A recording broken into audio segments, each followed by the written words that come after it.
Oh shit.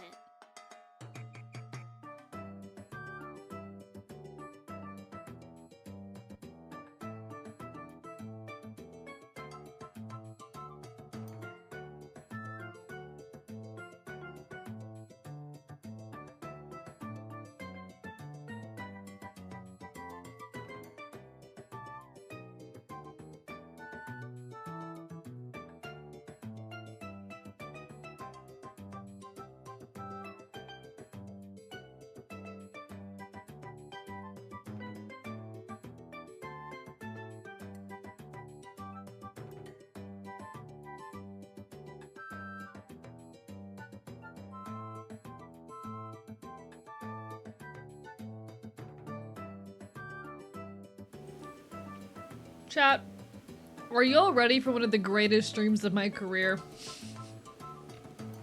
Are you all ready to watch me fall into fucking madness? Chat, tonight we're watching paint dry.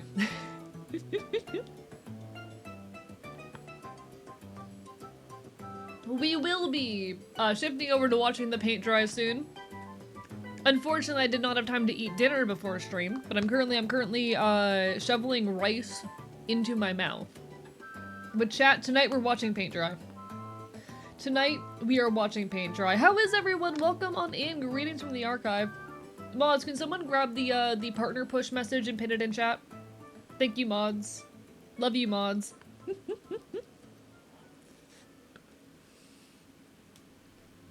All right. Welcome on in, everybody. Hello to Maddie. Hello to Pizza. Hello to Sin. Hello to Brink of Text. Hello to Redhead. Congrats to Maddie on the first. Hello to Machine. Hello to Mordhail Shepherd. Hello to Lutendo. Pizza Pasta, welcome on in. Hello PDA Foot. Hello someone awesome. Hi, hi, hi. Congrats on replacing that Digimon game right there. Hello, luckiest man in the world, get bit. Hello, Haley, welcome on in. Hello, BLT, me when I'm biting you. Have you considered that I'm biting you harder? Why is Wonder shouting me out? Give me a second, chat. Wonder just also changed her fucking Twitch name just to Wonder.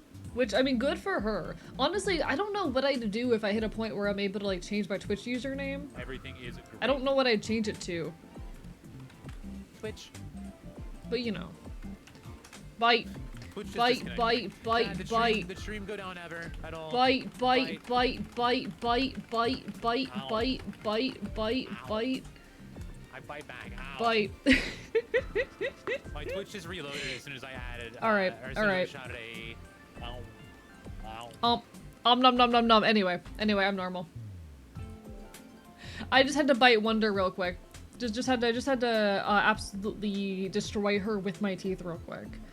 Hello, Eric. Welcome on in. Hello, Jester. Hello, Helicoptimus. Hello, Dust. Hello, Project Apollo. Hello, Lupus somewhere. So if you don't give me IRL, come on, coward. Listen, I just gotta find a chance to, like, stop by the Waffle House again. I will soon. Hello, Virian. Welcome on in, Barper. Bye-bye. Good luck with your session. Good luck with the D&D. You got this. Lovely to see ya. How is everyone tonight? Lovely to see folks. You know what? I'm gonna get revenge on my friend real quick. We're gonna shout at Wonder. I can't believe she changed her username. Like, good for her. I don't know what I would do when I get that power. You know? I don't know what I'd do when I get that power. Keep you updated. No, Ruby and I are swinging a show pretty soon. True. I need to see if I can make it to that one. I think I'll be free that night, but I need to find out for sure. It's mostly a will I have the energy, but I'll probably be recovered enough by then. Hello, Franzi. Hi. Lovely to see you. Bark, bye. Guys, I need to beat up Wonder. I need to beat up Wonder in a fucking Waffle House parking lot. If only you could have 2 character names. Exactly. Chat, if I could have a 2 character username, my username would be AE, but unfortunately, I can't do that.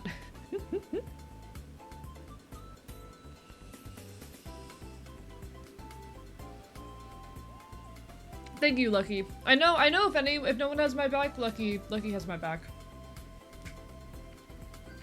I appreciate it to the end of the earth. But now, welcome on in, everybody. It's lovely to see you guys. We are currently on, what is it? You know what? I've lost track of how many days into the partner push we are. What matters, chat. I'm a little bit hesitant to announce this because I'm scared if I say this, people are gonna go, oh, the push is over. Let's stop showing up. And that's not the case. But either tonight or tomorrow morning, I am going to be applying for partner. Sometime today or tomorrow, I guess I should rephrase, I'm going to be applying for partner. We have hit a point where we have met the requirements for Twitch partner. Just barely. And I'm debating holding off a few more days before I actually submit my application, but honestly, there's a big part of me that just wants to jump for it. That said, just because we you know, meet the requirements, just because we're submitting our application does not mean that we stop. Because Twitch will still pay attention to, you know, our activity during the phase where they kind of pay attention to us. During the review process, I should say. Twitch is still going to be paying attention to me and to the state of the channel. So we need to make sure that we are still meeting those numbers after I submit the application. But we're so close.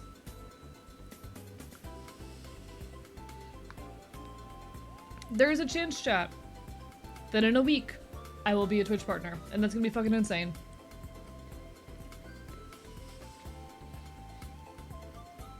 Wild if true, you know? Hello, Just Like Wonder, welcome on in, Barper, bye-bye. But nah, it's so exciting. Gotta get on that Sigma male Twitch partner grind set. Exactly. Dinner's on me if you make partner. I appreciate it. Hello, Starless Solid. Welcome on in. Saw you through YouTube, love the videos. Hell yeah, welcome. I've been working a lot recently on my next video essay. It's been really nice seeing how much attention and positive feedback I Don't Regret Girlhood got. I really put my entire heart and soul and ass into that video, and it is an honor to see it be so well received by people. I owe y'all the world. I want to talk about way more than just, you know, queer and trans issues, but trust me, I've got a hell lot more where that comes from. Welcome on in, it's a wonder to have you over here. I mostly stream on Twitch. I do a lot of like variety gaming, but I'm mostly a yapper. We usually spend like 2 to 4 hours here just yapping and chatting before we hop into any given game. It's a good time, a lot of leftist, a lot of punk, a lot of fucking everything. But yeah, can we just see it? I'm not on Twitch much. No worries, no worries. I appreciate you stopping by and saying hello regardless. I am primarily a Twitch streamer, but I'm trying to get to a point where I can release YouTube video essays like at least every other month. I'm putting on the finishing touches, and by finishing touches I mean I'm like only halfway done with the script for the next video, because this video has exploded in scope so much since I first started it. Mostly because the universe keeps happening, and things that are relevant to the video keep going on. The universe really said, oh, you want to make a video essay about, like, digital activism? Here's a censorship crisis. But you know, that's how it goes sometimes. Is paint drying today's game? Yes, we will be playing Paint Drying Simulator in a little bit. I'm just finishing my dinner first. I didn't have time to eat before stream.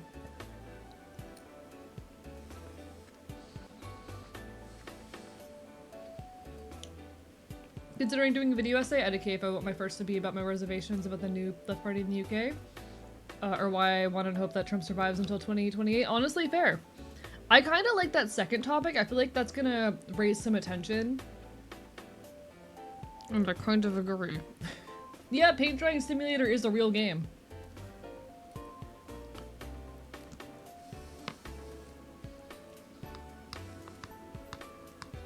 It's a very real game. Chat, this food tastes so good. I made this this stir-fry beef with white rice. And it's incredible. Queer leftist who play artsy game is my genre. I'm the opposite, mostly stream on YouTube. So fair, I could never stream on YouTube. I'm very attached to the various tools that Twitch offers me.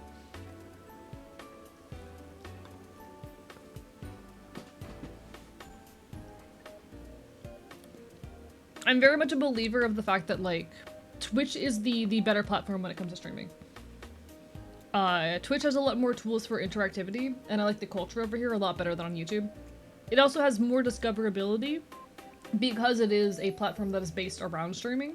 But, like, completely fair to those who stream on YouTube. I've only streamed on YouTube once, and it was a celebration for, like, the success of I Don't Regret Girlhood. And I'll be so real, it was a thinly veiled measure to get people to come over here. But, like, no regrets.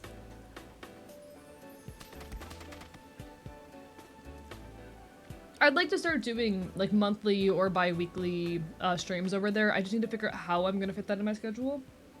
And I think the first step is figuring out how to regularly produce video essays, because, oh boy, this shit's hard. But we do our best. Make art overlays for tabletop RPG streams as well. So fair, so valid.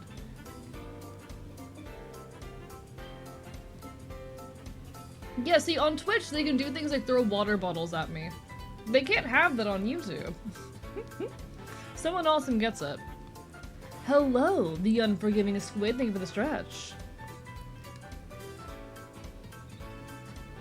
Exactly, I'm with you, Belladonna. I'm with you. I'm absolutely with you on this. I feel like Vance is more dangerous than Trump. Like, yes, Trump dying will absolutely put the Republican Party into shambles. It's gonna take a few years for them to recover. But if Trump dies now, they're gonna have recovered in some capacity by 2028. And that's gonna give Vance like 3 years to fuck shit up. I feel like it would be best if Trump dies towards the end of his term. That way Vance doesn't have much to do, and also the party is scrambling still when the election occurs. But that's just me. That's just me. You make it into a schedule? Like an 8-week plan with each week as a step? See, here's the thing. I did that, and it didn't work.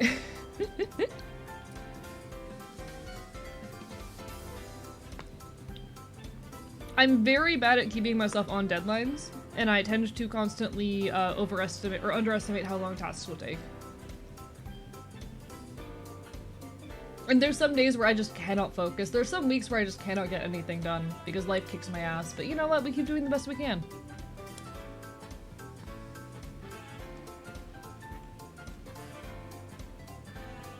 Yeah, Helicoptimus, I'm on the same page as you.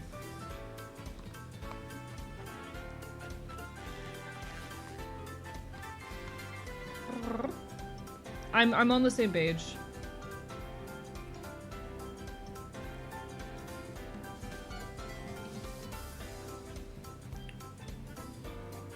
You know what, that is actually a fair point, Belladonna. I have to think more on that.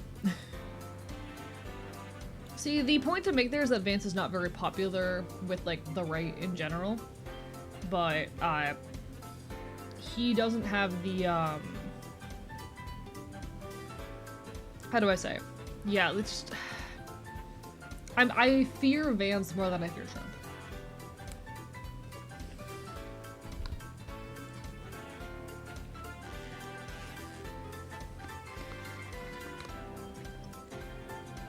Alright. I'm almost done with my dinner, I promise, chat.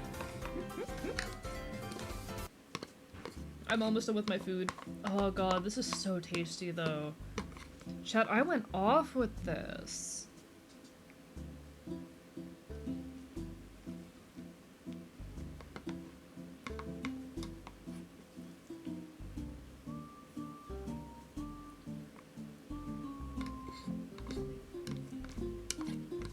I honestly have zero idea what's better right now, honestly, and that's fair.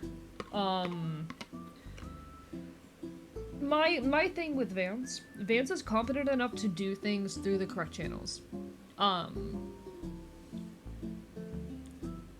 Trump talks big game, but he's not actually able to do much aside of, you know, affect the general culture because he never actually does things, like, through the correct channels. He just signs a bunch of executive orders, and those executive orders don't mean shit. An executive order is not a law. He doesn't actually have the power to do most of the shit that he's done. And he's being challenged by the courts, and the courts are shooting him down, or even prosecuting him for a lot of these actions. And how successful those fight backs, you know, are depends on how the courts rule it. But several of his actions have already been shot down by the courts because he doesn't do things correctly.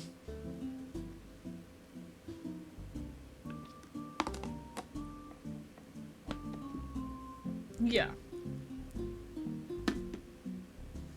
Like, Trump just kind of does things that he can't actually do, and then throws the hissy fit when the courts say, hey, you're not allowed to do that.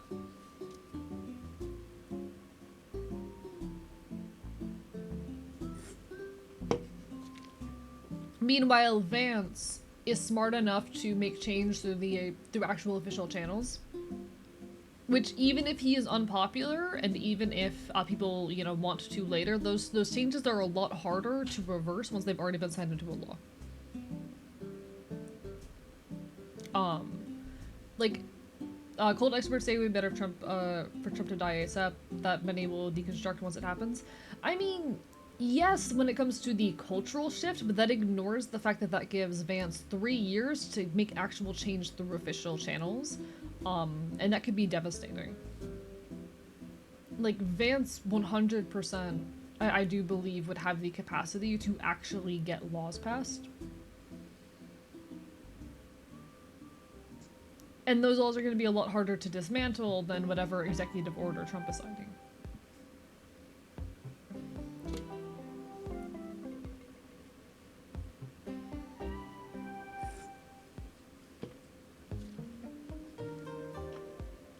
But no, yeah, like, it's a very unstable situation in the world right now. I feel so bad for those of you on Prime Earth. I fear for you all. I fear for you all. It is a very unstable situation where there is no good option. It is just a conversation about, like, which of these is worse.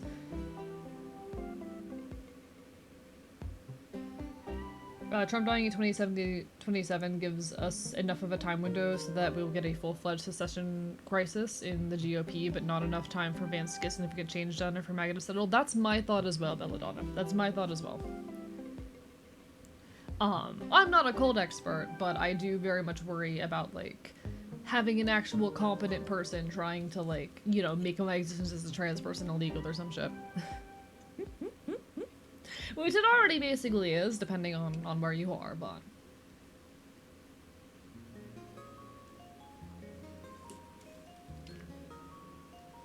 Chad, do you know the hoops you have to jump through to get on HRT in Florida?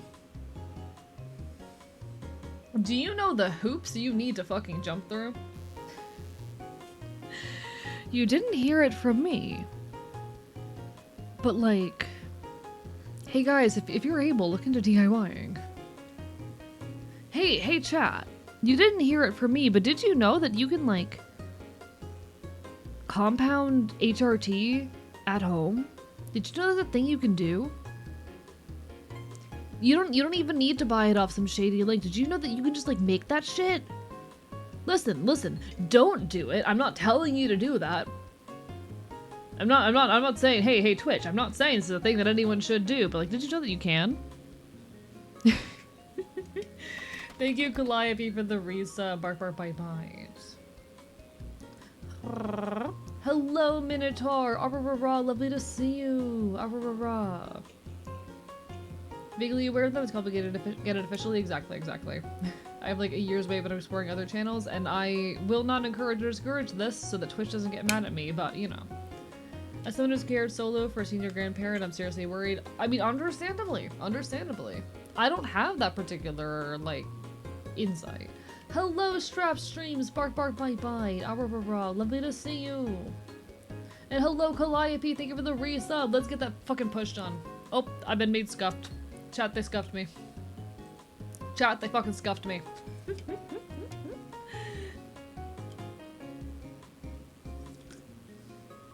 Hello, Lestat. Hello, James. How have you been? Bark bite bite. Seems audio's cutting out. Is anyone else's audio cutting out? Please do let me know if that's the case. If it's an issue in my fucking end, please let me know. Yes, I live in the Floridian Commonwealth, on a version of Earth where everything is just slightly worse. Helic Optimus. I am Floridian. We do what we gotta. Hello, Leia. Welcome on in. Like, literally make, if you're referring to the HRT thing, yeah, you can compound that shit at home. You can do that. I'm not telling you to, because like, you know, couldn't do DIY because needles are scary, and this is the way to do DIY without requiring needles. The most effective forms of HRT are always going to be injections. As far as DIYing, yes, typically injection is your only viable option though. Injections are always going to be the easiest. If you're on testosterone, they're almost always going to force you to start with injections before shifting to something else. If you're going on estrogen, then they'll usually start you off on pills. Did you push any partners, sir? Always, Celador, always. Listen, we're on that partner grind. Hello, Pyro, lovely to see you. Hello, King Trillion, thank you for the curse of scuff. Listen, bolded to do DIY, but it's still an option because of how the NHS here takes too long to get HRT through official channels. I mean, understandable. Like, that's the issue with some healthcare systems. It can be a little bit hard to access resources, and they will intentionally delay you, which sucks to see. I mean, it's better than it not being accessible at all. But like, if you need options, I know what I'm doing. I know what I'm doing. As someone who is intersex, it's really ridiculous that laws are shutting down my ability to get meds just because they're hormones. Yeah, and that's fucking... Like, putting aside for a moment the fact that trans healthcare is real healthcare that is meaningful, there are more reasons why people will take hormones than just being trans.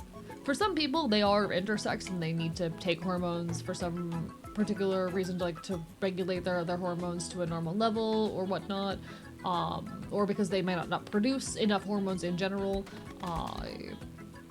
But like, for other people, so sorry, there's some people, like, they don't produce enough of the hormone of, like, the fucking sex that they're assigned and gender they identify as. Some people do it for purely aesthetic reasons. There's also, like, plenty of reasons why a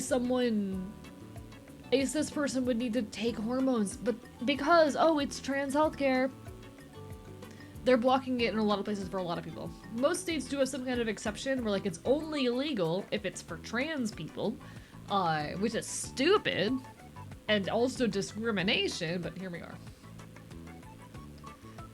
Here we are.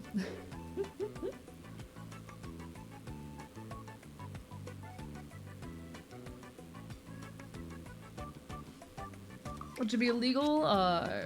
Need those leaks on how they make this to try it for myself.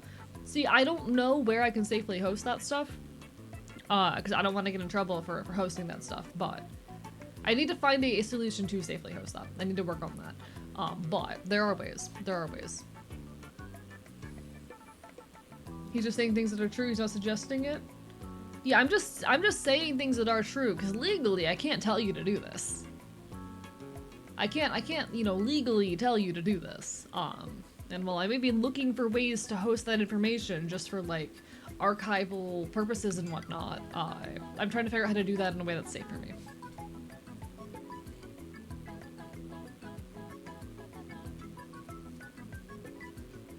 Alright, alright. Fun pulses with Grisper. The voices aren't calling out to you. You won't become a vessel for a dark god. Also trans, so yes. Also, thank you for the 10 gift subs. Fuck you. Wait, chat. That just got us to the 500 fucking goal. Because there was one sub that did not get counted because I didn't set up the bar correctly. That just got us to the 500. Chat, we're getting an AE cover. Chat, we're getting an Archivist song cover. What the hell? Chat, we're getting an Archivist song cover. Winning, I suppose. Winning.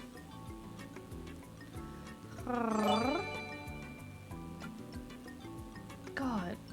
Cis females also take estrogen for menopause. That's too much for their body to handle properly. True that, true that. Good luck with the partner push, Archivist. Wish I could stay longer, but time zones are stupid. No worries, you take care, Francie. Lovely to see you for even a moment. It's appreciated. Hello, Darkwood Rider. What crime are we doing today? We're watching paint dry. We're gonna be moving over to the game soon. I was taking a moment to finish my food and chill for a bit. Mog. Fucking poggers.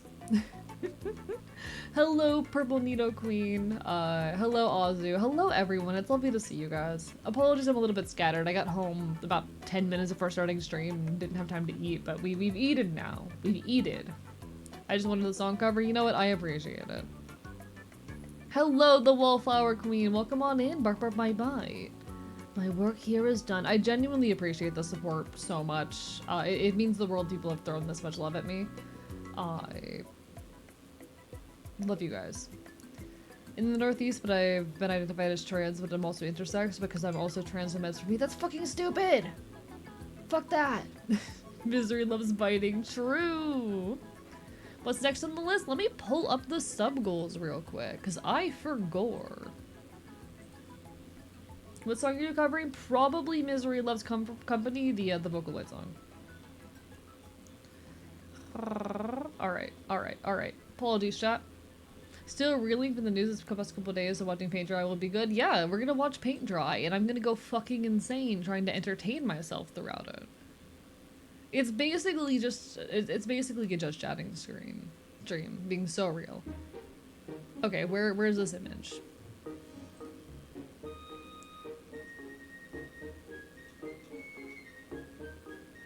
Okay. So, don't mind the fact that I already have the game open, I'm normal. We're currently at 500, song cover. For 600, I make a new gremlin model. Only long-time viewers are gonna remember the gremlin model. That was an iconic thing. 750, we do a tarot stream. And at 1,000, I'll admit I'm cute. To be honest, I thought you were legitimately painting a wall and they were gonna watch it. See, that'd be really funny. Not very viable, given my living situation. Force Grem. Hello, some sort of bee. Welcome on in. Plan on replaying Hollow Knight unless the chatting is interesting. I mean, that's understandable. Like, please, if you're able, leave a lurk, but understandable. Thought you meant Misery Business. Was confused. Nah, Misery Loves Company, the Vocaloid song. So A is already adorable? No, I'm not cute. I'm not cute. There's nothing cute about me. I'm not adorable. No, no.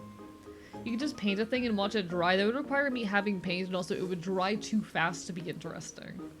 So we're playing a paint drawing simulator. It'll be great. It'll be great. I think it'll be fine, chat. No, Darkwood Rider. No. You usually can't. That's not normally allowed. Hello, Spunny! Watched your video the other day, it meant a lot to me. Thank you so much, I appreciate it. Welcome on in, thanks for stopping by the Twitch. We're currently partner pushing, so folks stopping by means the world. How are you doing tonight? Honestly, I've already said this tonight, but like, it means so much to me how much love and recognition, I suppose, I don't know what Girlhood has gotten. Being able to hear other people's experiences, to see that it was influenced other people has meant the world to me. I created that because it was something I needed to make. I created that largely for myself, to put words to a lifetime of gender fuckery, and get myself in a position where I felt I could comfortably finally start HRT. I made that shit for myself. And that it resonated with so many people has been just an absolute honor. Quick question, can you see other people's channel points? No, I cannot see other people's channel points. Don't redeem icon today, I will cry. No worries, like, and you take care. Bark, bark, bye, bye. Hello, Real. Lovely to see you. I'm glad I can continue my vocal sims at work, because that slips a little, I will say, bark, bark, bite, bite to an old man. It'll be your fault for giving that vocal stim. Suffer. Thank you for the exercise, Helicoptimus. What is your request? What is your request? Yo, Aaron, thank you for the raid. Welcome on in, folks. Hello. I am Archivist, your resident chaotic Enfield, and I stream not retro games and do art here on Twitch.tv. We're here, we're queer, we're punk, and I will bite you. How was your stream? What were you up to tonight? It's lovely to see you as per always. Guys, Aaron is a good buddy of the channel. Very close friend of mine, very long time friend of mine. Someone absolutely worth your time and attention. He's also one of my mods and helps run the merch store. So if you're wondering who the hell packages your merch, there you go. Hello, Prisma. Bark, bark, bite, bite. My PC is still dying. No.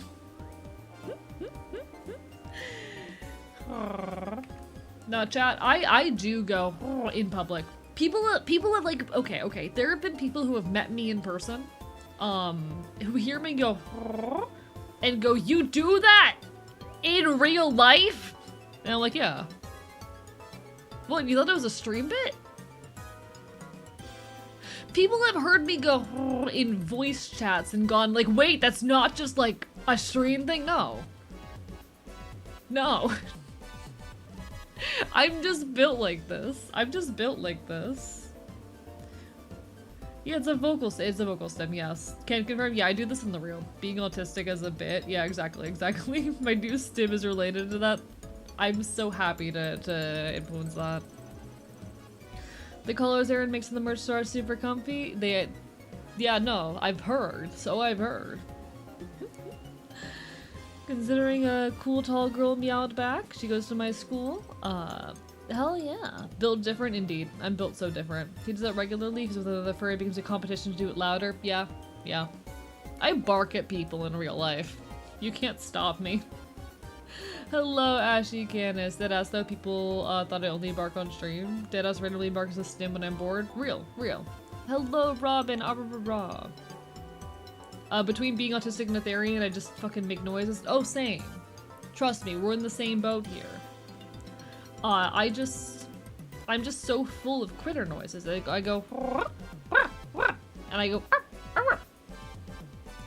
I don't, like, barking is not a stim for me. It's a thing that I intentionally do.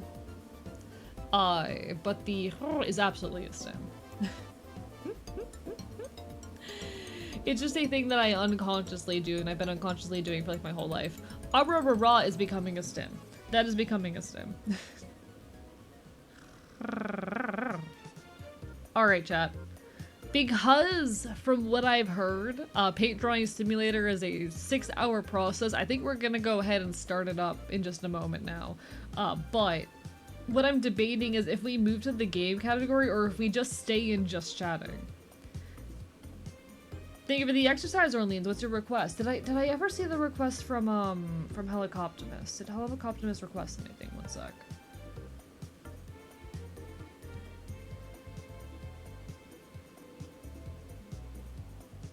I don't know if Helicoptimus requested anything. I'm not seeing anything. But no, I am happy for your suggestion. We get our shoulders going? What's that mean? It was missed, but I ate crayons at the start of my stream. I love that for you. Chat, did you know that I ate chalk one time? Oh yeah. When you do an exercise, you can tell me what kind of exercise you want. Within reason. You don't get to determine the amount. It's usually 5, unless it's something insane. But you know. All right, we are gonna go ahead and open up the game here, but. We're still gonna be yapping. I think I'm gonna stay in the just chatting category because this is a glorified just chatting stream, chat. This is a glorified just chatting stream. Push-ups, alright, cool, it's my favorite. Chewed on crayons and spit them out. Nah, chat, I've eaten chalk before. Chat, I've eaten chalk before. Oh, we get to pick a color? Chat, we get to pick a color. What color are we painting our fucking walls? Alright, one sec, chat. I'm gonna give you all a second to debate. Pick a color. I'm gonna do these push-ups, and when I come back. Purple is my least favorite color, don't do this to me. We can't put that many options on a poll, unfortunately.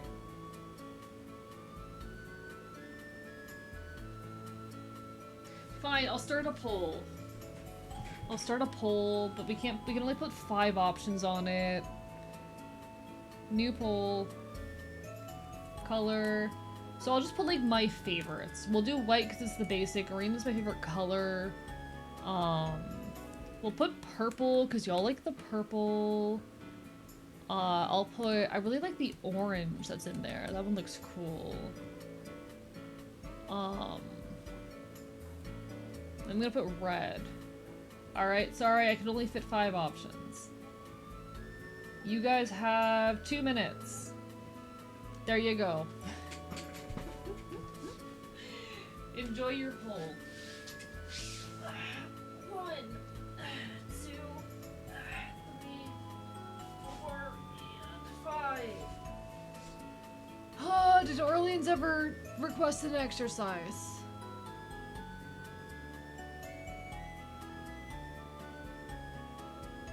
Was that the bite of 87?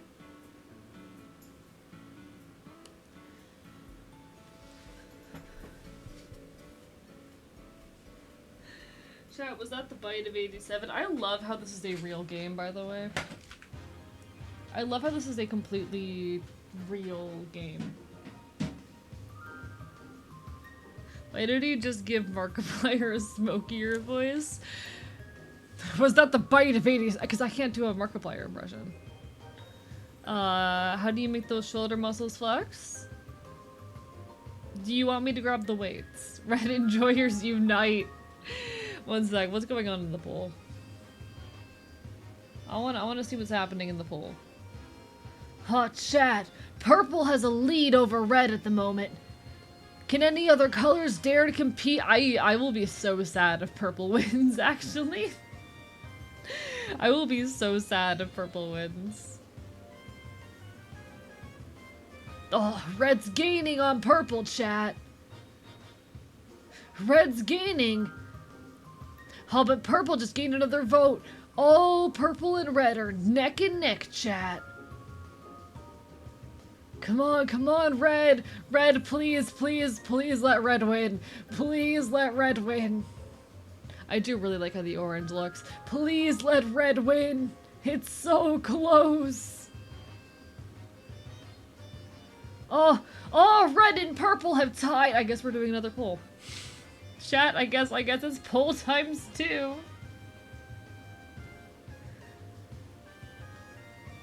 New poll.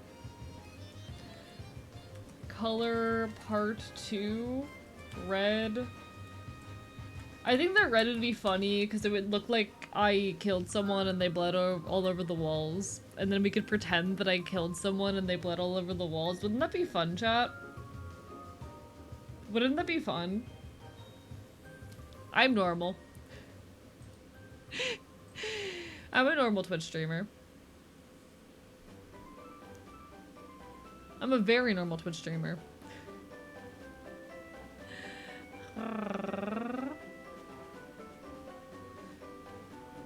Purple would be homesick. I hate the color purple. Here's the issue, chat. I fucking hate the color purple. Purple is my least favorite color. Why? Trauma. No, I associate purple with some gross people in my life, which I know is something I need to get over. Hello, yes, Department of Gay Affairs. I'm sorry you can't vote. No, like, I'm not actually gonna, like, have a trauma response if purple wins. But, like, I fucking hate the color purple. I hate the color purple. I don't know if I'm a purple hater necessarily, just kind of sick of its use in aesthetics. That's fair, honestly, that's fair. Purple just doesn't fuck with me. Chat, did he not notice the other messages I sent earlier? I'll be so real, US Department of Gay Affairs. Chat is moving faster than I can read right now. I'm not seeing half the messages. Me and purple haters, I need you to understand that every abuser in my life's favorite color was purple.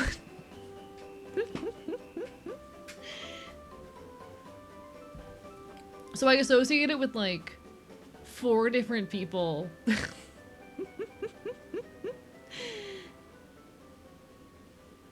Purple was a better color back in medieval times when it was super rare and expensive. You know what? True. True and valid. That's a horrible coincidence. Literally every single one. I also just very much associate it with, like, femininity. Like, purple's a feminine color.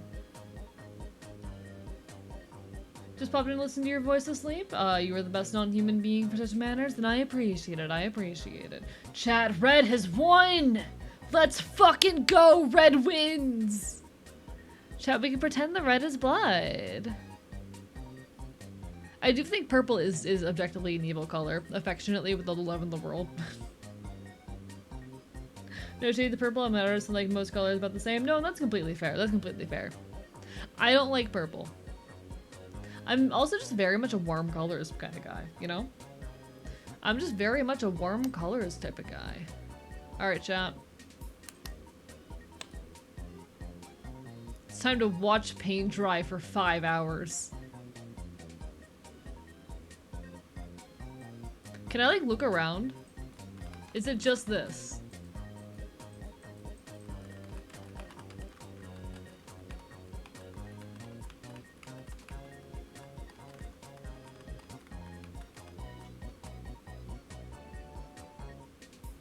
It's just this. I've played this before. Chat, this is incredible.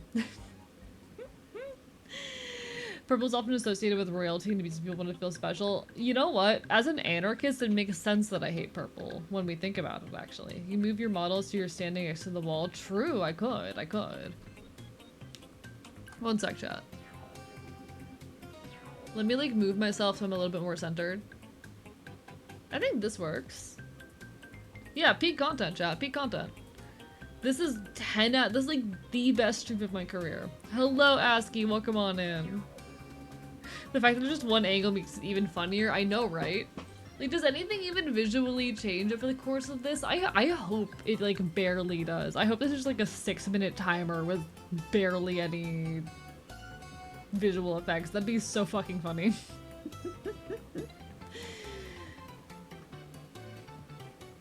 People who vote against purple are not Prince fans. If you guys want another reason to hate purple, purple is occasionally used to represent George Wallace. Gross. If you hate purple, do you hate Barney? Do you hate Susie? Susie makes it work. Susie makes it work. I think it works in Susie's design, also in large part because it's paired up with yellow, actually. The fact that it's paired up with yellow makes me like it a lot more.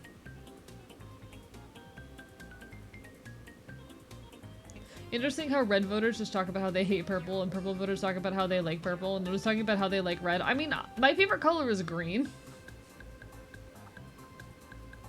My favorite color is green. And green did not fucking get anywhere near the top.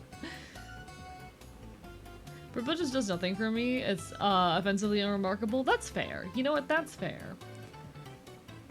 I do enjoy the color red. Red is like my second favorite. Actually, no, third favorite. It's green, yellow, red. Green, yellow, red for me. Favorite colors weren't even included in the vote. I had no chance, but it was a strategic vote.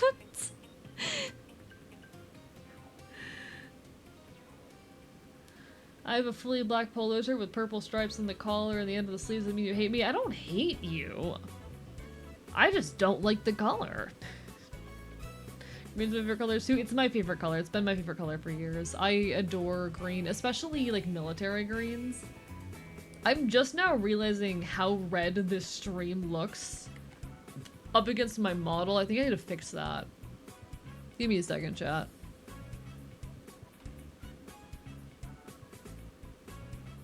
Is it just me or is my model chugging? Give me a second, chat. Hello, task manager? Holy shit, what is happening to my GPU?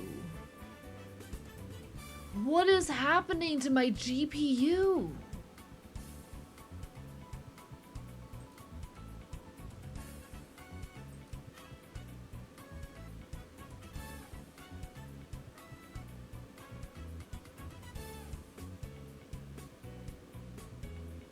Did I curse you with my PC? It's just my GPU's being all the, like, completely used up. Is it the game?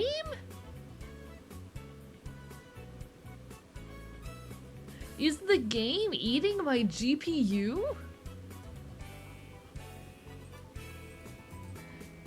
Is paint drying...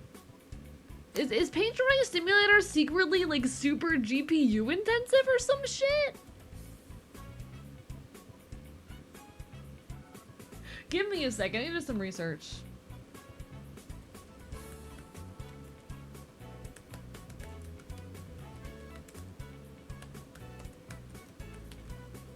Give me a second. Holy shit.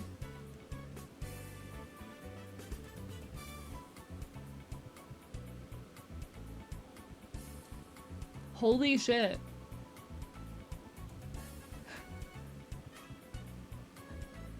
Yeah, no, this game's a fucking GPU leech.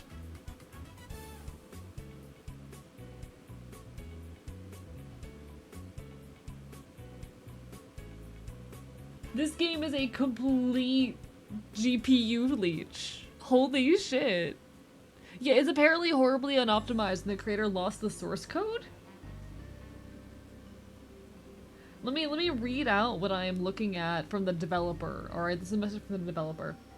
The first important problem to communicate is that we have currently lost the source code due to an accident with my old PC. We lost the disk that contained the project files. I do not think the disk is impossible to recover, but if we cannot fix that, the only option would be to redo everything.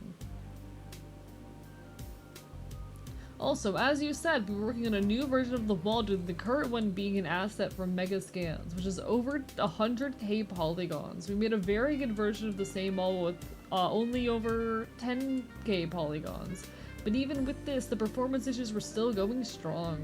We were working on the transition material to see if that was causing the issue when the accident happened.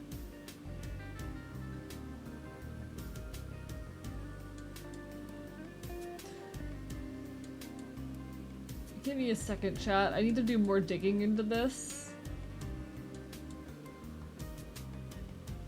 I need to do more. Chat, I'm doing research.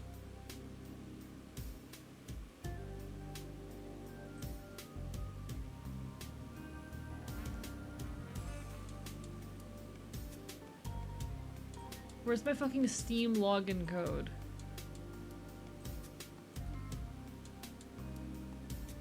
Okay. There's the Steam code, okay.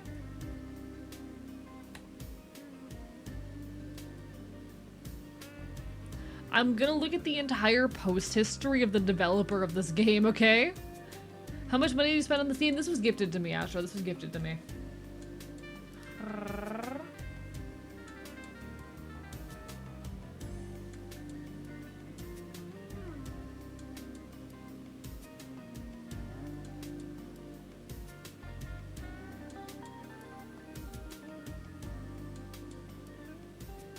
Huh.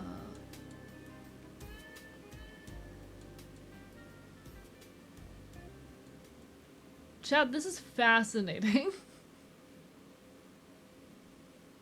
Yeah, the game's just a GPU leech. Whoops, chat. Cursed stream.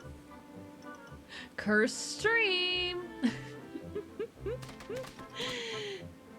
Hello, Aloe. How are you doing? Bye bye. Welcome on in. Welcome on in. Just redo everything at that point, if only, if only. This is really funny. This is an extremely funny situation, though. This is an extremely funny situation. What's a VTuber stream without scuff anyways? So true. So true.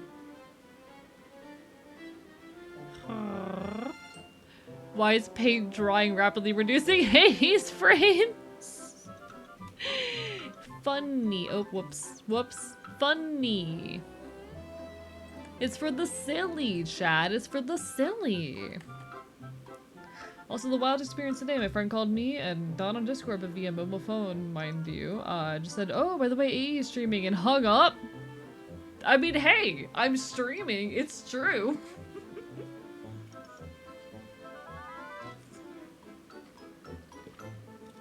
I'm live on twitch.tv/archivist.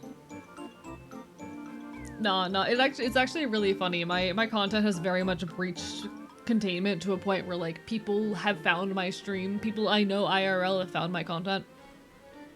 When I was at Megaplex, I did briefly poke my head into the VTuber panel, the VTuber meetup rather, and was talking to a couple folks. People there had heard of me. People had heard of me. I went to the at a goddamn furry convention, the VTuber panel, and people knew who I was. Which is insane. Hello, Andy the Winged Wolf. Welcome on in. Bark, bark, bye, bye. Several people had, like, primarily seen me on TikTok is what it was. Mostly had seen me on TikTok. But that was still wild. That one TikTok went fucking viral, and here I am. People had seen my recent stuff covering the censorship situation, and a lot of people like that. Not the many VTubers who give out bites for free. True that, true that. It was pretty awesome. It was pretty awesome. It was a little bit terrifying as someone who, like, doesn't want to get doxxed, but you know. Just watched your YouTube video, loved it. Hell yeah! Thanks for coming on by the stream. We're currently partner pushing. We're also watching paint dry. This is peak content. It's a glorified just chatting stream. My GPU is currently dying, and I'm having the time of my life. You're becoming a niche internet micro celebrity. We should celebrate by staring at the wall. Stare as hard as you can, chat. Best paint drawing, so true, Nova Bella, so true. You're very identifiable by your voice, not gonna lie. Am I? Am I now?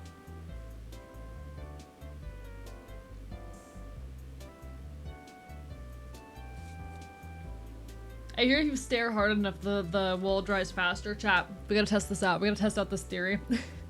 Hello, Maury. Welcome on in. But no, it's honestly been really wonderful seeing how well the video's been received. I am working on my next video essay. I want to talk about way more than just trans stuff. I am a very loud punk and leftist, and I make, you know, a lot of content that's very, Yo, Brink of Test, thank you for continuing the gift sub. Fuck yeah.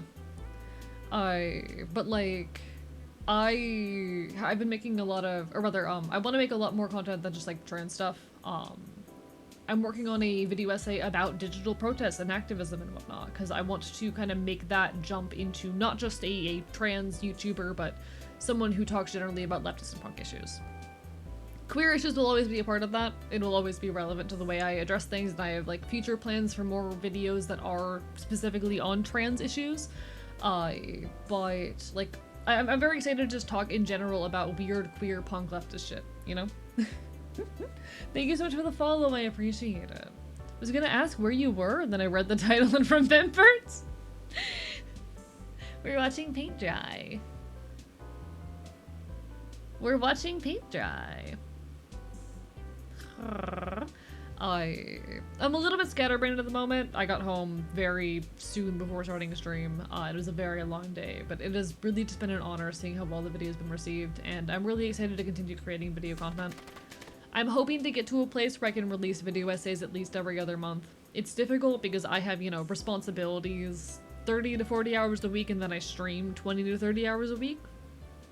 So that is already like 50 to 70 hours of my week gone, but I'm working my hardest to make cool content and make that shit available to you guys, because you deserve it. You deserve the best that I can produce, and I'm gonna give it to you.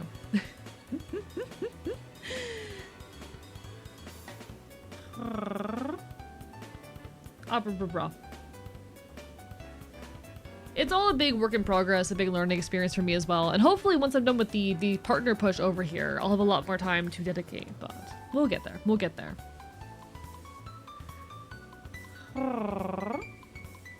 Also, hell yeah, we love to see fellow trans masks. We love to see fellow trans masks.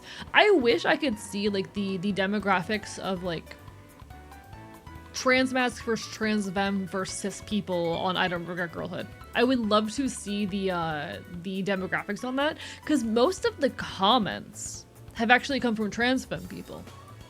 I found that very fascinating. The majority of the comment section was trans femme folk. At least like from my brief impression of it. And they offered me a lot of really interesting insight onto their side of things as well, which I genuinely appreciate. One of my favorite parts of making that video has been seeing like all of these stories and insights and perspectives other people have given in the comment section. I wonder if I could ever do like a survey, a censor? No, that's not the word. You know when the government, fuck the government, but you know when the government gives like wants to get data on you? Census, yes, thank you very much. Thank you, Jelly. Just the fucking everyone typing census in chat. Thank you, chat. Thank you, chat. I wonder if I could ever do a census of my community to find out like the proportion of my community that is various types of queer. I think that'd be really funny. Surprised you didn't find a graffiti sim? That'd be really fun, actually. That'd be really fun. Put a poll, I guess. See, if I did a poll right now, that wouldn't be representative of the whole community. We have like, on an average stream, maybe 200 people come through, just like from my community, not counting raids and whatnot. We're not gonna get everyone to answer now. maybe I could do something on YouTube, who knows, but it's still only probably gonna get like a few hundred responses. I don't know, I gotta think on it. I also need to update the YouTube side of things about the fact that the YouTube video got delayed. Whoops. One and only time I got raided, my alert decided to commit die. No, I'm so sorry, US Department of Gay Affairs. The online protest starts here. I am very excited to release a VTuber's Guide to Protest, or whatever I end up calling it, though. Hehe. There were only 10 responses to the AE Plus interest form. Did no one read the monthly announcement this month? I noticed there were like no reactions to it. Normally it gets spammed with reactions. Did no one read the monthly newsletter this month? Like, what the hell? Trans masks have a curse of disappearing. It's so strong even their comments disappear. That is the thing. Trans masks do suffer from a lack of, like kind of an invisibility. Trans femmes tend to suffer from hypervisibility, whereas trans masks tend to suffer from invisibility. Is one way of putting it and expressing it. Yeah, I do a monthly newsletter in the Discord. I posted it a few days ago. I'm not even trans, genderqueer in some way, femboy, but it still meant a lot to me. Something I found interesting is that a lot of trans mask people, more about how they hated femininity compared to trans people talking mostly about how they like it instead of hating masculinity. Which makes sense for sure. I don't think that's true actually though, looking at the comment section. I actually wanted to include a much more in-depth section on boyhood, but I couldn't because everyone I talked to, every trans person I talked to, the entirety of their perspective on boyhood was, it sucked, I was bullied, I hated it. Like, I could not, at all, like, create a proper section on boyhood in the way I wanted to, because that's the responses and insight I got. Whereas with my trans mask friends I spoke to, there's a lot of like, you know, I really liked girlhood and a lot of these things up until puberty hit, or up until I started being expected to perform womanhood. So the perspective I've gotten, or the impression I've gotten, is very much the opposite way around.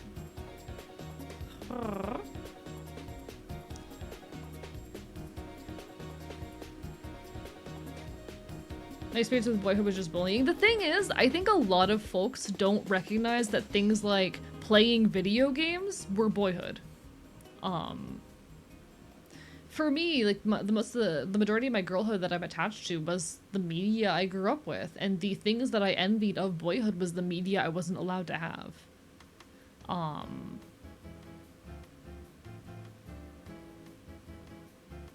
And the things that stick out to me about girlhood that were traumatizing were the constant sexualization. So much of my girlhood is wrapped up in media, but like everything I wanted out of boyhood was shit like being able to run around outdoors and play video games.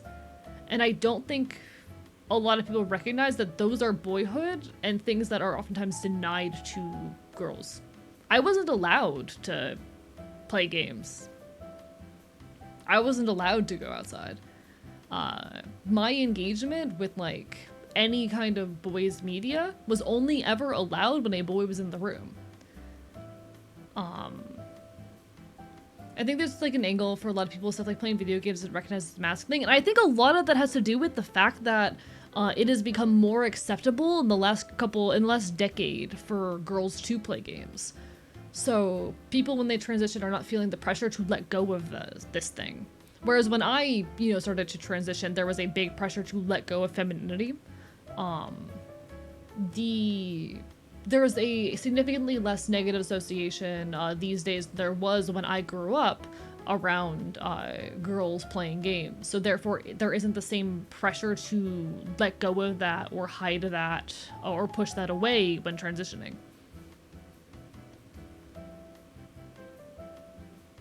And maybe that's a bit of a hot take, but yeah.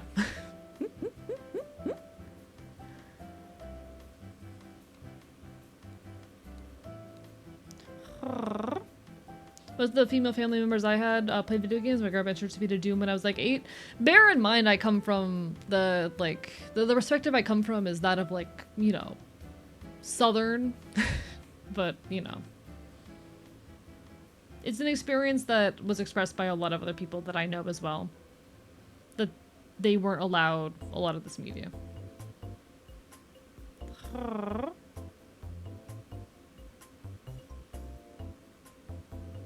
Not much more southern than you. I used to have a southern accent, but I lost it when I fucking, like, voice trained. Were board games a more boy or girl thing? Those were not very strictly gendered. It was primarily video games, and things like, you know, going outside and roughhousing. Sports. Very much, sports were always very heavily gendered. And still are to this day. But board games, less so. Board games also, it's worth noting, are inherently a group activity.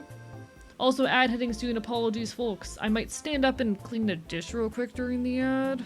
The tea required a sacrifice. No, see, before starting tea, I voice trained.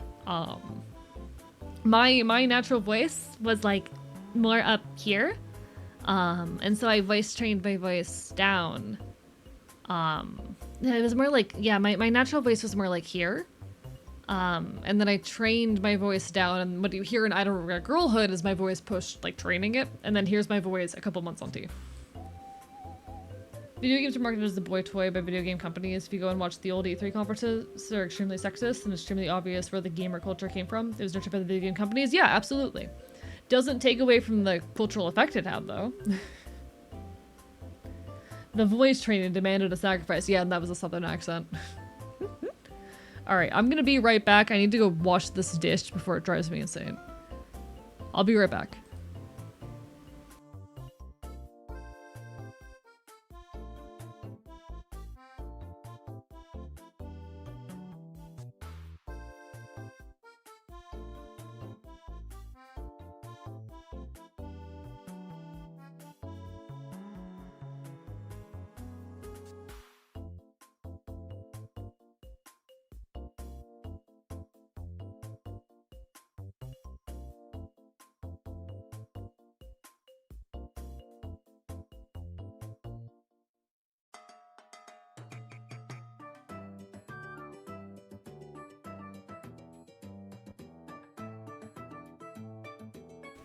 Okay, it has been delivered to sync. It has been delivered to sync. Seeing gaming communities rage against women in the community is a great example of gaming being viewed as a masculine thing, yeah. And that was even worse in like the early 2000s to 2010s. You know? Thank you for the text to AE, Darkwood Rider. In another life I would have been a tomboy until I realized, you know, and that's fair. And that's fair. I think, like, I don't know, because I was bullied as a kid. I faced a lot of bullshit and trauma, but I've still been able to derive some kind of, some amount of nostalgia around girlhood, largely due to the elements of it that have been taken away from me. And sometimes I wonder what the difference is, and I think the difference is you don't lose as much transitioning, like you don't lose access to as much of your previous expression transitioning towards femme, because it's a little bit more socially acceptable for women to exhibit masculinity than it is for men to exhibit femininity, at least in the last like decade. You know, specifically in the last decade. But it's still a complicated issue nonetheless. Is the paint lead and strawberry flavored? No, that's just paint. Hello, Tempered Tide. Bark, bark, bite, bite. Ah, rah, rah, rah. It was Nintendo specifically that decided to be boy thing. I don't think it was Nintendo specifically, actually. I think that was just a general shift. Like, it wasn't specifically Nintendo that did it, but Nintendo had an influence there. I would say Nintendo was the first to reopen gaming to girls after its death. You know, after the death of girls' games. Nintendo was the first to open their doors back to that experience. People appreciate a strong woman, but not a pathetic man. Hey, I appreciate pathetic men. God, I love pathetic men. Ah, rah, rah, rah. Ah, rah, rah, rah.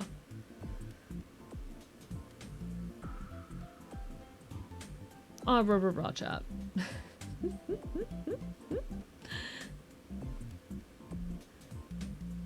It's blood, yeah, sorry, it's the blood of my enemies, actually. The paint's the blood of my enemies. It can be very dangerous for me to show masculinity to trans femme as domestic violence. Yeah, but like, as a woman, you can do shit like play games and wear pants these days. Like, you're gonna face some bullshit for it, but you're still allowed to be interested in Star Wars. Whereas when you're mass presenting, you're not really allowed to be interested in fashion games and shit.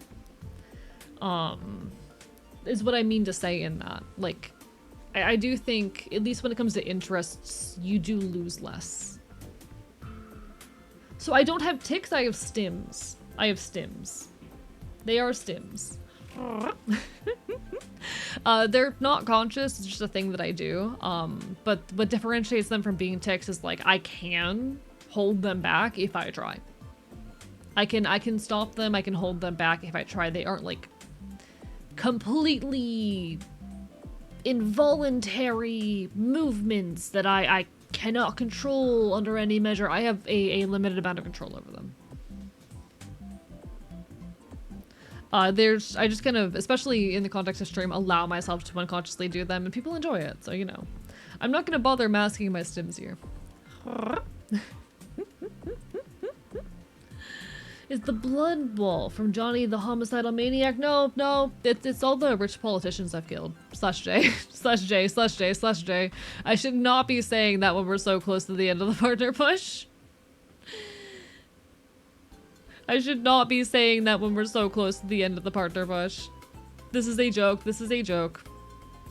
I'm a revolutionary on a version of Earth everything is just slightly worse.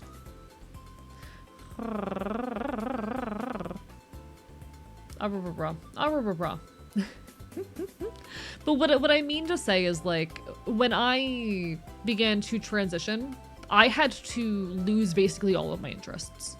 I had never been allowed to engage with like masculine interests aside of Pokemon for my entire childhood, and so everything that I had ever known and loved was taken from me when I started to transition. Because as a mask presenting person, you're not allowed to like fashion games or horse girl games. Being super into art and singing even is like weird and effeminate and not something you're supposed to do. Basically everything I loved, I had to give up. When I started wearing earrings again, I had collected earrings for years because I adore earrings. I'm a big enjoyer of jewelry and whatnot, but particularly earrings. The first time I wore earrings again, I had a well-intentioned cis friend point it out and tell me it was weird.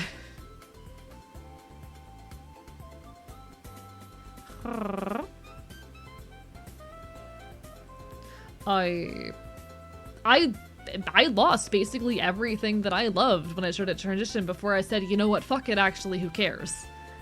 And I don't think that happens to the same extent in the opposite direction because there is more leeway these days in the last decade for women to engage with like masculine interests, particularly in media. Part of that attached to like girl power feminism shit, you know? Yeah, my friend was like, you know, wait, aren't you trans? Exactly. And I'm still friends with her.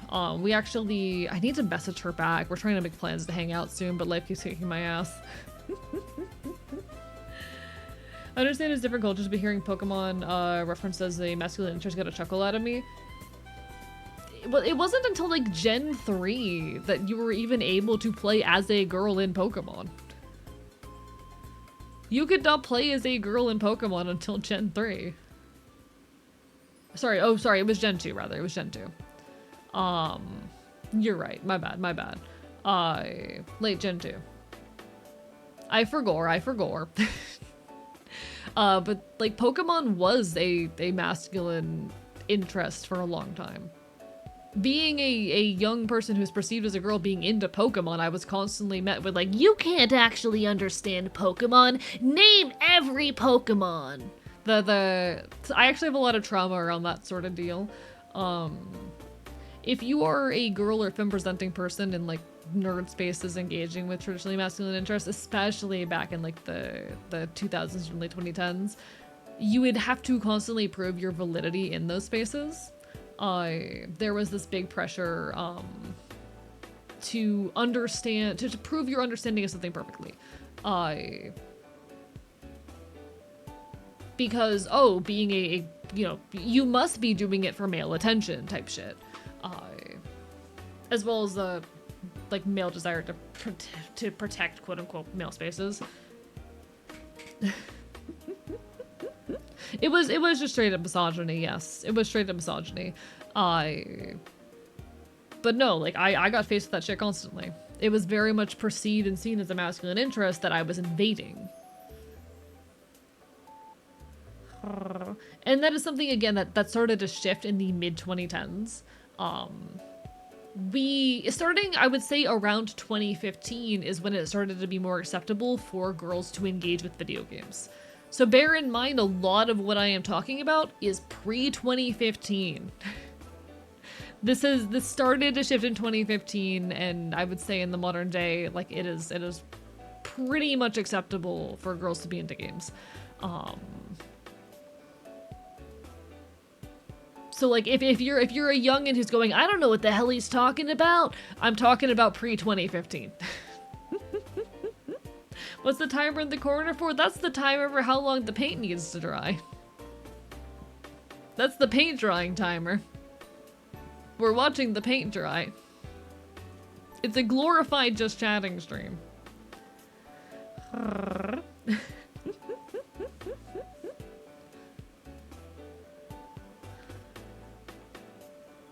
So corny. Let people be casual fans that don't know everything, but also don't expect women specifically, like, why do women specifically need to prove their knowledge of something in order to be valid?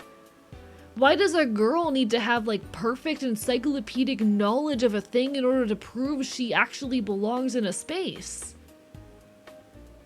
Why did I as a kid need to know something better than like any male fan did in order to belong? Like straight up. I had left me with a fair bit of trauma. If you've ever wondered why I'm a bit of a hipster when it comes to music, part of the reason I got into folk punk actually is because I'm someone who seeks out like obscure media. I have a lot of trouble engaging with popular media out of a fear that I will be judged for not engaging with it properly. Quote unquote correctly. There's no correct way to engage with most media. Actually, there's a lot of caveats to that statement. I'm gonna retract that statement and put a bunch of asterisks on it, but I'm not gonna fully explain those asterisks right now because I'm in the middle of a thought. But like, I have a lot of fear of not engaging with a piece of media properly, quote unquote, and being judged for it or being put down or being told I don't belong in the space. So I intentionally engage with media that is weird and obscure. Part of why I am so into folk punk, part of what got me into folk punk initially, was the fact that, like, no one fucking listens to folk punk. Where was I gonna run into another folk punk fan? I know folk punk better than 99% of the population. No one can tell me that I'm engaging with folk punk wrong.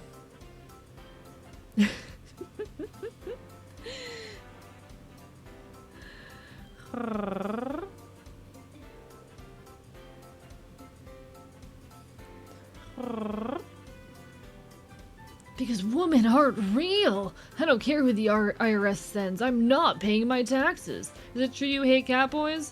I don't hate catboys. I think catboys are cute and silly, and I like to tease them and see them squirm a little bit. Nah. That's the joke. I'm fine with catboys. I just don't like that catboy in particular. I don't like Kachi is what it is. I don't like Kachi. Cat fairies. It's not a glorified just chatting stream, it's a glorious just chatting stream. Chat, this is peak archivist content. This is the best it's ever gonna get. We're watching paint dry together. Is that they assume comments of the men, they don't assume that of women. They assume that women are entering the spaces for male approval is what it is. Toxic fragile masculinity tends to make young boys told they're special for X, so they must protect their ego when other people are into X, yeah. That whole man parenting boys is so easy, you don't have to do anything for their emotions. You see some people do? There's a lot of layers.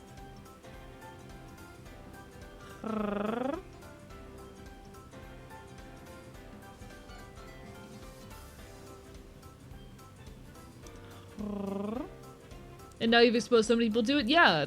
Now folk milk is growing. Chat, some folk milk has started to be mainstream largely thanks to TikTok, and low-key I do get a little bit pissy about that because I am a fucking hipster.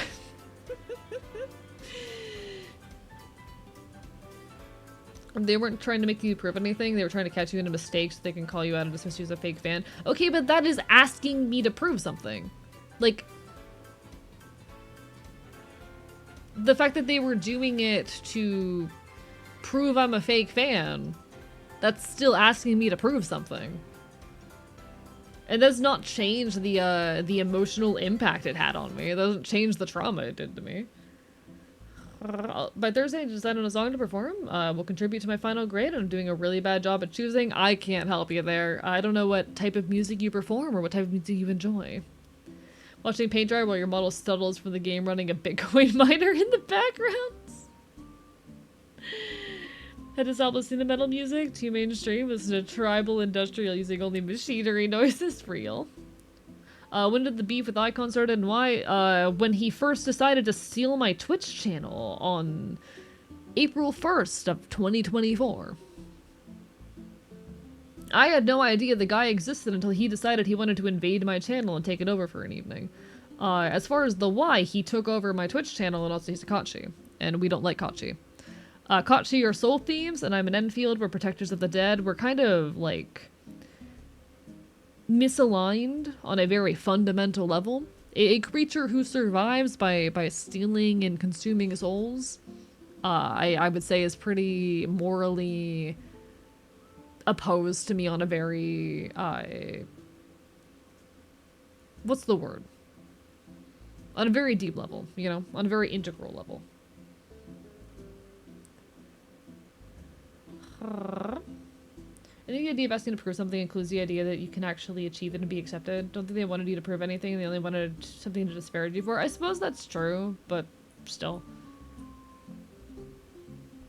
I love Icon. Icon is lovely. I hate Icon. Icon disagrees with your core essence. Icon stands for and subsists off of things that are against me on a moral level. On a biological level, on a cultural level. I need you all to understand, like, you're stepping into Fae politics right now. Not you know, the big, high power politics of high Fae or anything like that, but this is a conversation that steps into Fae politics, into the tribal relations of two Fae species.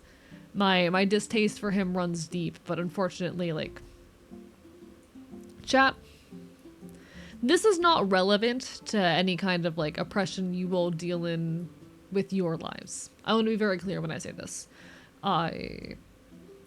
What I deal with in the case of Icon is different from anything that will ever be relevant to you and your world. What do you do when someone's very existence is a cause of harm? Icon is the cat boy who occasionally takes over the channel. A lot of folks haven't gotten to meet him yet. He has not been here in a few weeks.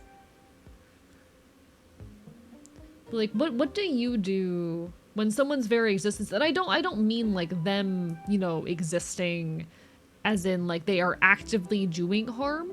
I mean, what do you do when someone's existence, when someone's ability to live requires harm? What do you do when someone literally, like, because the case of Icon is someone's ability literally to live and feed themselves, that they require that. The case of Icon is a situation wherein, like, the consumption of souls, which does immeasurable harm to people, a soul is the core of your selfhood and your identity. What do you do when that is a necessary thing for that creature's survival? Not a active malicious harm that is done, but a thing that is done in order to survive. You know? That's a really complicated situation that frankly I don't know how to navigate. But my cultural background and my intense morals definitely leave me in the camp of wanting to defend souls above all else. So forgive my biases. Thank you for the text to E, Tempertide. There are 2 feral furries inside you. You're my chatters. You know what to do with the other furry.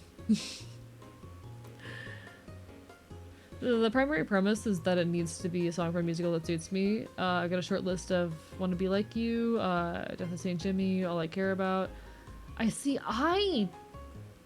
only song I actually know of those is Meant to Be Yours. I do enjoy musicals, but I have not listened to many more recently. But I do love Meant to Be Yours. The Akun situation gives me Tokyo Ghoul vibes. If you know that musical, I do not. Like the whole plot point in Venom. Aaron makes the good point, like a good comparison here. Oh, hello, Royce G Gaming. Hi, we are watching paint dry. But Prince Aaron makes the good comparison to vampires for those who might still not be getting it.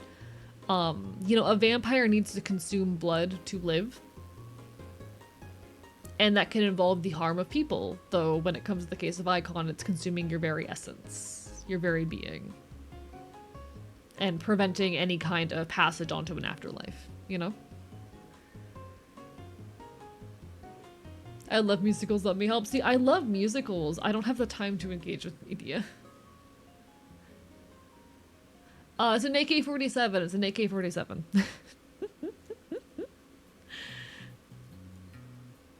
If I recall correctly, anyway.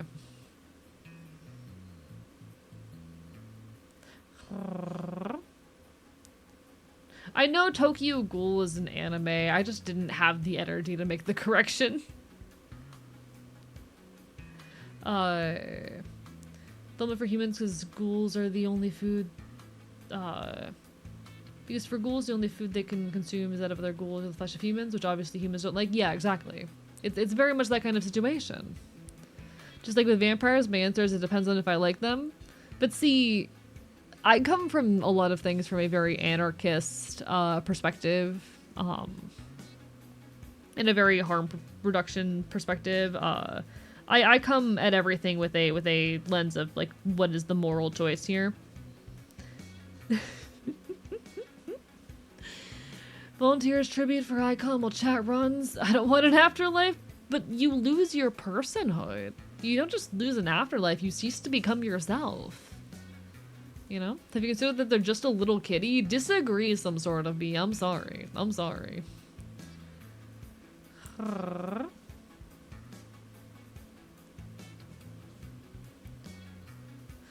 nerds love talking about this. See, I'm not a gun fanatic. I know how to shoot a gun, I know how to work them, because I'm a fucking punk-ass revolutionary. I'm not a gun nerd. I have a lot of gun nerds in my chat. Okay, gun freaks and gun nerds in my chat love you. I'm not one of you.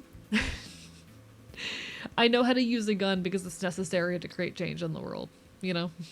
Because they are important tools in the revolution. I know how to operate one, I know how to fucking clean one and shit. I know how they work. I'm not a fucking gun fanatic. I'm not a gun nerd. you know? I know gun safety, I should learn more. No, so I know people and have participated in efforts to like train fellow leftists in like firearm usage, which is very, very, you know, meaningful work in the modern day. There are only 2 good YouTube channels about firearms, and that's fair. I don't have the time, unfortunately, to dig into new interests, unfortunately, with everything I do for content.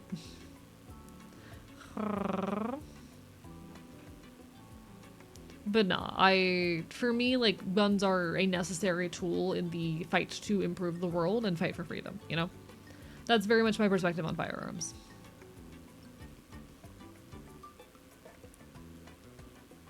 Don't know much about guns, only ever used a hunting rifle and pump action shotgun once, and that's fair and valid.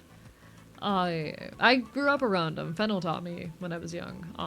And like I said, they're very, very important tools.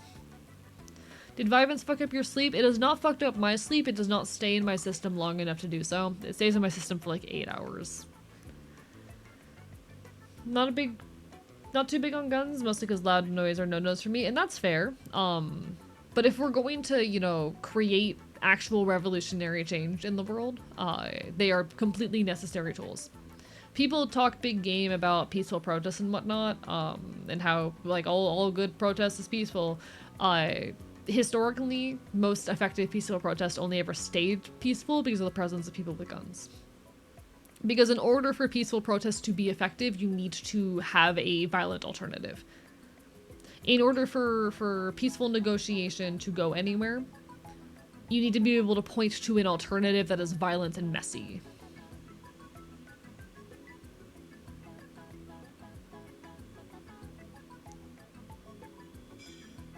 Fucking peaceful protest only ever works when there's threat of violence.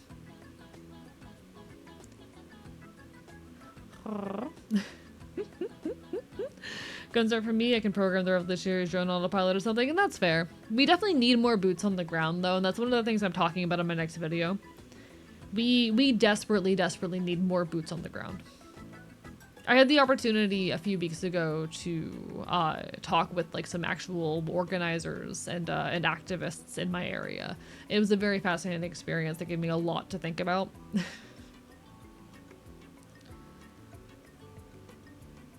Even in America, if guns were the answer for change in the civil rights movement, we had to be talking about almost in a very similar way to MLK. MLK owned firearms. Fun fact. Fun fact.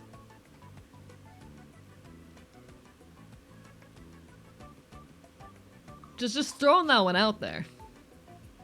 He may have been, like, he may have been a pacifist, he was not against violent protests, and he understood the importance of owning a firearm. He was, but even his own protests stayed peaceful only because of the presence of people with guns.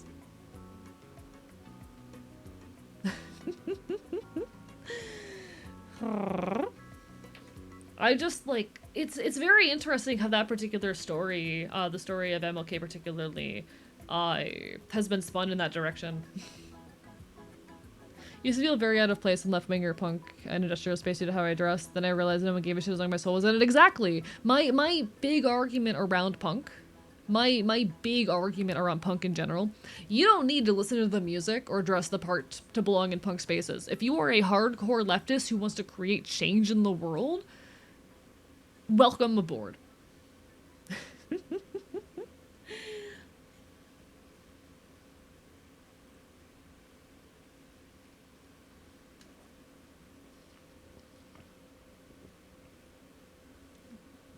Do you feel safe being out where you are? What do you mean by that? Like being openly queer? Being openly trans? How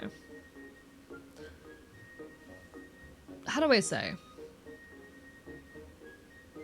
No, but I know it's worth it. I'm a very loud punk. And I'm a very visible punk. I am someone who very much makes a scene, makes my presence known. I refuse to hide myself. Do I feel safe? No. But I think that it is important for me to be loud and present and active in the fight. I am someone who, like, how do I say this? How do I say this? I'm trying to find the words to express this most overtly. No, sorry. I'm trying to find a way to say this clearly enough without saying the words that come to mind, because that's a bit too much.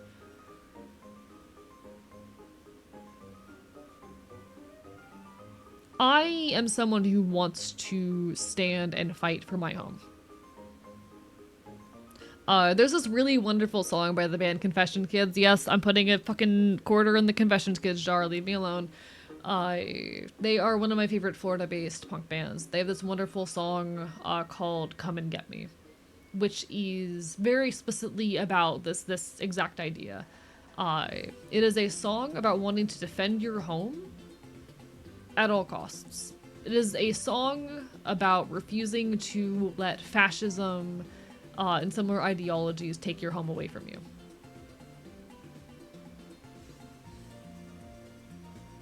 It is a song about standing up and fighting for, again, your home, for lack of a better term. I am someone who wants to stay and fight. Because I care about this place, because this place belongs to me before it belongs to any authoritarian or transphobe. I'm not going to let any kind of goddamn fascist or bigot take away this place because I fucking care about it. Do I feel safe? No, but I feel obligated to stand up and fight. And I am someone who is comfortable and willing putting myself in the line of fire. I will die before I let fascists take my home away. You should try Cyberpunk. I own it. I need to play it eventually, but I don't think it's gonna be a stream game. Because I've heard it's not gonna give me much time to yap, and I'm very much a yapper. I need my yapping time, chat.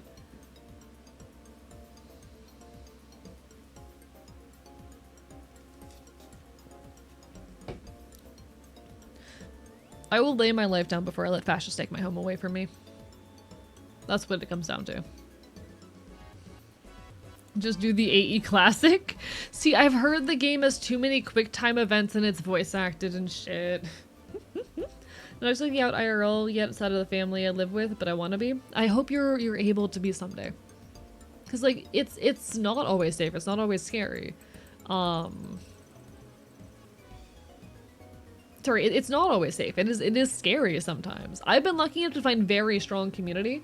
The Florida punk scene has an incredible network of trans people who are out here making resources accessible, and fighting for our rights and creating safe spaces for each other. The trans community in the punk scene here is honestly absolutely incredible. And I am honored to be a part of it. Finding that kind of community has been some of the most help I have had in feeling secure and safe. But it's always going to be scary. That said, for me, it's worth it. For me, it's a fight that I am going to continue to wage. I am lucky that I am not in one of the worst places to be in the state. That there are these networks around me, that I have access to a punk scene. And that I'm not, I mean, being in the Floridian Commonwealth, I'm always at risk, but I'm in one of the safer places that I could be. But still, there's always going to be danger.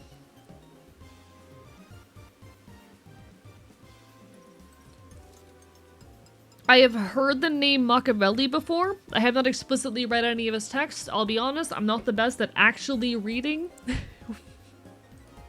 One sec. I'll be so real, a lot of my my knowledge of leftist literature comes from video essays. But I am trying to start reading more. I've been listening recently to the audiobook version of Starting Somewhere, Community Organizing for Socially Anxious People, whatever the rest of the title is, and it's probably my favorite piece of modern leftist literature that I've engaged with. My illiterate streamer, listen, I do not have free time and I'm fucking tired. Machiavelli. I reminded myself about Machiavelli. Best known for his political treaty, The Prince. Tell me more about this man. Diplomat, author, philosopher, and historian, lived during the Italian Renaissance.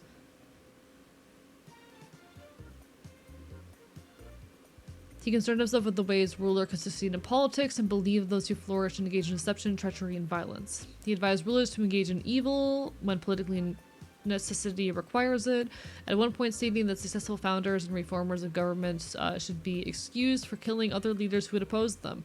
God damn. I mean, he's right. I mean, he's right. I love audio anarchy. Audio anarchy mentioned. Anyway.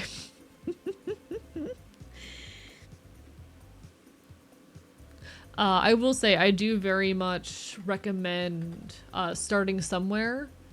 Very, very good. Starting Somewhere, community organizing for socially awkward people who've had enough. Incredible, incredible book. But nah. Audio Anarchy, my beloved. Really good resource for people who want to start engaging with leftist literature and theory, but don't have the brain cells to read, because God, am I with you. God, am I fucking with you.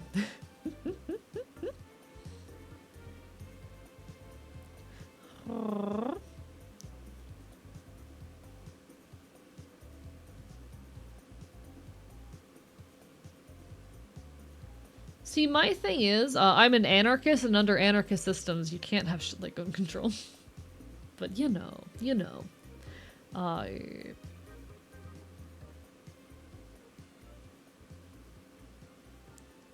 I definitely disagree that on the idea that gun laws should be stricter. I definitely disagree. I think it's kind of fucking insane that that in the state of Florida, if you have ever in your life been Baker acted, you cannot concealed carry a firearm. There's no point where that expires. There's no point where that changes. There's no way to. There's no recourse. There's no way to, you know, petition to have that right given back to you. No, if you've ever been Baker acted, which if you're not familiar with what Baker acting is, it's an involuntary hospitalization because you are believed to be a threat to yourself or others. Bear in mind that they don't have to actually prove that you are a risk to yourself or others. Someone just has to report you, or a police officer just has to decide that you are a risk. And you can get Baker acted. They can say, that they can decide for any reason at any point that they want to Baker act you. And if they manage to succeed in that effort, boom, you're no longer allowed to concealed carry a firearm in the state.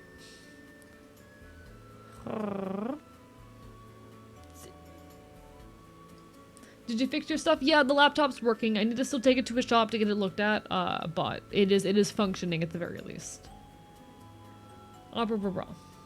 He's not leftist, he's very much pro-state. Oh yeah, no.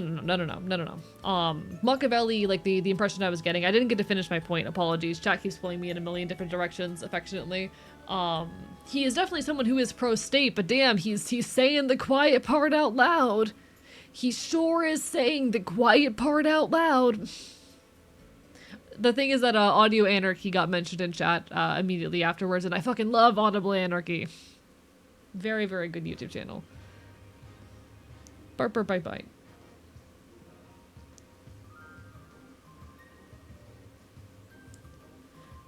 There isn't a lot of guns in Northern Ireland because they were legal. Not sure my brain's reading that right.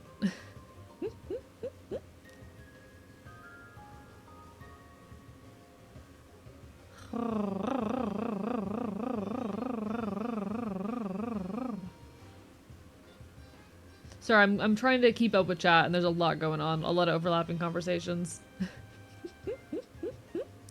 But I do very much disagree with the notion that gun laws should be more strict, especially when the state has access to those weapons. Watching 3 streams at once, bear in mind you only count as a lurker in 2. you only make number go up in 2 streams at a time. Fair warning, but completely valid. I get you, I'm usually lurking in 2 people's streams.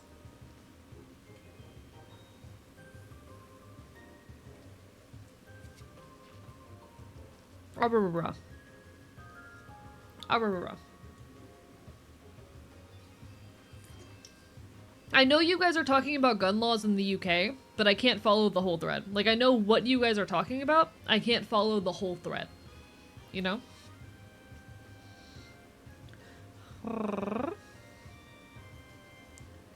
I'm on use my main tab and I appreciate it, genuinely. Any advice into getting in the local punk scene without having many social medias? The punks in my friend group aren't really interested in helping me get in because I tend to be a liability due to autistic meltdowns, but I know myself and I want to try without being punished for being vulnerable. I'm so sorry that your local punks don't want to get you involved because that's shitty of them. The way I got involved in my local punk scene, I'll be so real. I paid attention to the punk bands that I, already liked. I went to one show. I met the opening act. I really liked the opening act. So I continued to go to shows from that band and the bands that they posted on their social media. And over time I developed a reputation in a local scene that kind of got me involved. I basically just started going, like, I found one entrance point, found one local band, and started, keeping up with all of their friends. And now I know all of the cool local bands. As far as, like, other angles to get started, definitely also recommend just looking up, like, the nearest big city to you, or if you live in a big city, and looking up punk scene.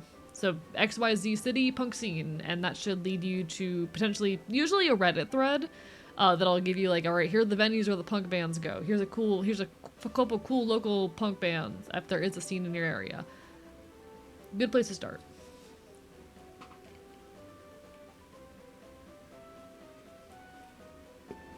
I mostly use Instagram for like keeping up with local shows and whatnot, which is not a very safe or secure social media network.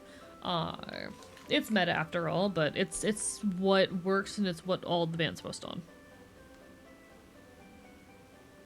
I found it to unfortunately be the best bet.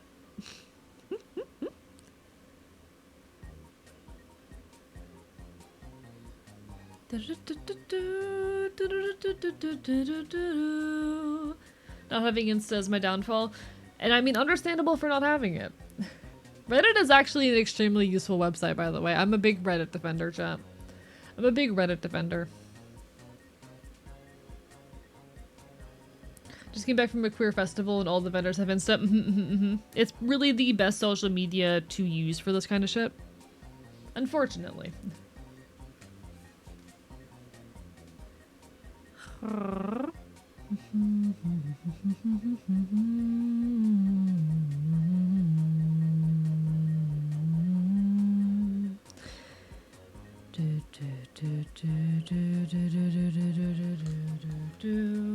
But it's terrible for its culture, not the fact that it's great for communities. It's honestly just a great place for looking shit up. Back when I was trying to get into 3DS modding for a bit for a project, Reddit is where I got all my info. Reddit helped me remember a childhood book I read when Google failed. Yeah, like Reddit's great for research. Hear that Tomodachi Life music? It's ingrained in my skull. Hee hee hee hee.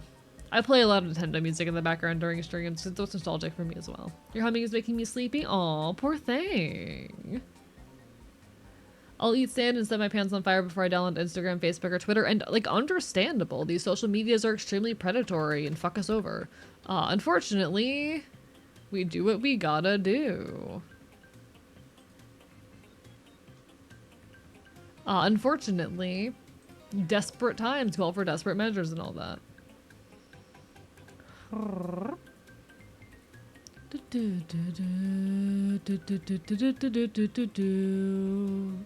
Hey chat, I really appreciate you guys and all the support that you offer me. I talked about this earlier, but a lot more people have come into chat, so I'm gonna say it again now. I either after the stream tonight, tomorrow morning, or after tomorrow's stream, just depending on when I'm able to find the time and energy, I am going to be applying for Twitch Partner. I'm going to be filling in that application. We have essentially hit the requirements for Twitch Partner. I don't know if I'm going to be accepted for the first, round, so please continue lurking. Twitch will still pay attention to our statistics and whatnot in the, week of reviewing my account as well, so we do need to continue to maintaining numbers for this coming week. And potentially further if I do not get accepted, but I'm going to be filling out that application, and we're going to see what happens. I'm very scared, if I'm being perfectly honest. This is like a terrifying step that I am taking, because if I don't get accepted this time, I have to wait a whole month before I can apply again, but I have some amount of faith. I have some amount of faith. I'm so incredibly grateful for everything this community has done for me, and I'm really excited for the near future, and I think we're going to achieve incredible things together. Thank you everyone for continuing to be a part of this journey. I might choose to wait a couple extra days, maybe until tomorrow night, but like, for the sake of transparency, I wanted to be very real with you guys that like, I'm going to put in that application sometime in the next like 24 hours. Hopefully. So thank you. Genuinely thank you. None of this would be possible without you all. They all mean the world to me. Do it on stream? So I don't know if I can do the application on stream. The thing is, I need to wait for this stream to be over before I can do it. I need to wait for the stream to be over.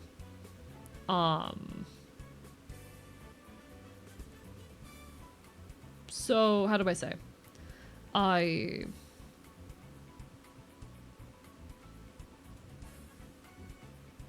Oh, my brain's not working. Chat, I might be a little bit tired and sleep deprived.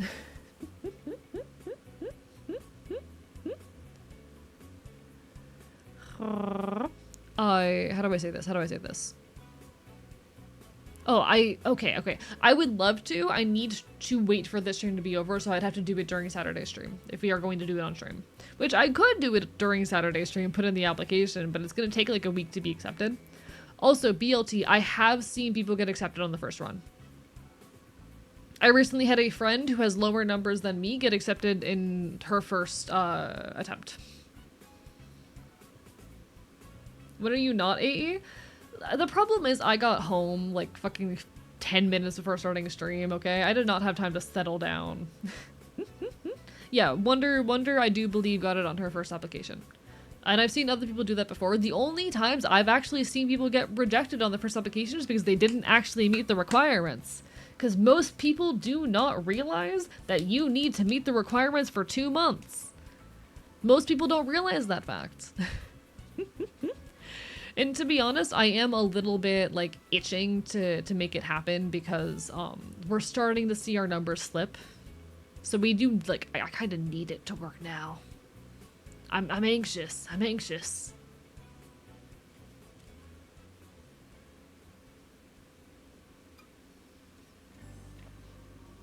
Hope you're enjoying your blow pop, Ellie. Yeah. A lot of people do not realize that the requirements are 2 months. And so they will submit an application before they actually meet the requirements.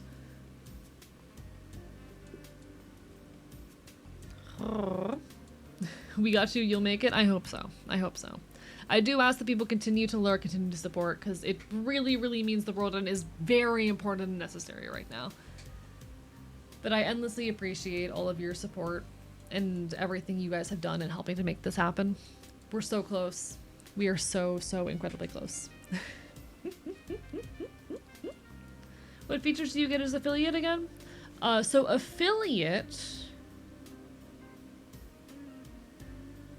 Affiliate is, it gets you channel points, it gets you the ability to, you know, have subs and gift subs, it gets you the ability to have bits. Basically all monetization is locked behind affiliate. You get access to nearly all of Twitch's features as an affiliate. What partner gets you is access to additional promotions, official communication with Twitch staff. It also allows you to get on the front page and shit like that. I think we've talked about guns every time I've been on a stream. It tends to come up a lot around here. That sounds nice. I want money. Don't expect to make much money streaming. I do want to say that. This has been on my mind a bit today because this morning I saw a friend of mine go on a hiatus for an undetermined amount of time. Due to a mental health crisis. Don't expect to start streaming and succeed or make like a meaningful amount of money. I've been doing this for 3.5 years and I'm very lucky to make what I make, but most months I make like 500 bucks. Most people I know do not make that much. You have to really enjoy what you're doing. I watched a friend have a whole crash out earlier today about like not succeeding as a streamer despite having been doing this for so long. And I'll be honest, I have a lot of hot takes about what it takes to like exist as a content creator that I think would hurt a lot of people's feelings if I actually spoke them, so I tend not to. When I do give my perspectives on like success as a content creator, I think I tend to give a very watered down version of them because I think if I was fully honest, a lot of people would not like what I have to say.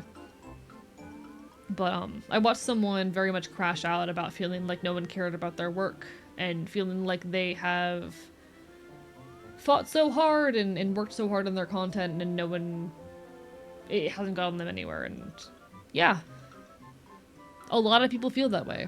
It's hard. 500 bucks would pay my rent. So they would not pay mine. It does not pay mine. If only. I will say, like, the amount of money I would need to live off of streaming, bare minimum, I would say would be 1,500 a month, which I've only made once in my career. And that was during my, my 3 years anniversary. More realistically, what I would need to comfortably survive would be somewhere around 2,000 a month. Content creation is 90% luck, honestly. There is a large portion of it is luck, and then you have to have the ability to maintain that luck, to take advantage of that luck. Content creation is partly networking, partly skill building, and partly luck, in that you need luck to strike, while having the skill to maintain it and take advantage of that luck when it does strike. Networking just helps you maintain and build the rest of the way. Hopefully your next big video gets you another boost. I hope so. I hope so. I would need to at least double my current revenue though in order to like live off of this. It would take a while. Bear in mind, chat, I'm in the top like 0.25% of streamers on this website. There's this website called Twitch Tracker, which has like a famous followers list, which is for people who are like in the top echelons of Twitch. And I show up on that, on some people's accounts. Let me get an exact number on like my placement. Okay. I am in the top 16,000 streamers on this platform. That is in the top 0.25%.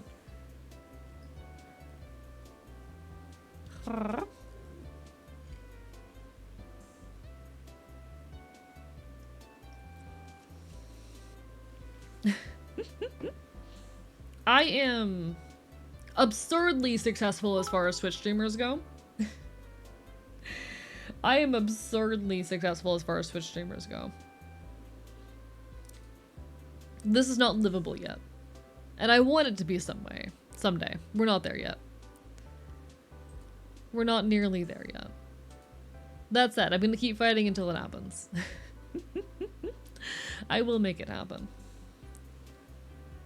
I never put any effort in networking or advertising my streams at all. If anything, I put effort into limiting weird randos, and that's, you know, fair. I'm someone who wants to, you know, make money and build an audience, being completely real. Like, I'm not doing this to become rich or famous. I'm doing this to try and make a living off of my art and to, like, have a space to talk about things I care about. I started streaming with the intention of making cool art and hopefully one day living off of it. That is my great ambition. And along the way, I found I'm very passionate about, you know, being an educational force in leftist spaces. I'm very passionate about being, like, a loud queer voice. I'm very passionate about media archival and all of these things. But my ultimate goal as a creator is just having the ability to live off of my art. I remember this one time I was talking to someone and they were upset their first stream wasn't as popular as they thought. They averaged like 12 viewers, which is a number I haven't seen on my own channel in years. I almost screamed. Yeah. I think it's something like only 5% of streamers ever reach affiliate. Hello, Corella, welcome on in, Bark Bark Bite Bite. I think it's something like only 5% of streamers ever hit affiliate.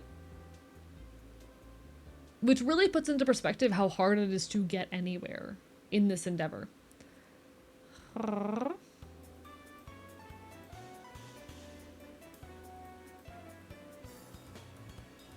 And most people who start streaming expect... Okay. This is my worst, most egregious, and kind of meanest hot take. Okay, this is a very mean hot take of mine. A lot of people come into streaming thinking that turning on a camera and being funny is enough to grow, and no, it's not. No, it's not. Turning on a camera and being funny is not nearly enough to make it out here.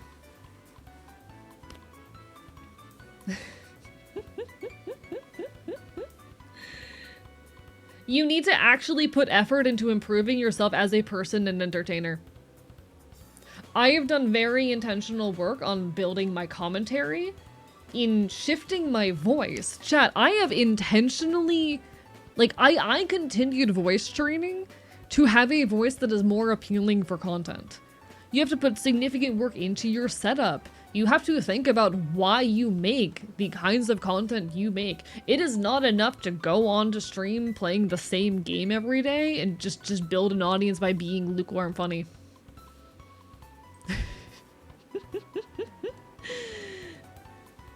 You don't even need to be conventionally funny to be entertaining. Yeah, also true, also true. I'm not a funny person. I'm not a funny person. I know I'm not a funny person, so instead of leaning into being funny, I lean into having interesting commentary. You know? I've leaned into yapping and chatting because that's what I'm good at, because I'm not good at being funny.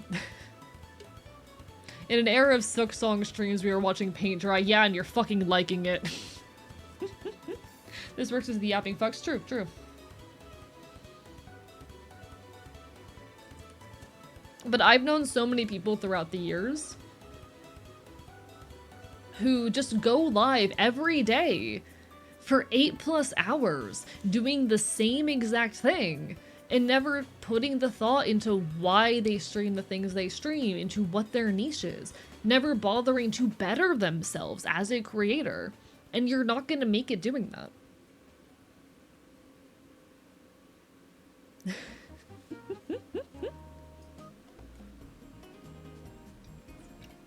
My other hot take. Not everyone can succeed.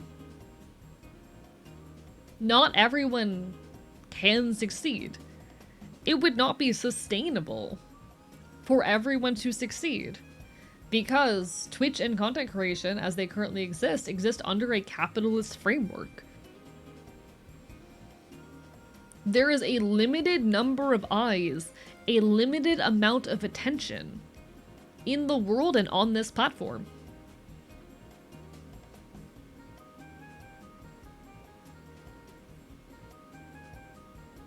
To be clear with what I was saying earlier, I was specifically talking about people who would do that and then complain on Twitter about not having viewers.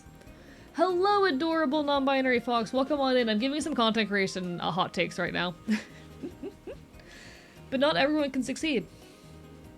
There is the same way that not everyone can be a CEO of a company, not everyone can succeed as a content creator. You're not bound to eventually succeed if you just keep doing this. You need to be something unique and special and meaningful. And that's hard to be. My application to join the trans anarchist fox niche. No, this is my niche. This is my niche. No, mine. Mine. I'm defending my territory. But hello. It sucks to acknowledge, but like, I think we can acknowledge it about capitalism. We need to acknowledge it about content creation too. There's a limited number of eyes, a limited amount of attention. We live in an attention economy as content creators. No,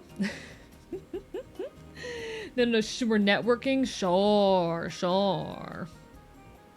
If I can be completely honest, I feel bad about this, but I've gotten a lot more wary about engaging with smaller content creators recently, because I feel like I need to be protective of who I'm putting my time and energy to, and because it is very exhausting having people vent to me because my numbers are higher than theirs. Like, this is not me saying I'm opposed to being friends with smaller content creators, but I need to see, like, ambition and value. I need to see that you're someone who either is in this for the love of the game, or who is doing new and interesting things to push boundaries, you know? I need to see ambition and passion. Cause I am so exhausted of having people come and vent to me about their viewership just cause I'm larger. I'm so tired of it. You guys don't understand how many times this has happened to me. Anyway. Ads are gonna hit in a moment, I'm sorry. Usually watch streamers in the 10 to 30 range with some exceptions like yourself, and I'm honored to be an exception. I try my best to keep up with chat. Yapping is my focus. How's the paint drying, Jagoff? I've not been paying attention to the paint. Chat, has the wall changed at all in appearance? Has the wall changed at all? But no, I get a lot of people who come to me and be like, I don't know what I'm doing wrong. Why are you succeeding and I'm not? And I'm like, have you considered that I put 30 hours a week into this and I have massively changed elements of my life to accommodate it? And I put a lot of work into building audiences on multiple platforms and growing my skill set. And I have a very strong, very, very put together niche. Have you considered that not everything, have you considered that most of what I do on stream is intentional? Even some of the scuff? Chat, my music just ended. This is so sad. Dorier, thank you for the 10 community gifted subs. What the fuck? Eats you alive. How dare you?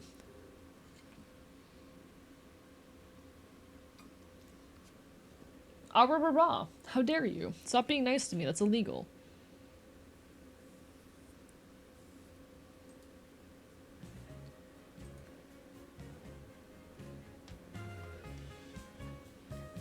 Alright, we're rocking with the Pokemon music. Let's go. Pay AE to get a VOD. Noted. Real. How are you, Thorier? Lovely to see you. I got 8. Thank you so much. It's appreciated. Genuinely. Left us after ranting about how meritocracy is a myth. I mean, yes, meritocracy is a myth, but also at the same time with how intention economies function. Like, having skill is not guaranteeing success, but if you're going to maintain luck when it strikes, you need to be doing something interesting enough to maintain people's attention, you know? Normal? I was normal once. They locked me in a room. A painted room. Try licking it to see if it's dry.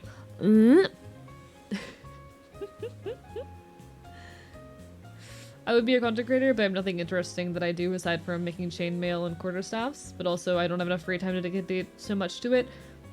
Haley, I'm so sorry for not answering your DMs. I'm a very busy critter. I keep meaning to, but then I see it while I'm like out and away and I can't take a picture of the existing chainmail I have.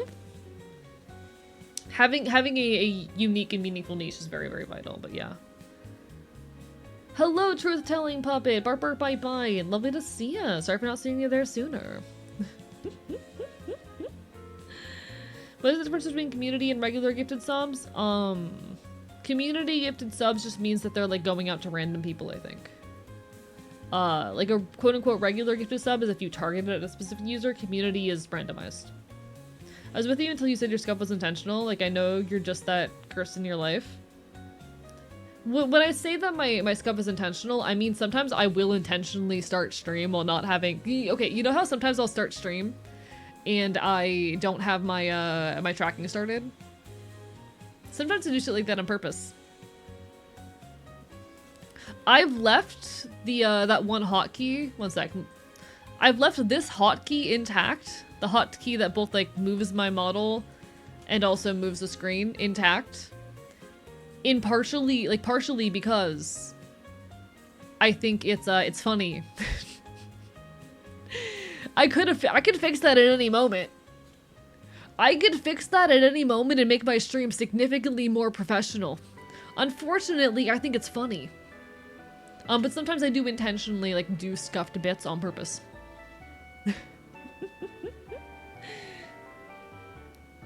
I think I would have lucked my way into some kind of viewership by now if by sheer volume, if nothing else, but I'm always streaming different games like 70% of the time I'm streaming boring stuff.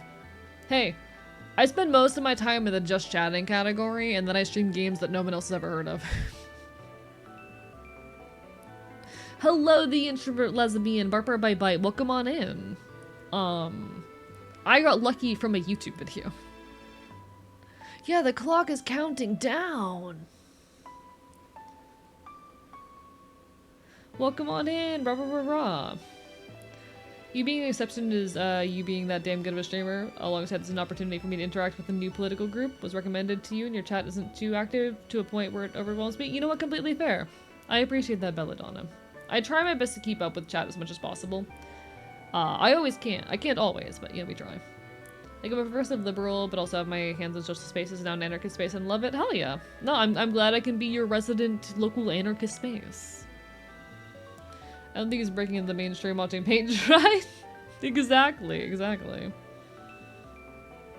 Difference between that and just grinding Total War or Pendor for like 50 hours in a row. Fun fact, Twitch is less likely to give you a partner if you only stream one game. Or at least that's what I've heard through the grapevine. If you're someone who focuses on a specific niche, like you don't have a general audience the way that I do, where I have you guys who will come around no matter what. Twitch actually doesn't like that. Generally, like, you want to have a kind of audience that will come for you for anything. Variety streaming is the better option, because while it will make it harder to grow an audience, that audience is actually going to stick with you. That audience is not there for the game, they're there for you. Thank you for the text to E, Lycan. I'm so sorry for not seeing the first one. This is an announcement for Gray. Gray, your Lycan is outside and requests assistance. I repeat, your Lycan requests assistance.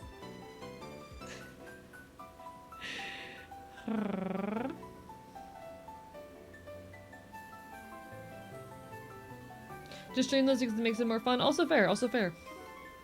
Like, ultimately do what you want with your content. If you're in it for the love of the game, then you're in it for the love of the game.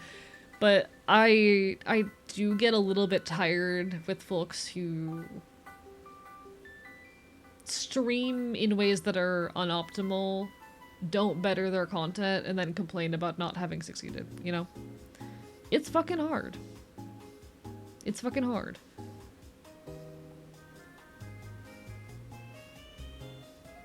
I've actually heard the opposite weirdly, but it makes sense. Hi, Wonder. Bark, bark, bite, bite. Lovely to see you. Hope your stream went well. Congrats again on partner. This is just what I've heard through the grapevine. But ultimately, the whole thing with like a variety stream is you build an audience who cares about you, not the game. I have a lot of really strong ideology around content creation. So what I've been doing right now, Wonder, is I've been giving some of my unpopular and not so kind content creator takes. That's just me. I wrapped up a bit early so I can work on a few things. Exciting, exciting. I need to send you that snippet to record. Wonder, I'm gonna have you, for my video essay, read one of the introductory paragraphs to, what is it? The Declaration of Independence of Cyberspace, which was written in 1996. Mostly because it's the first piece of text I decided I am directly quoting. I'll send you that when I get a chance. I'll send it to you after stream, probably. I would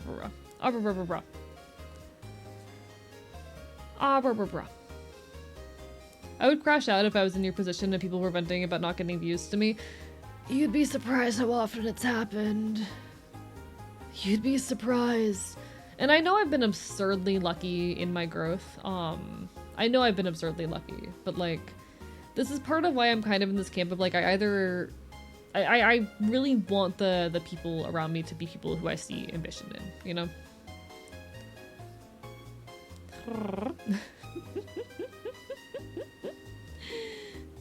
For some streamers like RT Game who used to play one game and wanted to become variety, that's really hard to do is the issue.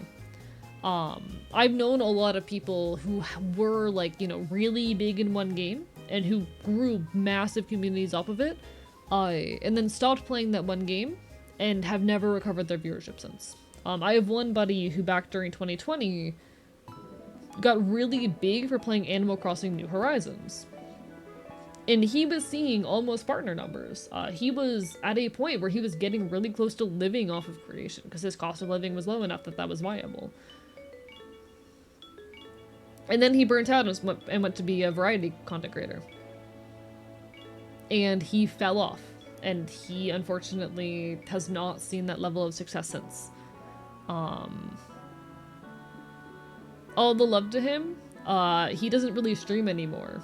Because he just can't do it with the way the numbers have gone. It's a very rough, complicated choice to try and jump from being a streamer for a particular game to being a variety content creator, because you need to have an audience who's attached to you. You need to be the thing carrying your content. Already recorded your DM such silly, so true. Yeah, Wonder read my mind and knew exactly what I needed, actually. I know a partnered guy who averages 150 to 200 when he plays his one game. Clocked him playing something variety the other day at 6 viewers. Yeah, that's the thing. It ultimately is whatever people value as a content creator, but I very intentionally have set myself up to be a variety and primarily yapping streamer, so that I don't need to worry about that. Partially because I love yapping and it's what I'm good at, but also because, like, I know you guys are here for me. The fact that there are people who leave the stream when I leave the just chatting category tells me that I'm doing something right.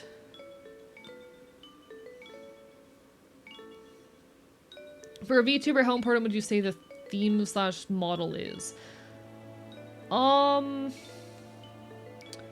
gonna show you my old model real quick. Give me a second.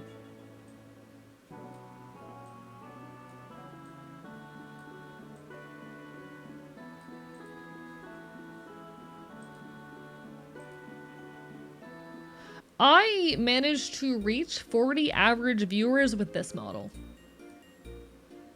This is my old model. I was using this up until almost a year ago. And I managed to reach 40 average viewers using this model. And while I have some amount of nostalgia for this model, it's not great. Fuckpin is really good though. We love Fuckpin. We love Fuckpin, chat. We love Fuckpin.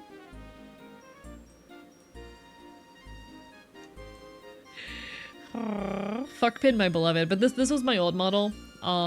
This is my old model. And I think suffice it to say, it's not very great. But I managed to hit 40 average viewers with this model. Because I got really good at the whole yapping thing. With my 2.0, I had a lot of intentions. Part of it was just to make a model that was more better looking, but a lot of it was also to kind of nail down those themes. I wanted to make sure I had a model that read as more overtly and strongly punk, and particularly as revolutionary. It's also when I started doing the animatics. I wouldn't say that those things alone have like made my content. I think with the quality of my yapping, I still could have gotten somewhere with this old model. A lot more people are inclined to click on a stream. I just hit the wrong button. A lot of people have been more inclined to, you know, click on my stream and then stick around with the modern model. I'll get that text to E in just a second. Everything's breaking. This is the wrong one. This is the one I need. This is the one I need. Who the fuck is texting me? Stop texting me. Stop doing that. I don't like it when people text me. Get out of my fucking notifications.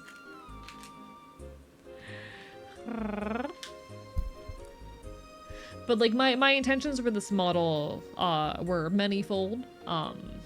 To lean more into that like punk revolutionary aesthetic, to have a model that just generally looked better, like communicated me better. And I would say that I don't think it is necessary to have a good model. I would say your audio is your most important thing you should be worrying about as a content creator.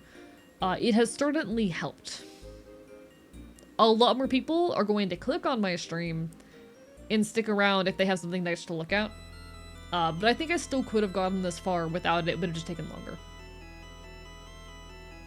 You should look up Molo from Rivals of Aether. You'd love him. Let me peek. Let me peek.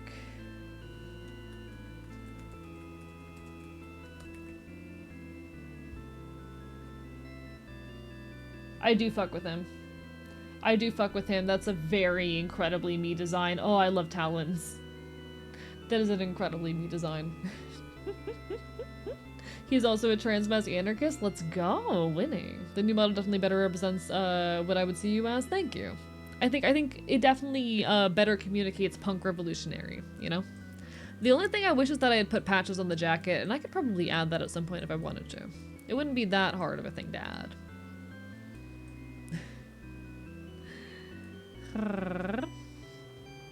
I should do that sometime. Personality is most important, but looks still help. I mean, not even personality. It's just that like it's being easily communicable is important. It's being entertaining. It's being entertaining more than anything. You know. I don't think that being a VTuber is a cheat code in any means, though. In fact, being a VTuber is not a fucking buff. VTubers are generally only watched by VTuber enjoyers. You're not gonna get, like, normies invested in your content as a VTuber. The fact that I have so many people in my audience who are not normally VTuber watchers is a fucking achievement. Hello, Yui, welcome on in. Bark, bark, bye, bye. Yeah, like, the fact that I have people like Jelly in my audience who are not normally VTuber watchers who watch me is an achievement. Normally, being a VTuber puts you in this very insular spot, where only other VTubers are willing to engage with you. Also have a very alluring voice. I intentionally have manufactured my voice to be appealing. Mostly watch this Jack House content because I know him, like that's it. And you know what, that's valid. That's valid, and I appreciate it. I hope it's enjoyable, Lucky. I hope it's enjoyable. Helps to have more moving stuff on your screen. I think a VTuber model instantly helps with that. Not generally, people who are not VTuber watchers will not watch any VTuber. And being a VTuber is a negative to them. Don't prefer VTubers, but not a deal breaker for me. And that's fair. Most of the streamers I watch are VTubers or PNG tubers, with a few exceptions like Jelly here. So generally, in my experience,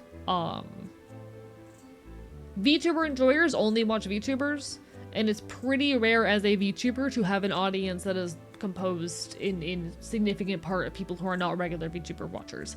And the reason that I have a lot of people who are not regular VTuber watchers is because I make a kind of content that you don't normally see among VTubers. That being political content. Political commentary is very much looked down upon in the VTuber sphere. So I very much mark myself as an oddity within the sphere. But that gives me a very unique market to appeal to. I don't think I would be more successful as a facecam streamer, not because I'm unattractive, I'm hot as fuck. I think but I don't think I have like the kind of distinct, well, I have a lot of distinctive look. I don't know actually on that regard. I think as a YouTuber, I would have more success, but I think as a streamer, probably not so much because I was able to feed a lot off of the VTuber solidarity in the networking realm. That's a complicated question I need to think more on.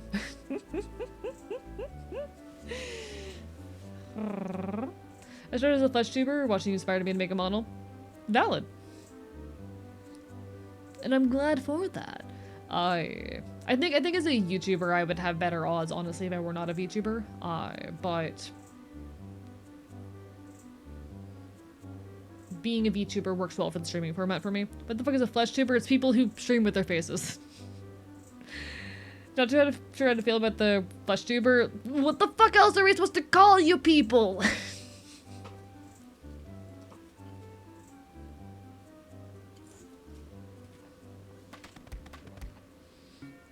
Literally a politics student, I don't think it's surprising I watch people who do political commentary, but generally in the VTuber sphere, it's a bad thing, you know?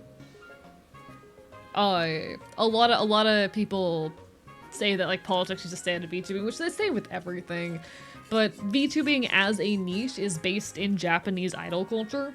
Yeah, corpo, and there's so much corpo VTubing shit. Of course, politics is not really very welcome in the sphere, given its history and origins. You also hop by your own judgment, so I'm sure people would watch you for a flesh tuber. Yeah, fair point. I am hot. I'm so fucking hot, guys.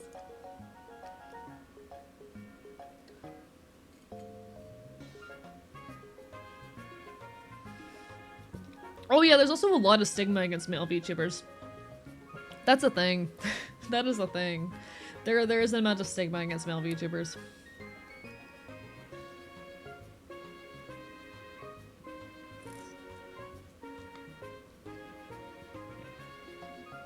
I will say, being a VTuber is nice because, like, I don't really necessarily have to care about how I look. I think I'm attractive, but I don't have to, like, if I were, I'd have to actually put effort into, like, coordinating outfits and, not brushing my hair, because I don't brush my hair, but, like, making sure my hair looks okay whenever I start stream. And it's kind of nice to be able to, like, roll out of bed in a pair of sweatpants. Like fucking just binder and sweatpants. No goddamn shirt and stream like that. It's kind of chill. It's kind of a vibe. And just not having to care all that much. And I'm also just really in love with the artistry of live 2D models, of VTuber models. I am someone who has been doing digital art for a long time, and I also have some background in Flash animation. And live 2D is basically just tweening. I love the process of like rigging and drawing live 2D models, and I love VTubing for its potential in like storytelling, particularly and whatnot. But you know, that's besides the point. Don't tell me you sleep in a binder, King. I don't sleep in my binder most days, but I like to sometimes lay down for a few minutes before stream because I'm tired. I need the refresh. Oh, fun fact for people in chat, if you have curly hair, don't take a brush to that shit. Fun fact, I have curly hair. If you have curls, don't fucking brush that shit. Get that hairbrush out of your goddamn hands. Do you want terrible frizzy hair? Yeah, like if you have curly hair, use your fingers, or if you really need to, a wide tooth comb. Do not bring a wavy hair, it's fine. If you have curly hair, do not bring a brush to that shit. Wavy is fine. If you have curls, don't bring a brush to that shit. I think my hair is like a 3A or whatever the fuck. So it's like the least curly curls. It's like the like loosest curls in the goddamn world, but it's still curly. Hello, Reggie. How are you doing? Bark, bark, might bite. And hello, Kaffer. Bark, bark. Well, come on in. I have no skill for art stuff. I'm willing to learn a skill just for one purpose, but I have to care a lot about that purpose. In this case, I do not. I mean, also valid. I like drawing, and I really love animation, so. I had ringlets as a kid. I didn't know how to care for him, so I treated like straight hair for years. I'm pretty sure I vaguely mentioned in I Don't Regret Girlhood how, like, I had a complicated relationship with my hair for a long time because I had those loose curls and no one knew how to care for them. And I was forced to straighten my hair every day for years, and that did so much heat damage. And it took me a couple years of caring for it myself. It actually took, like, a POC friend of mine sitting me down and being like, hey, buddy, here's how you take care of curls. To teach me that shit, and I'm so grateful for it to this day. But it took a couple years to, like, fully recover my hair and get the hang of it. Don't know anything about the VTuber community, just check out people who seem cool. And honestly, I'm very glad that my community is more... Like, I think it's really interesting when there are people in my community who are invested in mainstream VTubing culture. I'm kind of glad that the majority of my audience is not very invested in mainstream VTubing culture.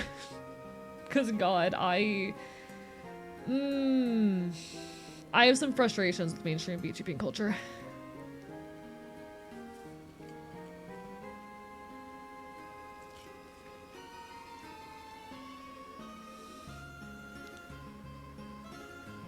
So a POC with curly coily hair for helping curly white people learn how to care for their hair. Yeah. The thing with being ginger is it automatically comes with the curly hair traits. I only know one other fully political VTuber, one who does dabble in politics, but she mainly does it because she wants to be abundantly clear she is not a Zionist. You know what? Fair. I do have a couple other VTuber buddies who talk politics, but like the only other VTuber I know who is mostly politics focused is Wonder. Wonder is the only other VTuber I know who's like primary drive, the way mine is politics. You know?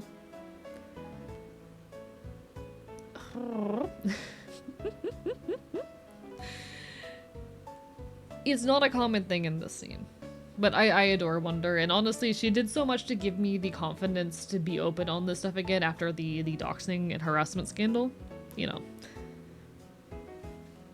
How's the paint? It sure is paint. Chat, let's look at the paint. How's the paint doing?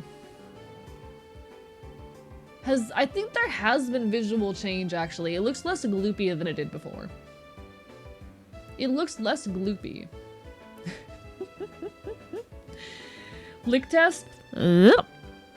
That's not the sound that licking makes. It's way less reflective now. Oh my god, it's drying!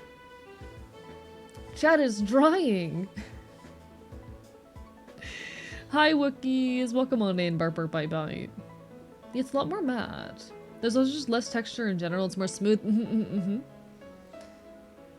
Need to stretch? No worries. Do what you gotta do. Sorry I'm late to the party. What did I miss? We're watching paint dry. It's like the best Archivist stream ever. This is peak AE. You know? We're watching paint dry. Just woken from a killer 4-hour nap with my cat. That sounds so nice, actually. Congratulations.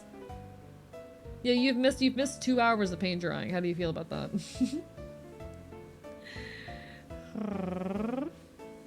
They started watching VTubing because I was political and leftist. You know what? Valid. Welcome aboard. I wish I could watch paint dry with Icon. That would make it better. How dare you? Yeah, Wonder is just Wonder now. When you're a Twitch partner, you get the ability to like steal usernames from inactive accounts. It's a thing. Honestly, if I was given that option, I'm not sure if I would do anything with it because I can't just be AE. If I could just change my username to be AE, I would do it, but like I can't. And there's no way for me to shorten an archivist, and I don't want to do a whole rebrand. So, like, we're just archivists, you know?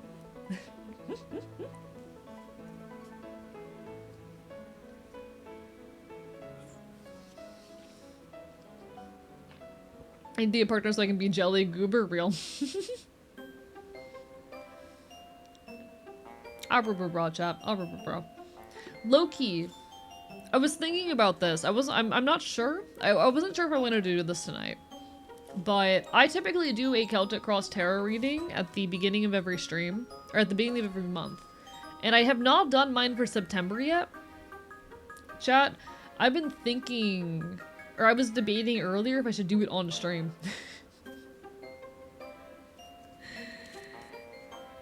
Do we do it? While we're waiting for the paint to dry, do we pull out the tarot deck? I put stream read, chat. I think maybe we do my monthly Celtic Cross on stream. For me, tarot was like a little meditative tool that I use to reflect on circumstances of my life. It is a tool that I don't believe the cards are reading my future. For me, it is just, you know, they're not gonna tell me anything I don't already know. The deck is, if I read something in the cards, if I look at those cards and I see something relevant to like my life in there, it's because that thing is on my mind and needs to be brought to attention. For clarifications on my relationship with tarot. It's like, you know what? Fuck it.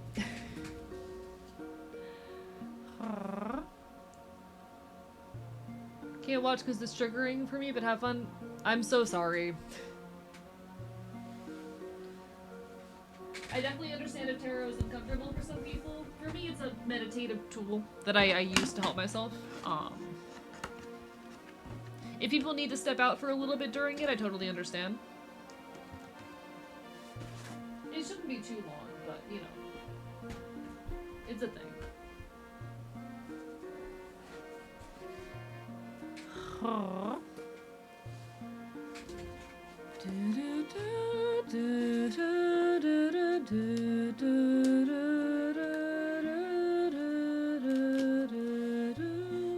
I'm too much of a Redditor to enjoy tarot. Like I said, it's a meditative therapeutic tool for me.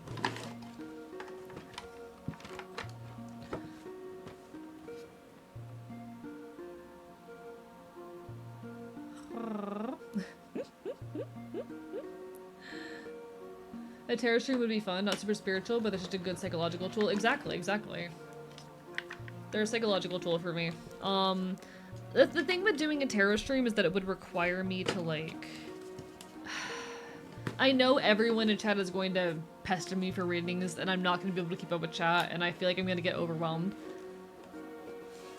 That's my thing with doing a proper tarot stream. That's why I have it as a big sub-goal, because I'm like, I don't want to do this unless I'm getting something out of it.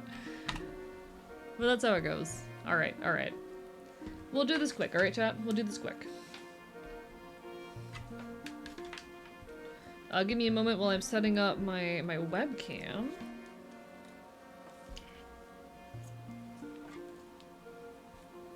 Alright.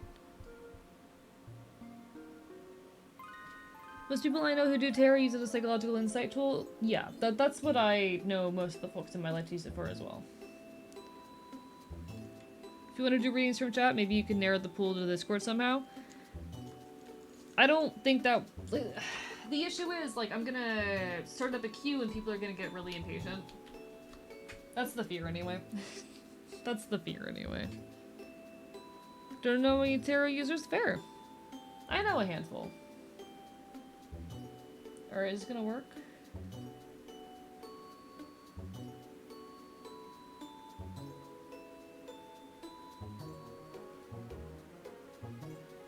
Hey, are you turning on? Give me a second, chat. I gotta get this thing functioning. I've never been able to figure out Krita. Krita scares me. Krita scares me. I'm not big on Krita. Oh, Twitch just glitched out hard on my end. We don't like it when Twitch does that. Twitch, what the fuck? Okay. Why are you not working? Why are you not turning on?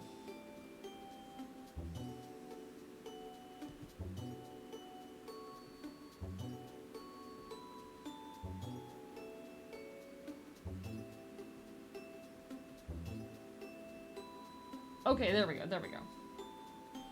Alright, so I fundamentally do not have enough desk space to make this work, but we're gonna try, alright? We're gonna give it our best shot. You're gonna have to deal with the transformed human adjacent hands, alright? Just cope with it, chat. Just cope with it. You're gonna deal with the weird shape-shifted hands. It's fine. Let's see. Full screen projector. There we go. So now I need. Where's my capture card? Where is my capture card? Ah, rah, ah, rah, rah, rah.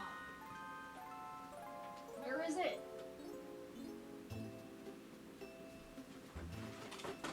Sorry, chat. There's a million wires in this fucking setup. There's a million wires in this setup. Okay, this goes here and here. So that's our input. And then where's the fucking output wire? There it is.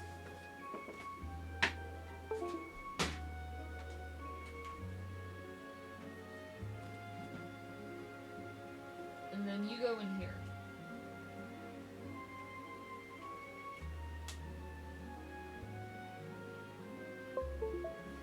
Okay. Let's see if that works, chat.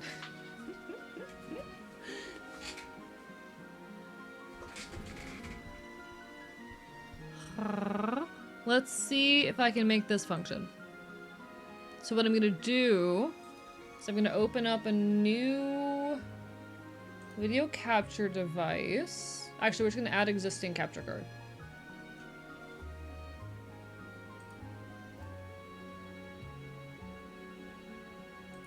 Why are you not working?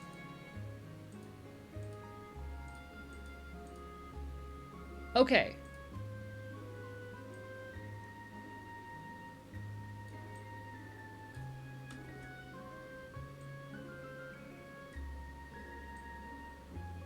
Hi! Hi! Hi, chat! Oh my god, hi!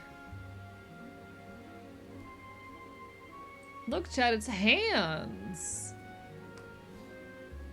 Oh my god, chat, it's hands! Oh my god, he has hands! Have you all ever fucking thought about this before? That your streamer might has hands? I do not have cute hands. Bro, you pale as fuck. Yeah, I'm ginger! I'm a fucking ginger! What did you think? Alright, give me a second. Let me go over my deck.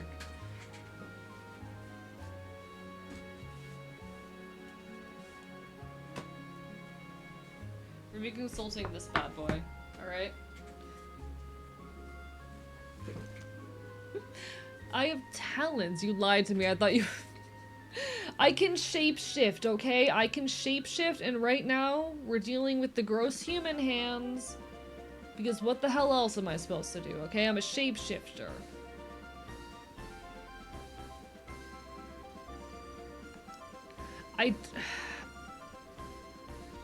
We're doing human hands today. I'm a shapeshifter, alright? Hello, Viridian. Welcome on in. 2 members of my party almost died this session. Oh no! Hang in there, Viridian. Oh no. I'm so sorry. I'm so sorry. Okay. Alright, chat. This is my tarot deck. We're not gonna be able to display the whole reading at once. We're just gonna have to make this work. We're just gonna have to make this work. Someone embarrassed about his grubby human hands. Chat's bullying me! I'm not insecure! In a healing class, so the guilt my character's feeling is real. Oh no! Hey, it's alright. It'll be fine. It'll be fine.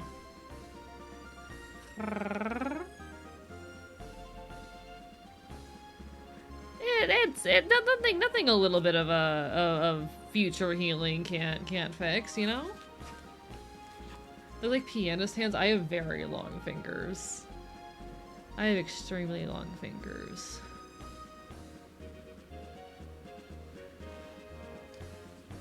Folks with good eyeliner. I don't do makeup. I'm gonna be so real. I don't do makeup. Gnawing his fingers, you can try. Hey, you got them hands. I wonder how good is he at throwing hands? I can punch hard. Fight me. I dare you. Fight me. I dare you. I will beat you up in a Waffle House parking lot. You can't fucking stop me. Try to fight me. Alright. So what we're doing is my Celtic Cross for the month of September. I'm going to be pulling the cards, but then assembling them on the floor. Because I cannot fit the entire reading on my desk. It won't work, alright? So we're going to start with card 1, our current situation. Thank you for the Lurk Galactic student. Current situation, the Hermit.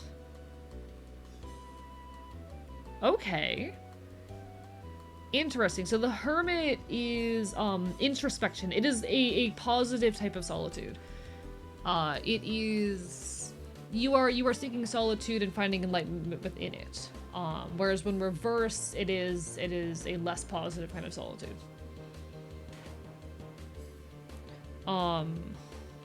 Past. The Queen of Pentacles. I swear I've had the Queen of Pentacles show up recently.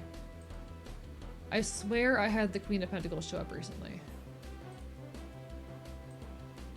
Queen of Pentacles reverse particularly. The Queen of Pentacles is typically a very... It's a feminine coded financial provider. You know, it is not as nurturing as the... It's very much a working mother kind of archetype. Queen of Pentacles... I could have sworn I had Queen of Pentacles show up recently. I'm gonna have to dig more later to see where Queen of Pentacles showed up. Because I'm not stumbling upon it at easy glance right now. Queen of Pentacles.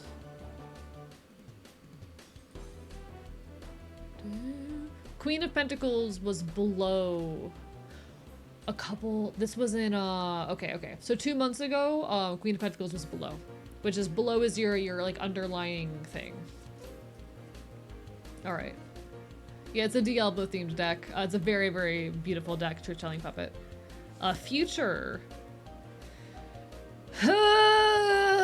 I have history with this card. Temperance reversed and I have history.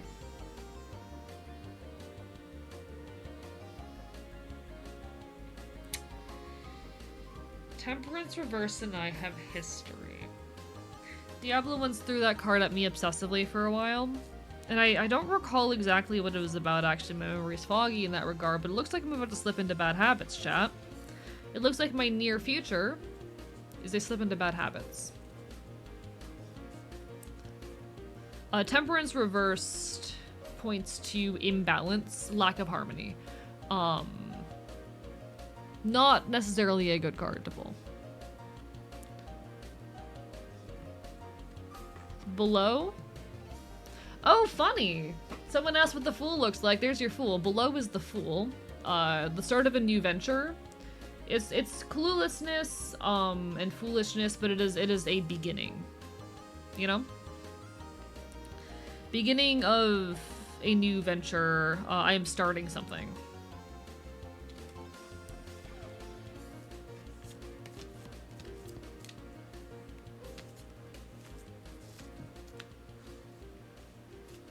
I did see your message about that, Zelda.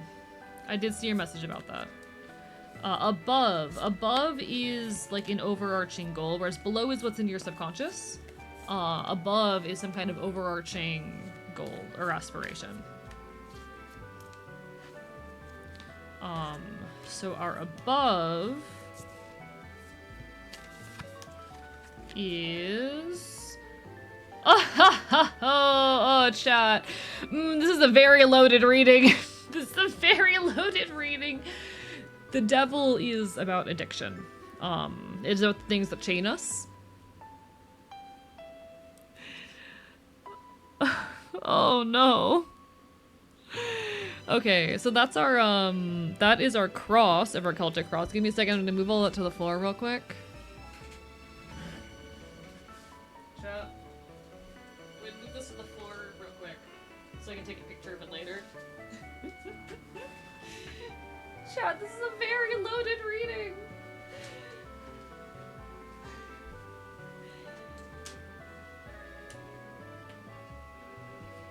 Okay.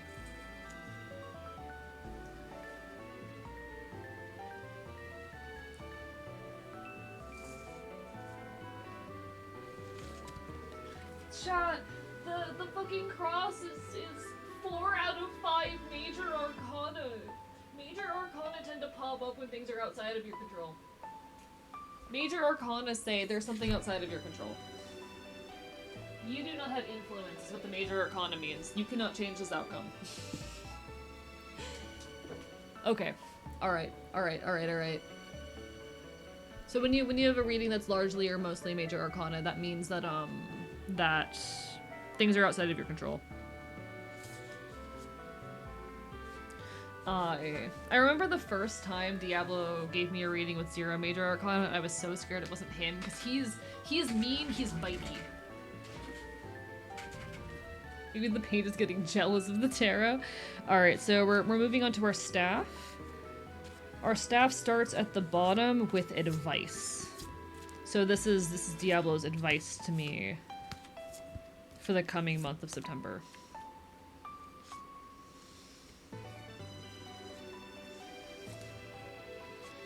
The King of Wands, that's a very good card.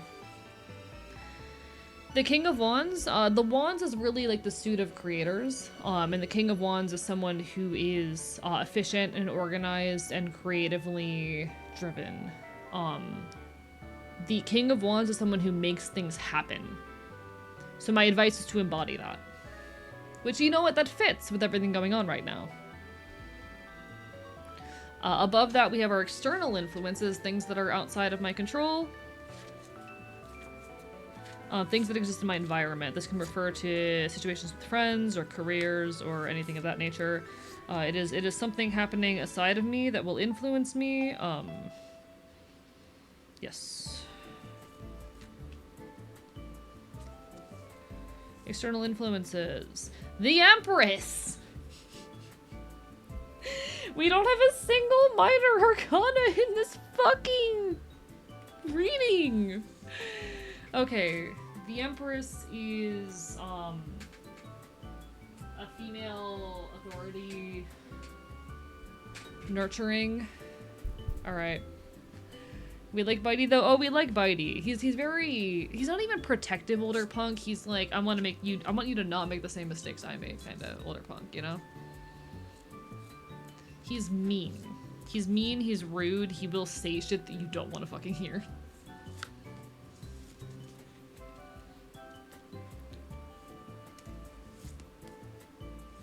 Okay. He's mean. He's very direct. Alright, so we have hopes and fears. Wheel of Fortune reversed. A cycle not completed. It's about the partner push, isn't it? Hopes and fears. Wheel of Fortune reversed. Rather, no. No, that's not. I'm thinking of the world. World is completion. Wheel of Fortune is about, like, luck and fate and karma. So bad karma, bad luck.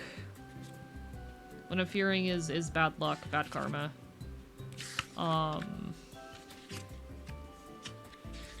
Chat, this fucking man. This man. Yeah, bad luck, resistance, setback. This is not a time to rely on luck, for it is not in your favor. The wheel is always turning, so do not despair. Yeah. And then, our final card is the outcome.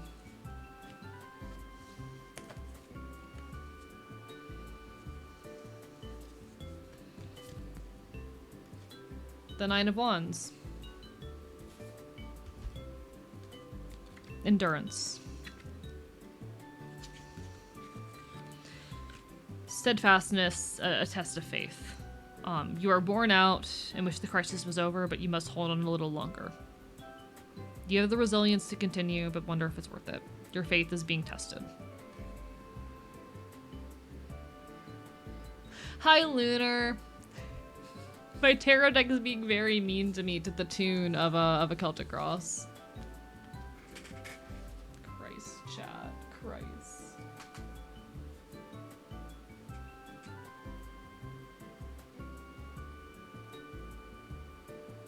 Alright, I need to grab a photo of this real quick.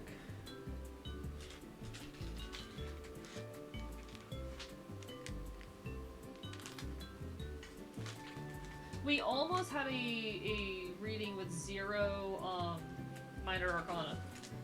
Our only minor arcana is the Knight of Wands.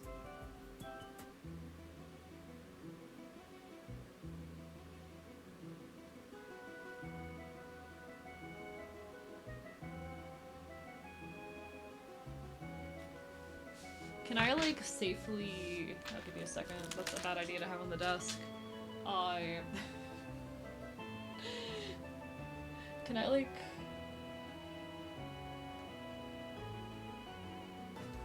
There's our Celtic Cross, chat.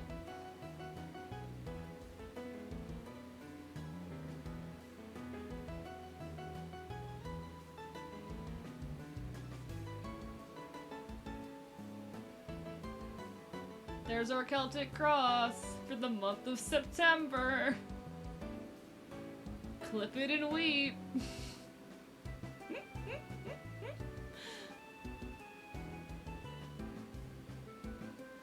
Here's a little mini setup tour. Oh my god, look at that. It's the Elgato, it's the controller.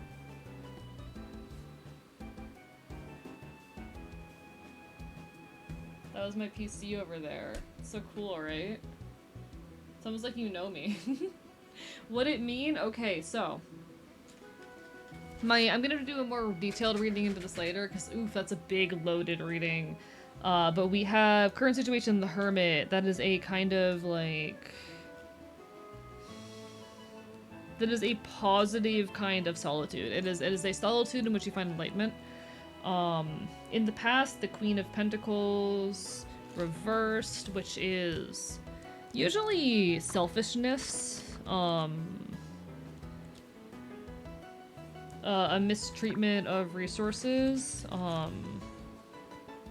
yeah, smothering ways, hoarding, miserly attitude, someone who fills a lonely soul with possessions and may purchase beyond their means, never satisfied, and feel they deserve more.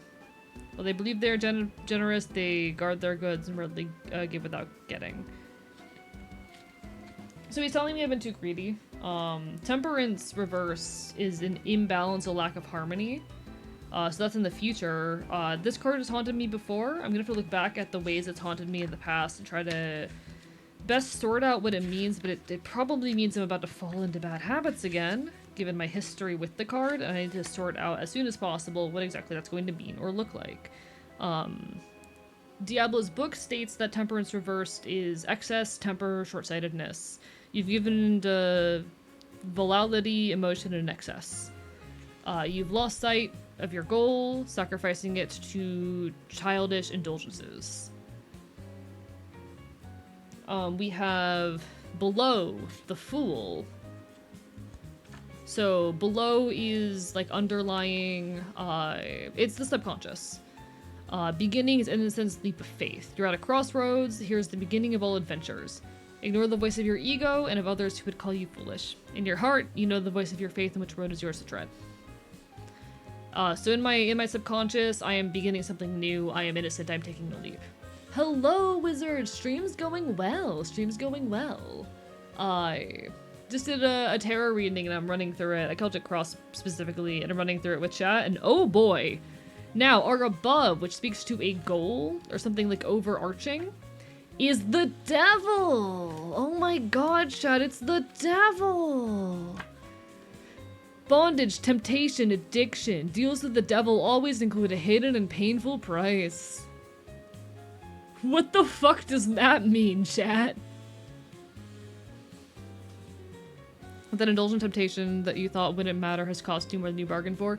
Like, this might be saying that my current focus and ambition is towards some kind of unhealthy addiction or temptation. That I'm falling into that. Hence why we have temperance reversed in the future, which is, you know, lost sight of your goal, sacrificing it for child's indulgence. These feel linked. These feel very linked, chat. That my overarching aspiration or goal is this temptation addiction, and that I'm being told in my near future is this short-sighted indulgence and this foolishness. That feels linked. In our advice category, the advice I am being given, which I think is the best possible advice that the deck could have given me, is the Knight of Wands. Sorry, the King of Wands, rather. This is one of those cards that makes me incredibly happy to see. Visionary, Ambition, Leader. Grum Larkin, thank you for the raid. Mods, can we get a shout out? I'll do it myself. Oh, never mind. Thank you, mods. Welcome on in, folks. Hello, I'm Archivist. I'm a resident chaotic Enfield. I'm quickly running through a tarot reading we just did with chat while we watch paint dry for 6 hours. We have 3 hours and 44 more minutes of paint drying to go. How are y'all doing tonight? Lovely to see ya. This is a glorified just chatting stream. I'm gonna be so real. I'm gonna be so real. But welcome on in, everybody. Hope you're having a wonderful evening. Hope everyone coming over from Grum's side of things is doing well. Everyone will give Grum some love. They're a super cool Hobgoblin VTuber, longtime buddy of the channel. But yeah. I am very happy to see the King of Wands in the position of advice. Someone who thinks big and loves bold ideas, ambitious for themselves and others. Warm personality, confidence, extraordinary leader. Authority and power to raise us to their highest potential. I am being told to embrace my creative energy here. Which is kind of what I want to hear and what I want to be told. Again, there's a lot of concern in how we have as above as the great ambition, the devil, with near future being temperance reverse. I'm about to fall into bad habits is what it sounds like. Not great to see, but you know. Here we are. We have in external influences, though, the Empress, which is, I believe, 4 or 3? 3. Yeah, 3. In my nearby environment, external influences, prosperity, beauty, nourishment. This is fertile and prosperous cycle in your life. Gifts will rain upon you from the heavens. So in my greater circle, someone is prospering. There's nourishment to be found. There is goodness. Some kind of feminine energy as well in my surroundings. Perhaps. There's a lot of different ways to read that. Wheel of Fortune reversed as hopes and fears, which we did go over a bit ago. Wheel of Fortune reversed, bad luck, resistance, setbacks. I am fearing that luck is not in my favor. I am fearing that I will be struck with poor luck. That I'll be struck with some kind of setback. Which, you know, it is very fitting given the whole partner push situation going on. By the way, we're partner pushing, rah rah rah.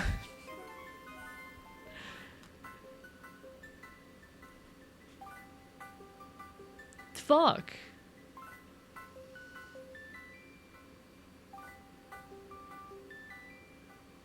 Fuck.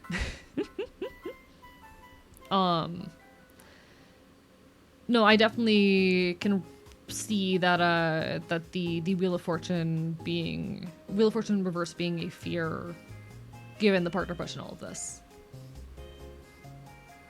And then we have 9 of Wands as our outcome, and 9 of Wands is a card of endurance in the face of a great trial.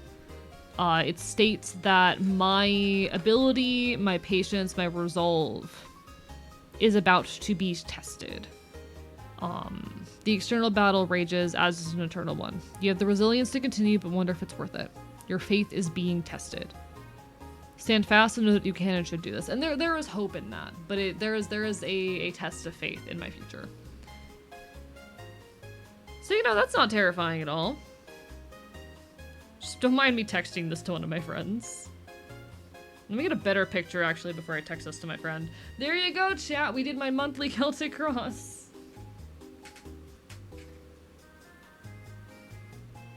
There's my monthly Celtic Cross, chat.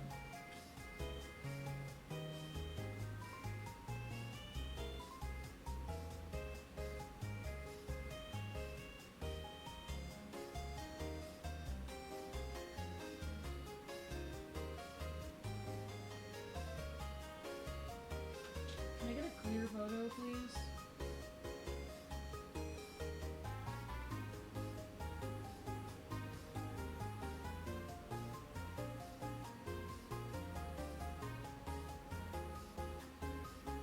Okay, there we go.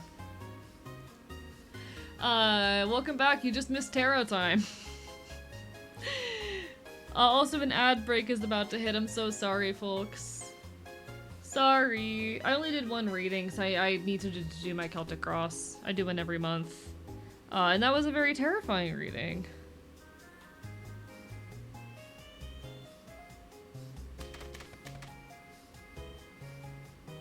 Very terrifying one. I can't believe Wonder just sent me an audio file of her saying penis. Hey Wonder, what the fuck? How dare you? You push for partner with Mr. Bezos and now you use us for capitalism. Listen, I'm doing what I have to out here, okay? Okay? We're all just pawns in the capitalist machine. We're all just pawns in the capitalist machine. Alright, I can pack up the, this whole fucking setup now. There we are, chat. We tarot our decks. It's a dog bite dog world. It sure is. It sure is. Can I share what I got for my reading just now since we're watching Painter? I feel free to share. No promise I'll fully engage just because, like, that's a big thing to engage with.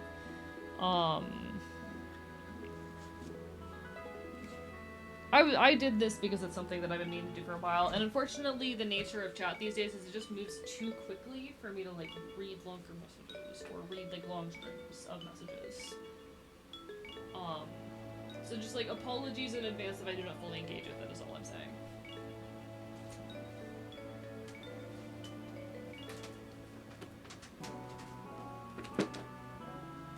I promise if I don't engage with something in stream, it's never out of malice, it's just that there's a lot happening in chat. And also, I'm the center of attention.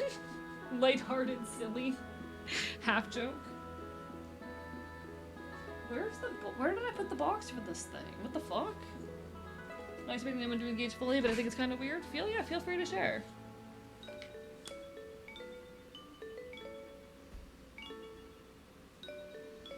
Where did I put the box for this? Hey, what the fuck? There it is. It was behind me. That inverted cards will be marked in before the name. Don't think your tarot dog likes you? Oh, he hates me. Well, no, I asked him if he hated me recently. What did he say when I asked if he was... Okay, I asked specifically if he was proud of me recently.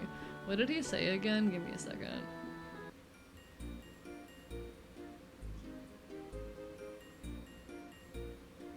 Are you proud of me? 3 of Wands jumped out while shuffling, which is in reference to a specific friend. Oh, yeah, okay. Yeah. So I asked him if he was proud of me and he didn't answer the question. He basically said, you know, fucking, I asked him, if he was proud of me, and he went, "You're not asking this for the right reasons." And I'm like, fuck you.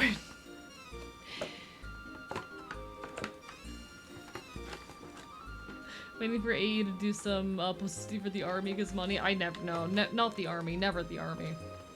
Listen, there might be a day where I take a sponsorship deal because I need to put food on my goddamn table. I have a lot of Ashton to care for. Listen, I have a lot of Ashen in need of being cared for. I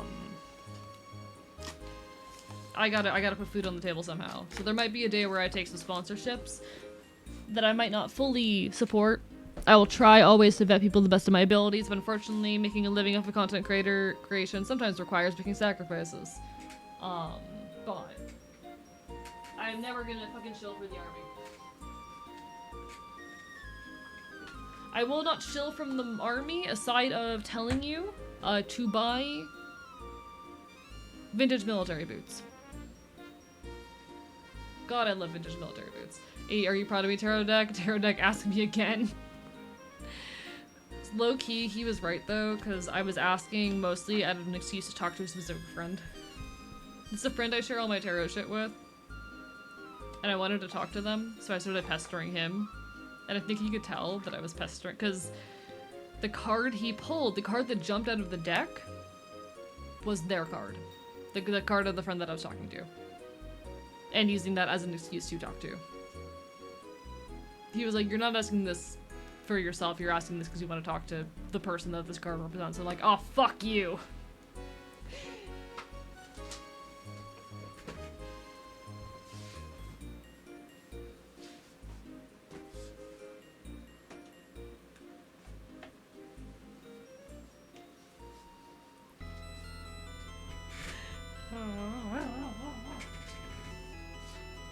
Hello, Belladonna, welcome back. I'm sorry your dog woke you up. Well, welcome back.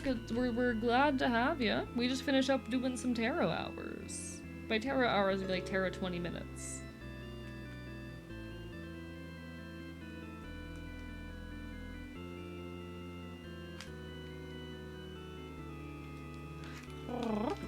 My tarot deck is super weird because if I dare say a curse word around them, not only pull the tower and the Nine of Wands until I apologize. That's really funny.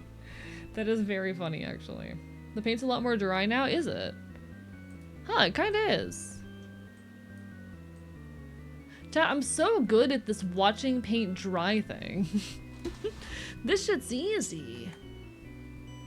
Chat, I'm so good at this watching paint dry shit. I'm doing an amazing job, chat.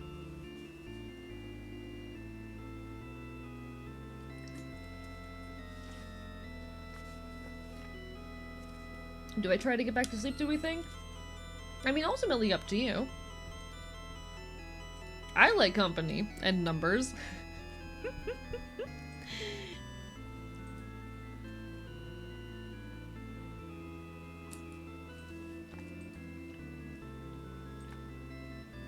Okay.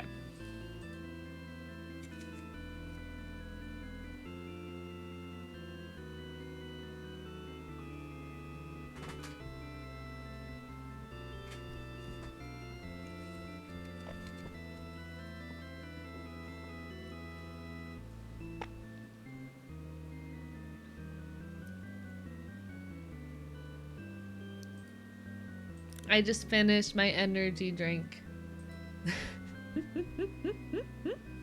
There we go. There we go.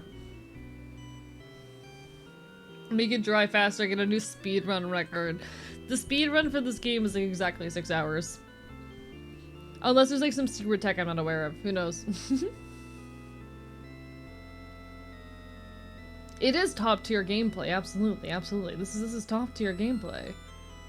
The trick is to have something else to do while it dries. I mean, that's what I'm doing. I'm talking to you guys, you know?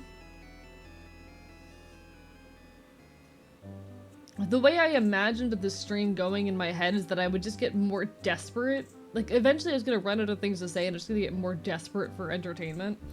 That we were just gonna go to some ridiculous extremes to keep ourselves entertained. I don't feel like we've needed it yet, but like that tarot spiel was the first one I had in mind for that. Jesus Christ. That man decided he needed to rip me a new fucking asshole. That was a very biting reading. As per always. Desperate AE, you'd like that, wouldn't you? Why did I just say that?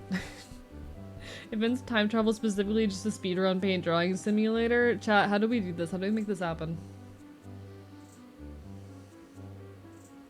On one hand, going back to sleep makes it more likely I oversleep and not wake up in time for acting school tomorrow. Other hand, I have a really busy day tomorrow with acting school and work.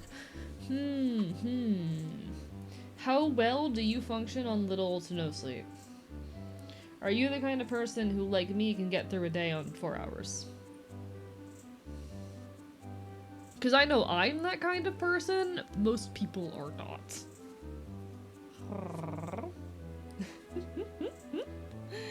I wonder if it starts to crack and flake if you wait long enough. 4 hours is a good night's sleep for me. You know what? Fair point. Fair point. Same here. See, I either sleep for 4 hours or I sleep for like 20. There's very little in between. I'm not normal.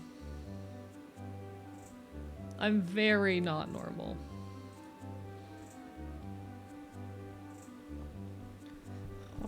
When you ask Pokemon fans about their favorite Gen 1 game,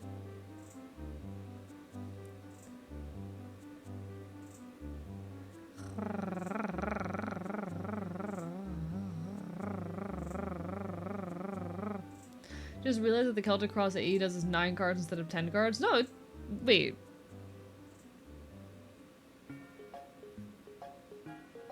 It's supposed... Wait. It's supposed to be 10. Did I miss... Give me a second. Have I... Did I fuck up? Because I also remember them being 10 cards. Why did I only pull 9?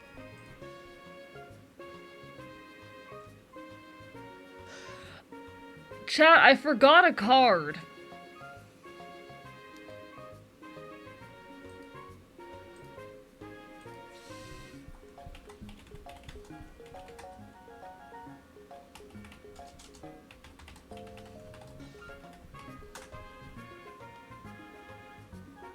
I forgot the second card. Chat, you're gonna have to give me like 5 minutes.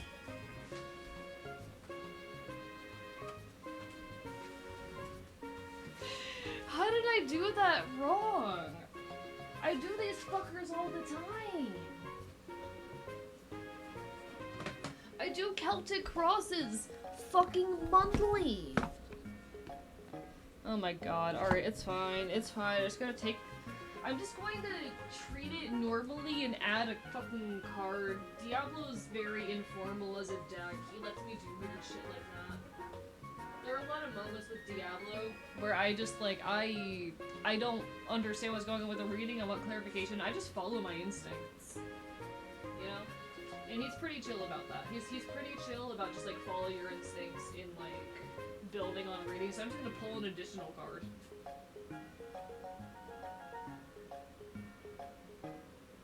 And hope that he doesn't get mad at me.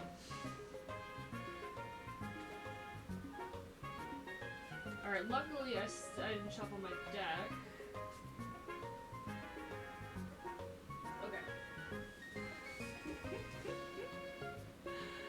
Haven't done one in a while, so I just noticed it when I was looking up for interpreting my readings. I also only did 9 cards. God damn it! I can't believe I fucked up like this. I've had a few tarot readings done on me, and the message is usually on the lines of "You're chill, but you need to calm the fuck down." It sounds about right. No, my decks say a lot of shit to me. I'm just gonna pull an additional card. I wonder if I should shift all the cards down one, and if that would meaningfully change the rating or not? Or up one, rather? Yeah, no, down one, down one. We'll treat it this way for now. Knight of Pentacles reversed. Knight of Pentacles is a recurring card. Knight of Pentacles reversed is a recurring card.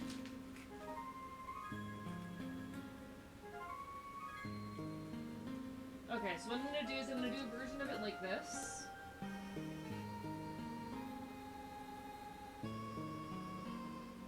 So I take a photo of a version of it where I just added the new card crossing it.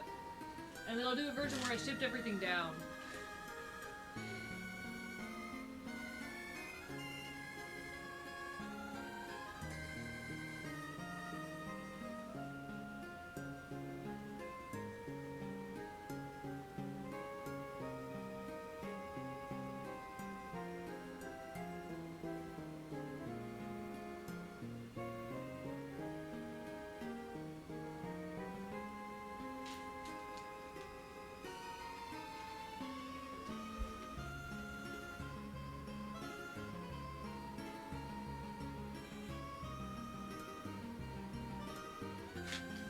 Okay. Alright. Packing it up now. So now I have two different versions of this reading, and I don't know which is the legitimate one. God damn it.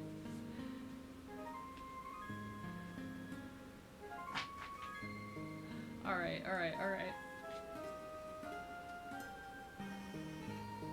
Spirit of Plastic Mass Manufactured Cards. I care a lot about this deck, okay? He's very near and dear to me. He's been extremely helpful to me.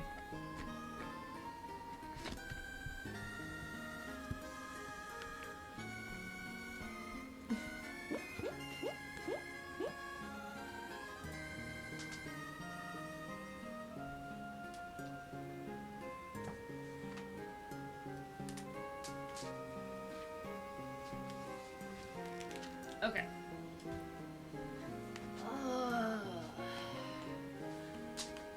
Chat, what the fuck?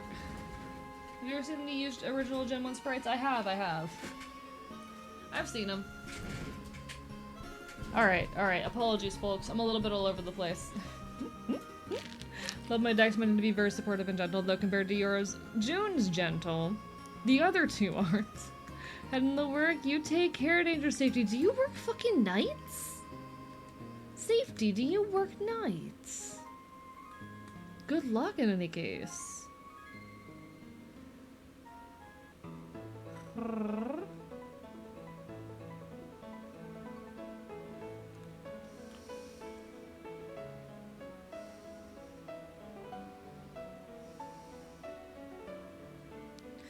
Alright.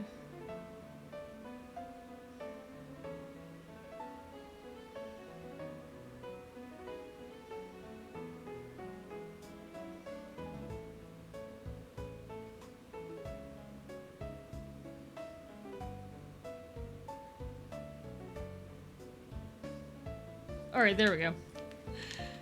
Very poorly drawn and of extremely over-exaggerated proportions. I don't think it's fair to say that they have overly exaggerated proportions. If those were the originally intended proportions, they streamlined them in the ways they did, you know? I don't know, maybe that's just me. But the way that I kinda imagine this shit.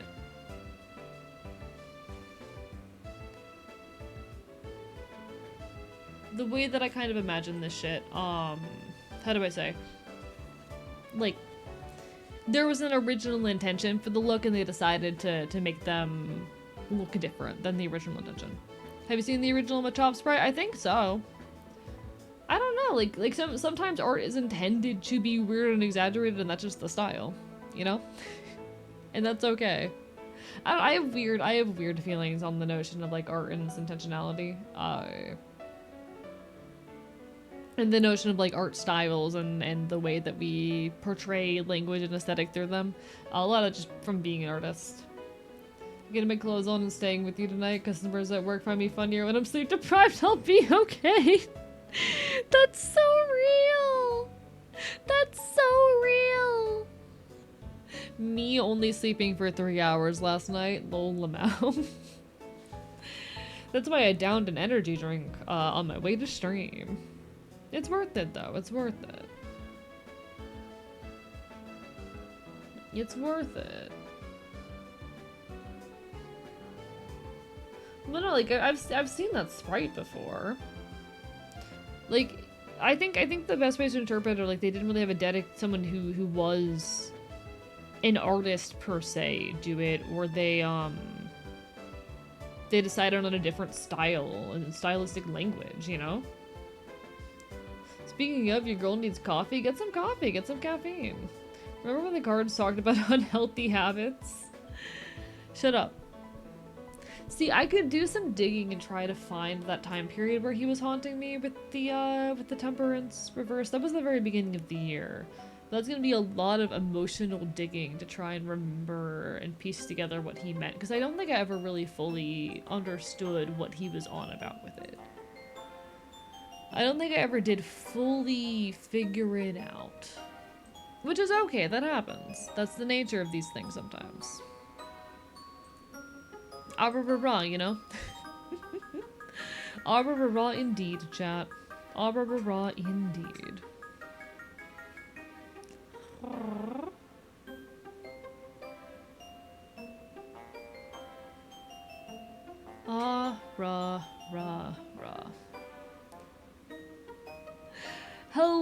Oh, Pot, we are playing Paint Drying Simulator.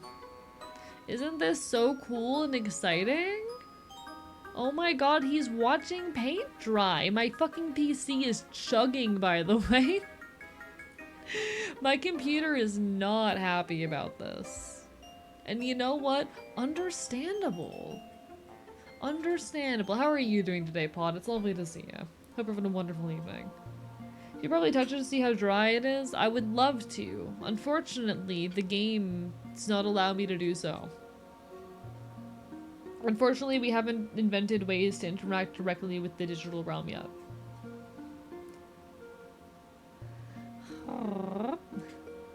I love Pokemon. It started as a game meant to replicate the joy of finding cool bugs as a child, and now we have Blue Buddy. Jesus Christ. I mean, so valid, Purple Nidoqueen. So valid. For me, Pokemon, I fell in love with long before I got to play any of the games. I randomly stumbled upon the anime at one point, and I wanted to get into it so bad. I had no idea that there were games at this point, actually, when I first discovered the Pokemon anime. I wouldn't find out that games existed for another couple years.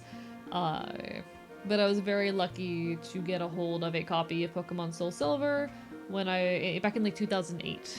No, 2009. I got it shortly after release, which I think was 2009.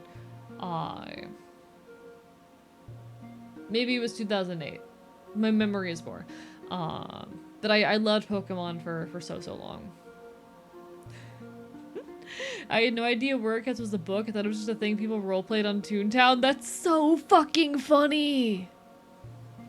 That's so fucking funny.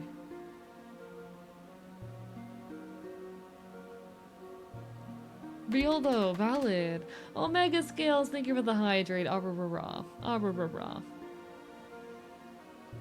Hey chat, thank you so much for making the partner push possible. I've been a little bit insecure about things recently and very scared about whether or not we're gonna make it, because to be honest, I'm not confident that we will.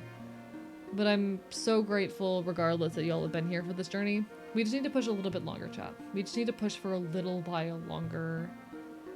And we'll be there. And we'll have this. So thank you. It's all of us together, chat. It's all of us together. We can tell from the reading of my guy, but we've got faith. I am someone... I try to cover up my insecurity, chat. I try to keep my insecurity under wraps and not be a clearly anxious motherfucker. I try. Thank you, Avocadamc. Boy, you do a bad job at it, do I, chat? Do I give off the vibes of someone who is confident and capable? Gotta keep the war face on for the sake of the archive. Exactly. Do I give off the vibe of someone who's confident and capable? Yes, and anxious? You know what? Fair points. I definitely have a moment, like at least once a stream, where I admit that I'm like an anxious person. It happens at least once a stream where I just have a moment where I'm like, yeah, chat, I'm secretly like a super anxious bastard. But I feel like I do a half-decent job of feigning confidence most of the time. You have an ache on your back? Yes, you do. I think I do a half-decent job of looking confident and capable most of the time. If you're not afraid of what you should be, you're just being obtuse. I don't know what you mean by that. Thank you, Tiro. For the hydrate. I appreciate it. Ah-rah-rah-rah. I'm also just like incredibly normal, you know? You have the vibe of someone who has anxiety and insecurities with the situation has improved compared to the past. Do you feel capable and competent? This is very accurate. 1 out of 4 decent job and it works. Bites you. Pot, I don't think you're allowed to make a judgment here. You've watched me for too long. I think the only people whose perspectives actually matter here are people who started watching me in the last few months. They haven't had time. Pot, you've seen me cry on stream. You're not allowed to have an opinion. You're not allowed to have an opinion. I've snapped at you on stream before. Accept your fears and keep moving forward because you've done one hell of a fucking job of it so far. You're an inspiration to many. I'm glad to be. I'm glad to be. My perspective is gay foxboy. Thank you, Outlow. Thank you, Outlow. I'm sorry, Pot. That was mean. That was mean. Haven't cried on stream in a while. I want to do that again someday. I hope I never cry on stream again, actually. I hope I never cry on stream again. Bear in mind, I was not crying because a piece of media emotionally impacted me. I mean, I guess I was crying because a piece of media emotionally impacted me. Hi, Zelda. Mark my bye. What the heck, crying on stream is awesome? No. I was crying because I was mad at chat. I was crying because I was frustrated with the game and mad at chat. I'm not someone who cries over media. I can count the number of times that a piece of media has actually brought me to tears on one hand. And those pieces of media were the book The Dogs of Winter, Pokemon Mystery Dungeon Explorers of Sky, Pokemon Mystery Dungeon Blue Rescue Team, and the album What's Another Night by Ace of the State. And that's it. And those are the only times pieces of media have actually made me cry.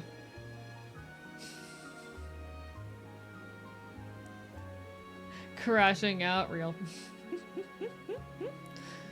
What's Another Night by Apes of the State. It is relatively recent media, actually, but it's one of my favorite albums of all time already. It was released a few months ago. And it hit me hard in ways that I did not know I needed to be hit. Even just in the first song, the first song of it brought me to tears, because it hit on some very, very personal material. I don't think I've ever cried for media fair. It's been very, very few times for me. I was genuinely disappointed that I didn't cry from playing Omori. I don't blame the game for it too much. I was just really hoping it would do that to me. No, understandable. People tell me all the time that if I play a certain game, I'm gonna cry, and I'm just not someone who tends to cry over media. Not to say that media doesn't emotionally impact me, but I get far more catharsis than I get actual upset. Speaking of thoughts on Home Is Where? I know I've heard of Home Is Where. Where have I heard that name before? I think I listened to one of their songs recently. Give me a second.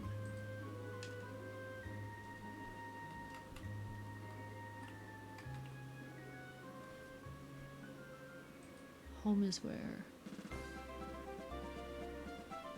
Yeah, I listened to one of their songs recently. I'm actually planning on I completely forgot about this. I'm planning on seeing them live soon because one of my friends is opening for them.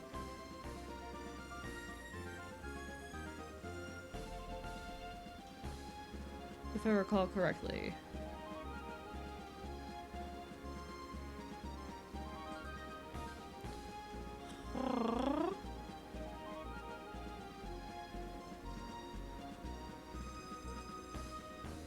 Let me check that again. Yeah, okay. I'm planning to see them relatively soon because one of my friends is actually opening for them. But yeah. I'm like, oh yeah, that's why I listened to them recently. One of my buddies is opening for them at a show, so I'm gonna be driving over to see him. Planning on it anyway. When's that happening again? Right. I'm gonna have a hectic fucking week.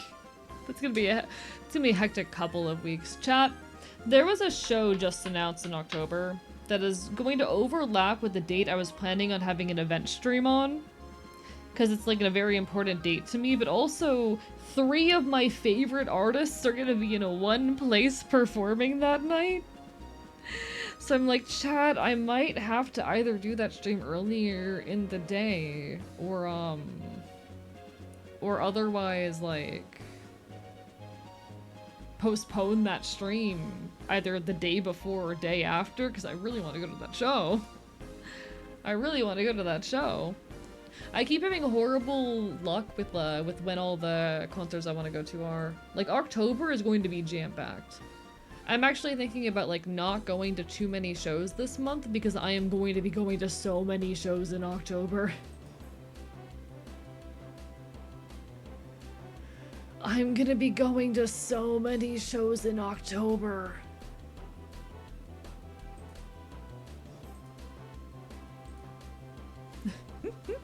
The trouble with being a fan of music is that a lot of people play it. Yeah, unfortunately. There's just shows going on constantly, and unfortunately I do have to at a certain point start picking and choosing. Go to the show with your favorite. It's not my favorite, but it's one of my favorite, you know? A couple of, like top 25s, you know? You take care like it. Go make Dimner. Go make Dimner.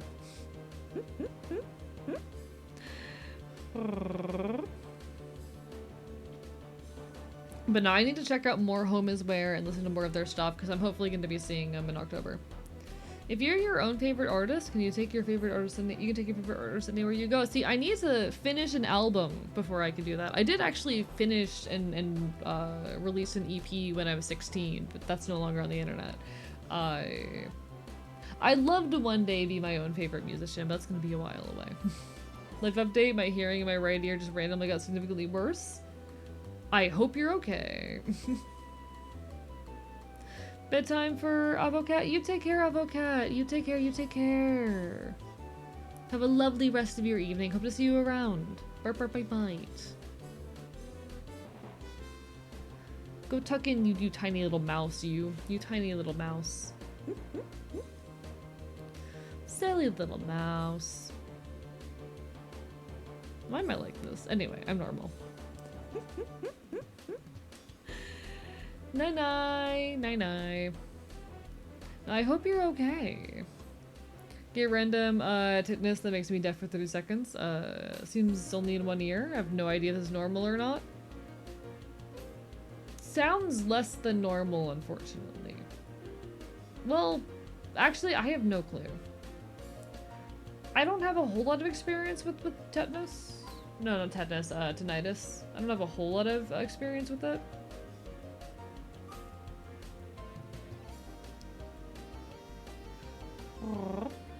You should know he's the most normal. Yeah, I'm so normal. Does anyone here have visual snow? I don't... Okay. Here's the thing. I don't know. I don't know if I do. Because I don't know what normal vision is supposed to look like. I don't know what normal vision is supposed to look like.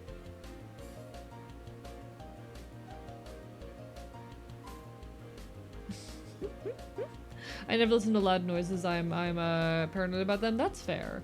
How do I say? I go to punk shows.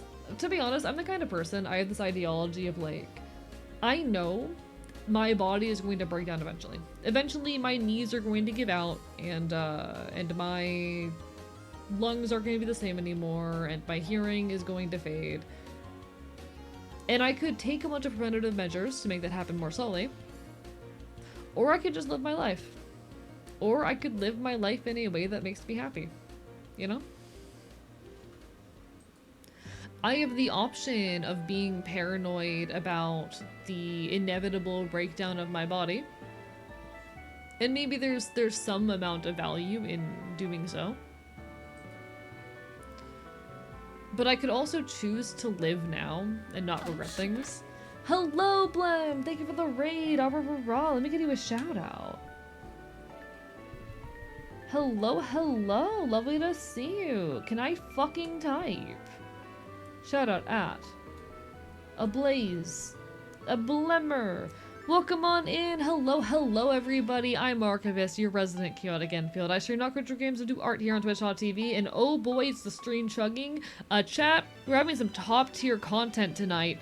We're watching paint dry. This is the most exciting Archivist stream all year. This here is the star of the show. We are also currently partner pushing, by the way, so please, if you're able and willing, drop a lurk, leave a follow. It means the world. We need as many eyes on us as we can if we are going to hit partner, and any amount of support genuinely means the world. How are y'all doing? How are y'all doing? BlazBlue turned into how we present ourselves and how we should talk about bad games. You know what? Valid and fascinating, actually. Valid and fascinating. So here's the thing, Jelly Goober. I don't know what clear vision is supposed to look like. Like, what do people mean when they mean, like, static in their vision? Because what does clear vision look like? Does my, like, yeah, I find that my vision is kind of flickery and like, there's shit going on in it, but I don't know what normal vision looks like. How am I supposed to know what static looks like if I don't know what clear vision looks like?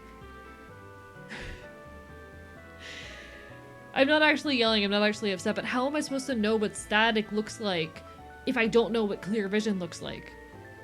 Because I see this, just like, I see depictions of visual snow, and that's not what my vision looks like, but I see depictions of, like, I don't know.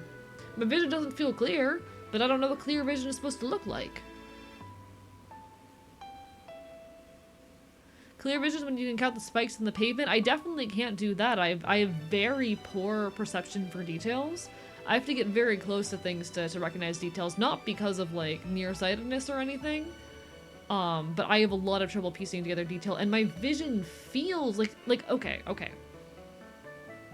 When I watch other people, like, navigate the world and describe the way they view things, like actual descriptions, I feel like I view the world in low definition. I feel like I am constantly looking at things as if they are in a much lower definition than they are.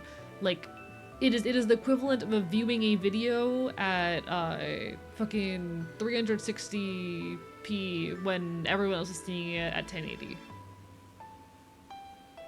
You know? That's how I feel about my vision, but I also don't know what normal clear vision is supposed to look like.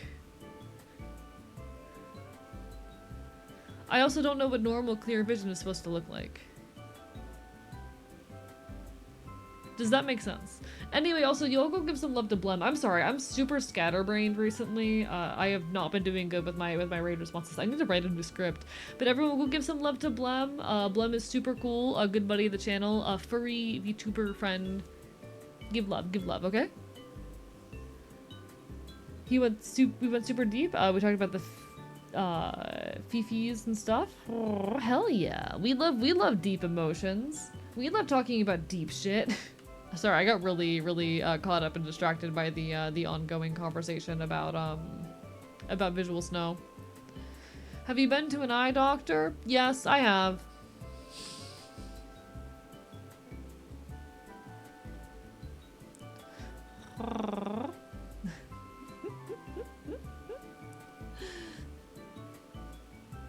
Shrugs. Maybe I have the effect from looking at Slenderman. I mean, real and valid. Like, I don't know what clear vision is supposed to look like. I don't know if I am just autistic, because there's a trait of autism. Like, I don't know if this is autism and ADHD and schizoaffective disorder changing the way I process visual information, or if I'm just genuinely experiencing the world in lower resolution than other people, you know? How long ago? Regularly for several years of my life. I haven't been to one in about 1.5 years now, because I don't got that kind of money, but like, regularly for a long time. Visual snow is just a visual processing disorder, and you definitely have one, so you probably have something similar. Maybe, who knows?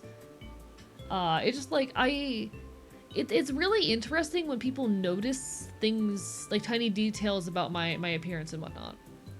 I'll have people point out like pins on my jacket from a few feet away, and I'm like, I need to be within inches of you to perceive that and be specifically paying attention for it. I can't passively notice that stuff, and it takes a lot of focus and also just being in closer proximity to properly process it, you know?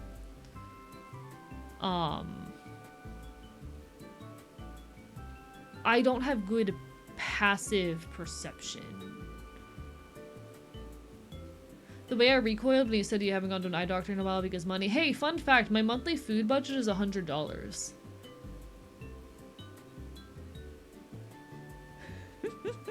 So I arrive with good news, funny news, and bad question mark news. Good news, we have a cat now. Funny news, she's diagnosed neurospicy, autistic cat. And bad news is she's laying on my arm purring so I cannot move easily. Aw, poor thing, poor thing. Ah, rah, rah, rah.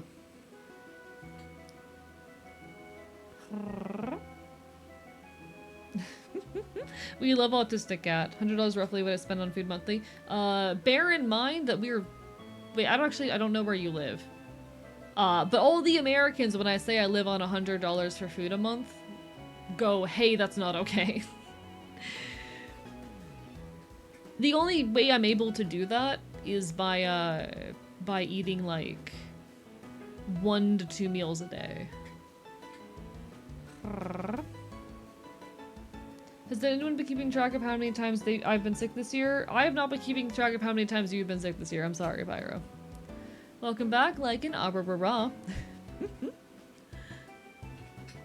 Oh, Hilly. I've actually been dangerously underweight for most of my life. I only recently got close to a healthy weight. But a couple months ago, I was the second lowest my weight had ever been at about 20 pounds underweight. I'm now only 5 pounds underweight. Hey, you need to eat more? I literally do not have the money to eat more.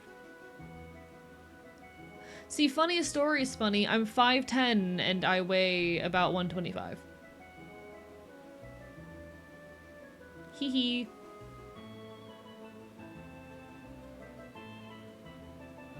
See, here's the thing. Twitch partner doesn't actually get me any additional money.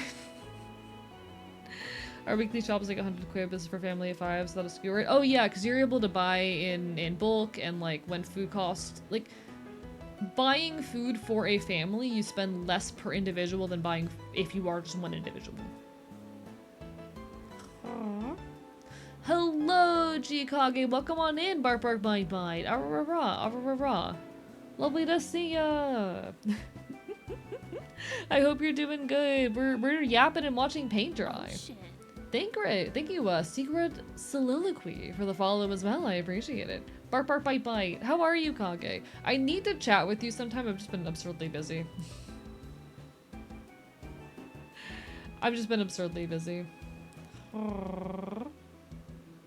Lovely to see y'all. Lovely to see y'all. Just chilling, working on some editing. Hell yeah, hell yeah. Pretty sure I remember when you first hit 99 viewers, doing so consistently across a month. The boys growing strong. Thank you, Rigaldo. We're doing really well. We're doing really solid. Things have been absolutely fucking insane. The partner push has been going incredibly. We're so close to the end of it. Hopefully, ideally. I'm gonna be attempting to apply for partner in the next few days. Please do send me all of your luck if you can. Is subbing still the best way to... So the reason I've been pushing subs is, Bark Bark Bite Bite. Thank you so much for the pizza, Mega. The reason why I... Okay. So the reason why I've been pushing Twitch subs is they push me in the algorithm, and the way that I get a higher revenue cut is by having a lot of people sub to the channel. But they have to be subs that you pay for yourself and not gift subs. So unfortunately, you know, getting to that is gonna take a while. It's probably gonna be a while before I get a better revenue through split through Twitch. I do not take donations via Ko-fi because I cannot do so in a way that is safe. Unfortunately, the nature of things, PayPal is not a safe way to receive money. Neither is Stripe. Those are both very easy ways to get yourself doxxed, sued, or otherwise attacked. A lot of people will get hit with thousands in chargeback fees because of bad actors, and I cannot afford for that to happen. If you want to give me money directly, I have a tip link through Stream Elements. Through SEPay, you can type !tip, but do not feel obligated to do so. I'll be so honest, the way things currently stand, I, for the most part, tend to not use content money for personal needs. Unless I desperately have to. It's funny, if someone puts in a chargeback request, they can get that. If someone puts in a chargeback request, they can get that info. So what'll happen is someone will donate to you. They'll put in a chargeback request. You'll get hit with like a couple hundred potentially, depending on how big they're charging back. You'll get hit with a hefty fee, and if you don't want to pay that fee, if you want to combat that chargeback fee, you have to hand over your legal info.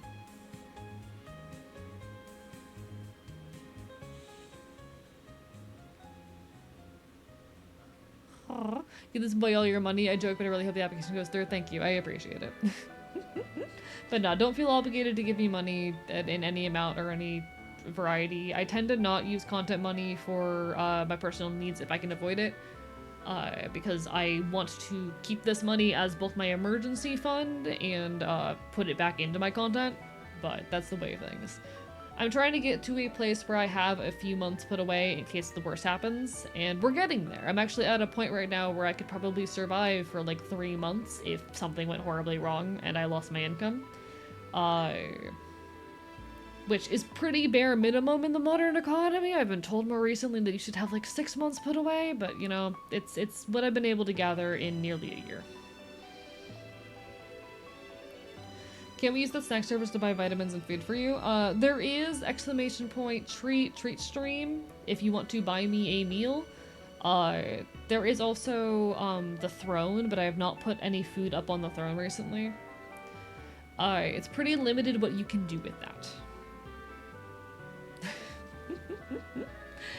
but please never feel obligated to give me anything, chat. I am struggling, but I am getting by, you know? And the fact that I am only 5 pounds underweight at this point is kind of a miracle. I've had a lot of help in getting there, and I'm incredibly grateful. 3 is a miracle and 6 is a dream. I'm just glad you can save. And it's all because of you guys being so real. Oh, is the bot not working? Wait. Oh, the bot's not working. The bot's not working.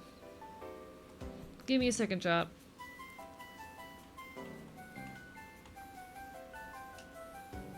I need to update my bot and move all my stuff over sometime soon.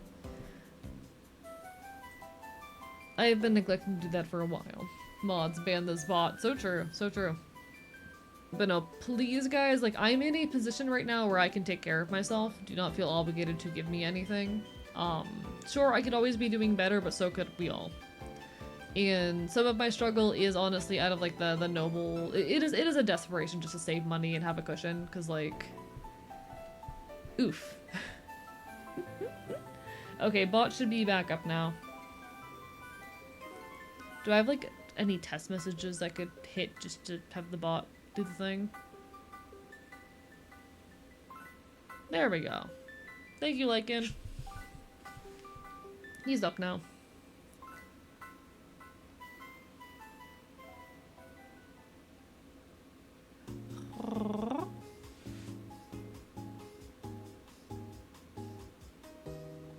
Talking about money, my check came in, made me feel much better about working, like nearly triple my contracted hours. Hey, I mean, hey, if you got paid extra, hell fucking yeah. Hell fucking yeah. We should have the bot named the Bite Jar. Unfortunately, I cannot change the name without spending money. I need to move all of my bot stuff over to a separate service. I've been meaning to do that for a while, but it's something that just... It's been a very low priority task when I have much higher priority things on my plate, such as working on video essays and other content shit. And unfortunately, I'm someone who works extremely slowly. I wish I worked more fast. I wish I worked more quickly. Maybe someday I will figure out how to make thing quick. Maybe someday I'll figure out how to do think fast, chat. I'm a little bit embarrassed that like it's been so long and we haven't finished the next video essay.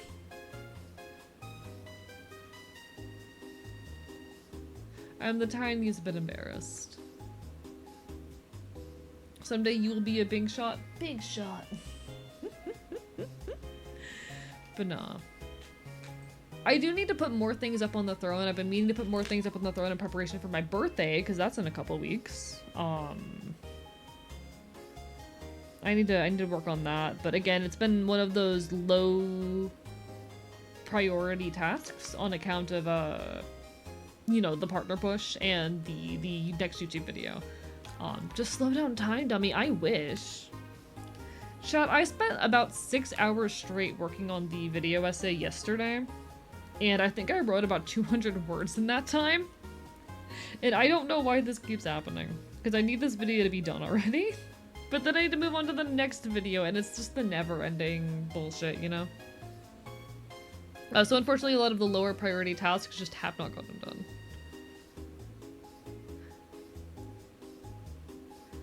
Thank you for the text to AE, Darkwood Rider. I'm like that fanfic writer who posts once in a blue moon and disappeared back into the ether. See, I don't want to be that person, though. I don't want to be that person. I want to be someone who is consistently putting out high-quality content as often as possible. And unfortunately, you kind of need to be to succeed, you know? The unfortunate fact of the nature, the unfortunate nature of like content creation is that you need to upload with a certain amount of regularity in order to stay relevant in the algorithm.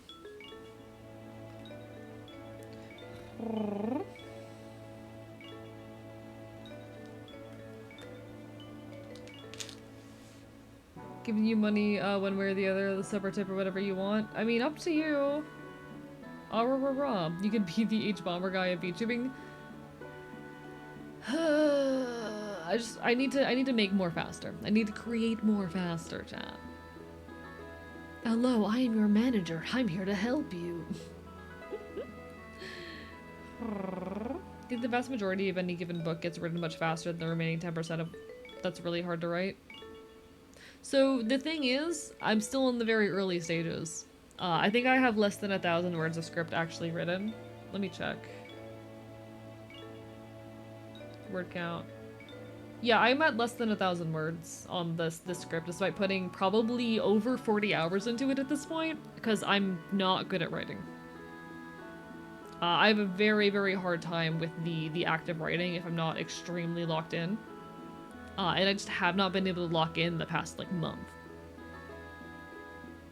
I do get very deeply insecure about this, but I'm doing my best regardless.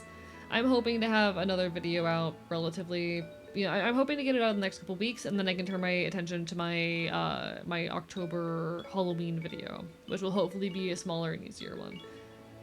But it is all very big and scary and content creation hard, and I really desperately want this to be my full-time job so I can dedicate more of my time and energy to it.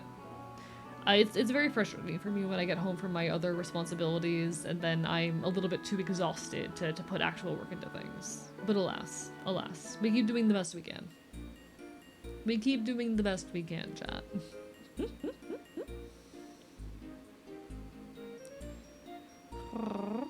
This game is so exciting. I'm sitting on the edge of my chair. I know, right? Look at the paint, guys. It's drying. We have less than 3 hours left of paint drying. Isn't that exciting? Look at that paint go. I love how this game is a horrible GPU sink as well. I think that just really adds to the vibes, you know? I think that just adds to the vibes. Gonna bed early? No worries, you take care. You take care, Pyro. I hope you stop getting sick soon. I get it as someone who has gotten sick, what is it? Fucking 7, I think 6 times this year? I think I've gotten sick 6 times this year, and I'm surprised I've evaded it the last couple months. But all the best, all the best. Eats your time and your GPU. Chat, my GPU is gone. Loki, though, I have been half tempted to try and, what's it called? I have been kind of tempted to try an achievement hunt this game. Cause chat, all the achievements in this game, they're literally just for like watching each color dry, you know? You just need to watch each individual color dry. And I think it'd be really funny. I think it'd be really funny if I just on my own time, like while I was sleeping, achievement hunted this. I'd have to find times when my GPU is not in use then. That means there's gonna be large swaths of time when I can't like video edit. But maybe, like that's how I disable my computer. Maybe that's how I make my computer inaccessible to me for a handful of hours, you know? Maybe that's how I say, hey AE, you're not allowed to computer.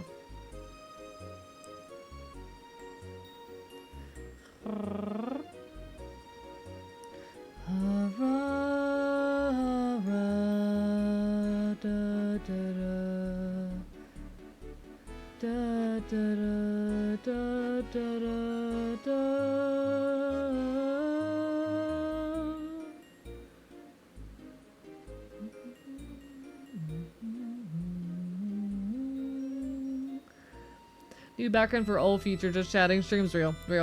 Play the game while writing for your next video. Exactly. Like I'm not allowed to access my PC and play video games. I have to write script on my laptop, you know?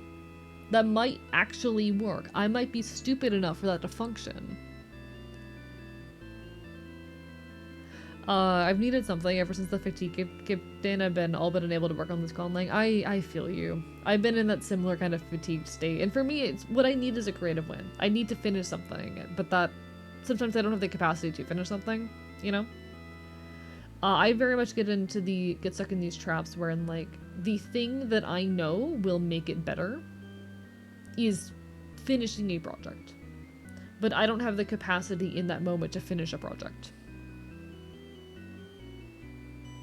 The thing that will motivate me and give me drive and energy and heal me is having some kind of win, but that requires an amount of effort and energy that I don't have in that moment. And that's annoying. That's an annoying situation to be in. You should load up World's Hardest Game and secretly play it in a very tiny window in the corner of the screen. Yeah, I need another distraction, chat. We taroted for a bit. What's our next like little mini distraction?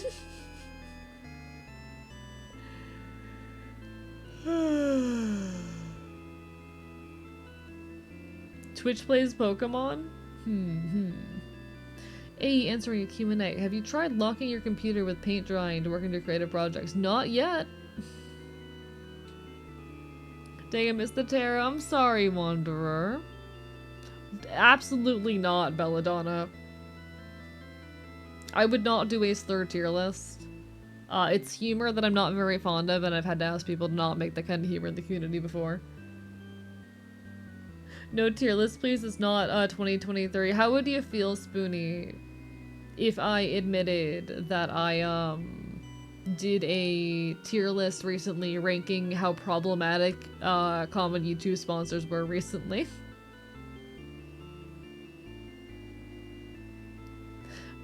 Wait, shit, what's the correct pronunciation? Is it Spunny?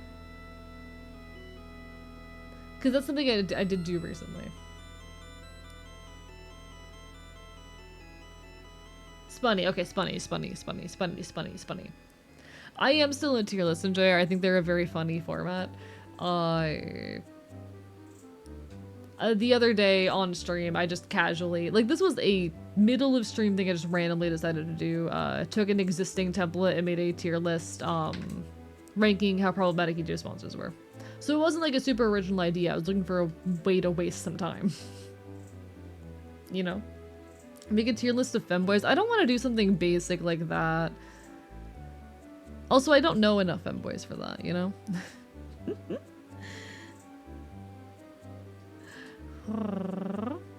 I like tier lists not on their own because of how they spawn discussion, which is occasionally even meaningful. Yeah, I agree. Welcome back, Temper Tide. We've just been yapping. Look at how well the paint's drying. Look at that paint drying behind me. Yeah, like, I feel like a tier list you have to... I mean, that's the case with any kind of commentary content. You need to be able to add something meaningful to the conversation. You know? How does the paint taste? Painty. Like the blood of my enemies. You need to be able to add something to a conversation to make any kind of commentary content interesting, I think.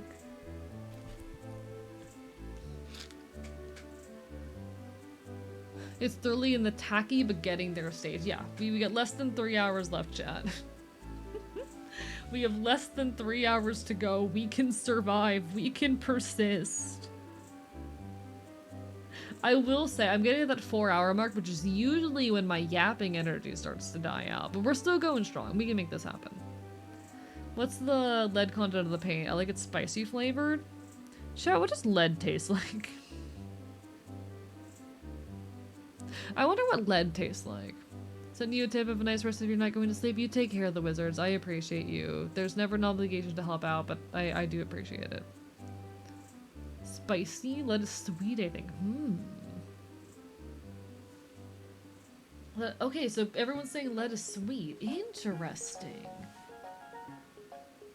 Didn't know this. We're learning new things together, chat. You and me. That's so, like, learning pilled of us. Why am I like this?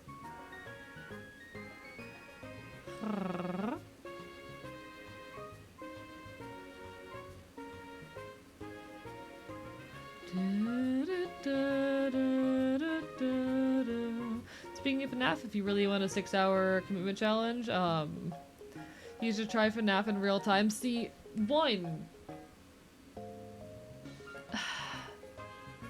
I don't think I'm going to. See, I've never actually played Five Nights at Freddy's, even though they are very, like, you know, nostalgia games from the era of games I tend to focus on. Partially because from what I've heard, the creator's kind of a piece of shit. And while boycotting doesn't mean anything, and I think we can still engage with, like boycotts are not super meaningful or useful or productive. They don't get us very far. I kind of just, like, I don't care enough. Cawthorn is a staunch Trump funder. Yeah. He's kind of a piece of shit, and while boycotts don't really work, I still don't fuck with that. I don't care.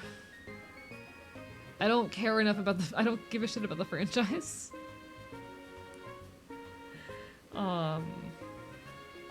I have very mixed and complicated feelings about the nature of boycotts, because boycotts, unfortunately, just by their function are rarely effective, but they're also kind of necessary, you know? That's something I'm trying to work out as I'm, you know, dealing with the script, because I want to talk about, like, the kinds of tools we can use in online activism, and boycotts are one of those things that I have very mixed feelings on. Alright, I'm gonna be right back. I need to go grab something real quick, but I will be back in a moment. Apologies, chat. Ad's running. Hang in there. The ad just started. I'm so sorry. Arrah. Be right back.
Ah, bro, bro, bro. I'm back.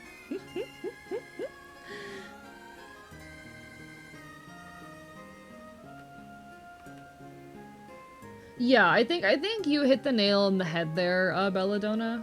Boycotts are rarely effective, but when they do work, they're extremely meaningful. And so we can't throw them away as a useless tool, but like,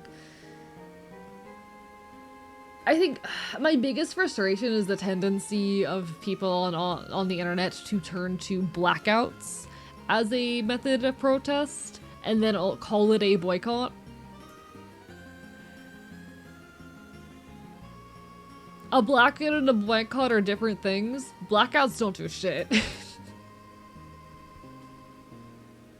Blackouts don't do shit. Hello, Wonder! Abra bra bra. Abra bra bra. Welcome on in. Or welcome back. I know you're doing stuff, but yeah, no. Fuck Scott Cawthorn. I don't think I'm gonna be playing any Five Nights at Freddy's as much as it is one of those nostalgia games of that era. Cause like, sure, maybe he didn't go and outright say a whole lot of shit.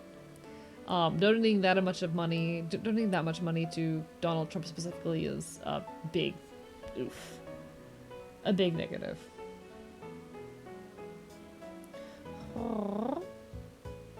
Boycotts must be much bigger than they typically are. Boycotts don't really work on, say, Microsoft because they're too big to be effective. Boycotting a local ice cream place, though, that actually matters. Yeah, that's an unfortunate, meaningful thing as well to take into account.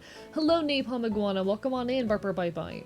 Like, there are some things that just cannot be effectively boycotted as well due to just the like circumstances we live under. It is really, really hard to boycott something like Walmart, especially when it's like the only affordable food option for a lot of people.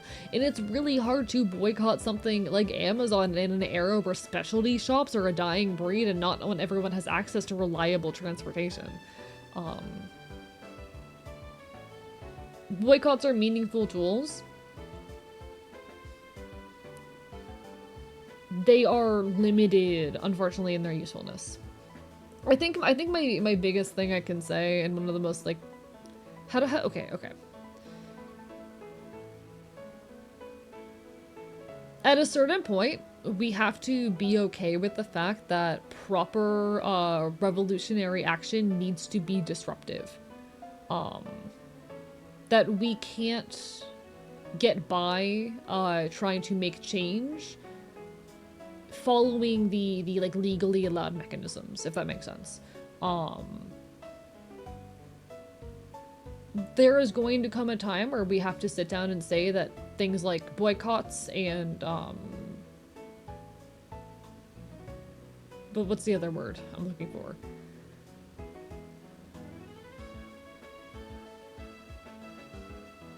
There will have to come a point where playing by their rules is no longer. We admit that that's not, you know, the way to change. Yeah, legality doesn't mean moral, but even then, like, fucking, even legal action can be disruptive. The point is that we need to start taking actions that are more actively disruptive of structures. Protest by its very nature, like effective protest, effective revolution has to disrupt things. And unfortunately things like boycotts or demonstrations are limited in their ability to disrupt. Huh?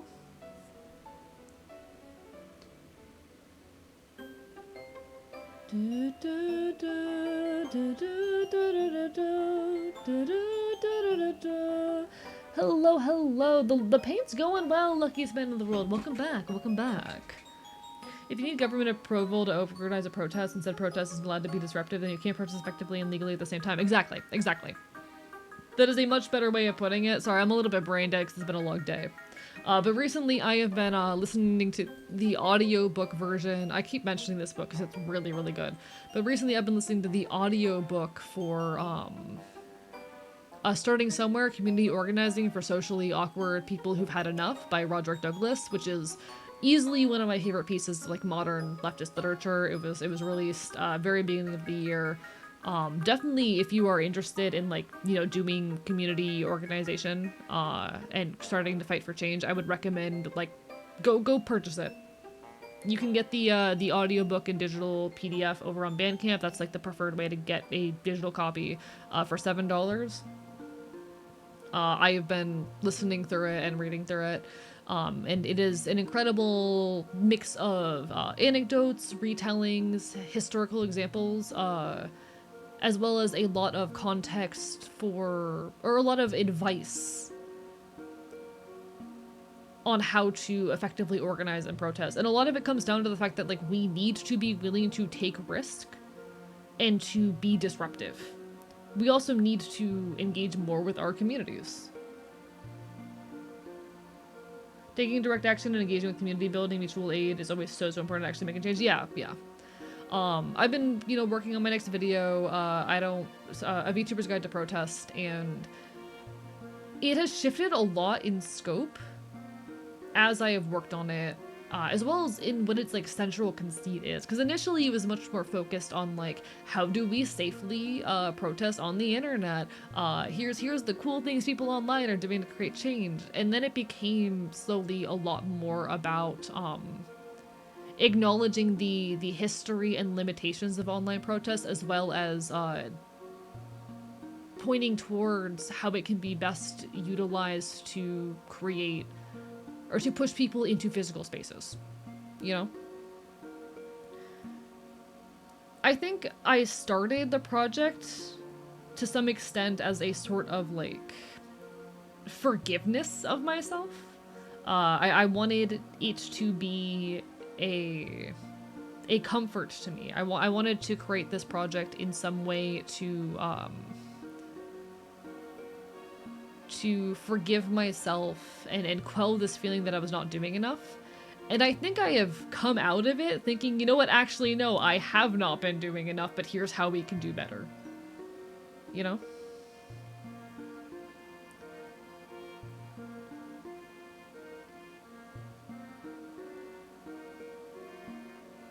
I do think there is a lot of valuable protest and activism to be done via the internet. But that we need to be much more focused and intentional in our efforts. And that we need to be doing a lot more in our local communities as well.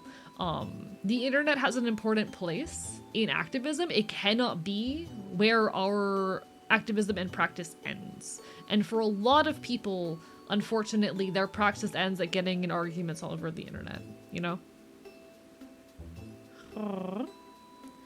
There's a segment in the video essay in the script that I'm still working on where I talk about fears about the internet acting, or at least the modern state of the internet, acting as a... what's the word I'm looking for? I worry that it makes us complacent. I worry that the things we do online, whatever little measures we take, make us feel complacent and stop us sometimes from affecting real change. And this is not even about people like me or like Wonder who are acting as educators and centralizing communities and spaces. This is more so about, like, people who spend their days getting in arguments on the internet. I worry a lot that people are limiting their capacity for change by thinking, or not even thinking, but my point being, my central point, I'm having trouble finding the words for this, which is part of why the script's been taking so long. We cannot let the internet be where our activism ends.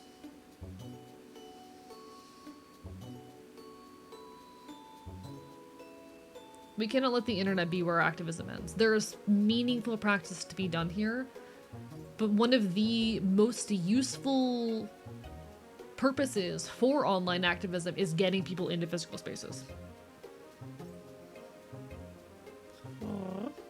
I want to do more. I want to be a better activist. I need to talk with my family and friends to see if we can get organization going on. Do it. And there's a lot of advice within starting somewhere in Roderick Douglas's book about how to make that happen. He talks about everything from like, here's how you meet like-minded people, to here's how to formulate a meeting, to literally like a whole section dedicated to tips on shoplifting. It's genuinely one of my favorite pieces of modern leftist literature. Hello, Rampage Jester Clown. Welcome on in. Bark, bark, bite, bite.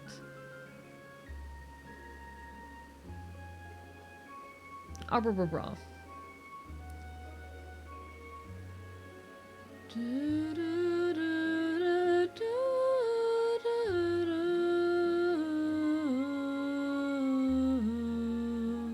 Twitch is partner material right here. I'm trying.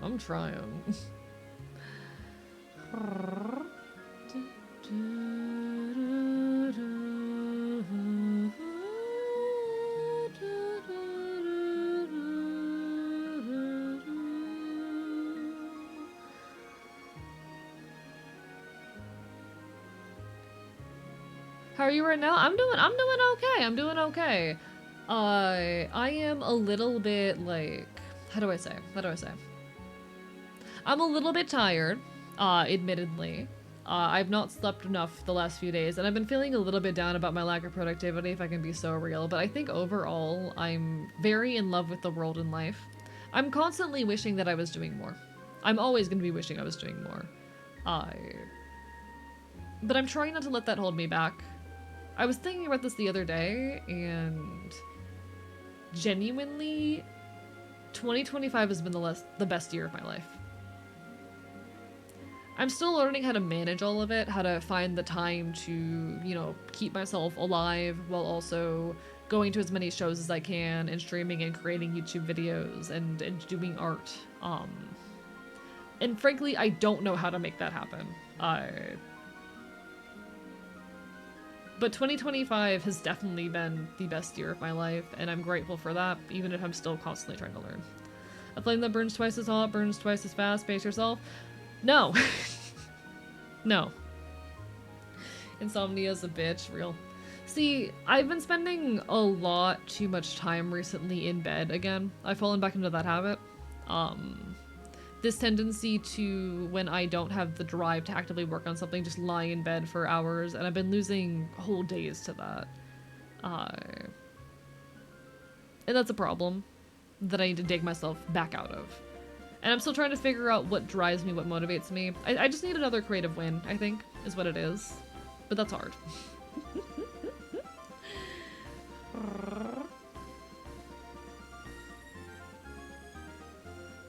I work in retails, and if I see something shoplifting or it's reported to me that someone is shoplifting, I must act, so do whatever you can to keep that information away from me. Again, you didn't hear this from me, true that, real that.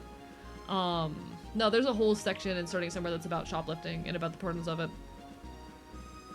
I do feel that it's hard to dig out of it, but I'll always be rooting for you, thank you. I will admit, like, this month or rather last month, like mid-August, I kind of fell into another rough spot, but it happens. Thank you for the follow, bark bark bite bite. Welcome to the archive.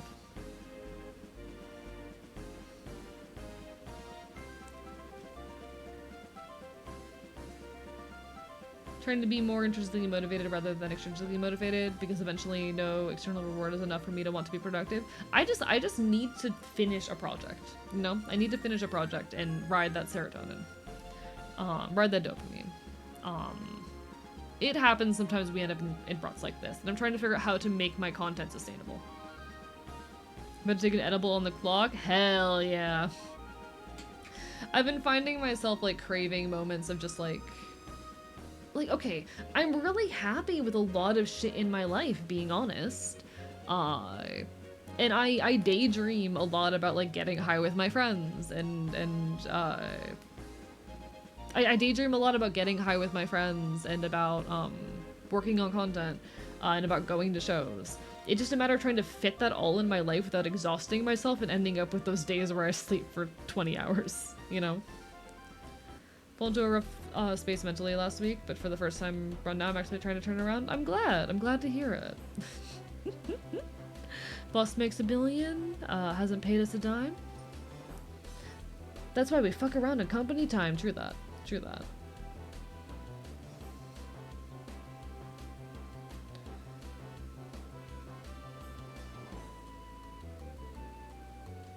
It's not just the first layer. Really careful. Let the rest dry. Yeah. Listen. We gotta let the under layer of the paint dry. It's not dry yet. It needs 2 hours and 20 more minutes. Wait, stuff, my beloved chat.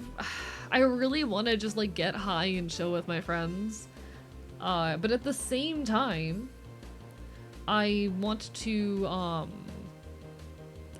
like just work on my art and be super diligent in that. And so I end up spending a lot of time doing neither of those things.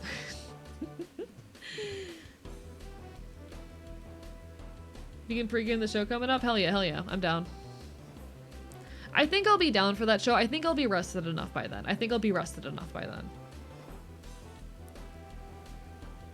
I was a little bit worried coming off of the convention that I would not be rested enough. I think I'll be rested enough. Because I spent like 3 days straight at my physical limit, partying and causing problems, and I was like, oh, I need to not do anything for a week. But nah, I'll be good enough by then. FYI, Pit will be stocked. Fuck yeah. More to smoke weed and make art. Forced to work a dead end job at grinds. I wish the Waffle House wasn't so far away, because I do crave just being able to drive over and eat some good food and to do a little weed and like sew patches onto my shit, you know? I do crave that. If only it were that easy. It's about finding time to fit everything into my life without overwhelming myself, I suppose. I do like the idea of getting high with my friends, but I worry about addictive personality, and that's fair. The nice thing about, like, weed particularly is that it's not a very addictive drug. There are some consequences of, like, long-term abuse of it, but it is not, like, chemically addictive the way a lot of other drugs are. You can develop an emotional dependence on it, for sure, but that's a different thing.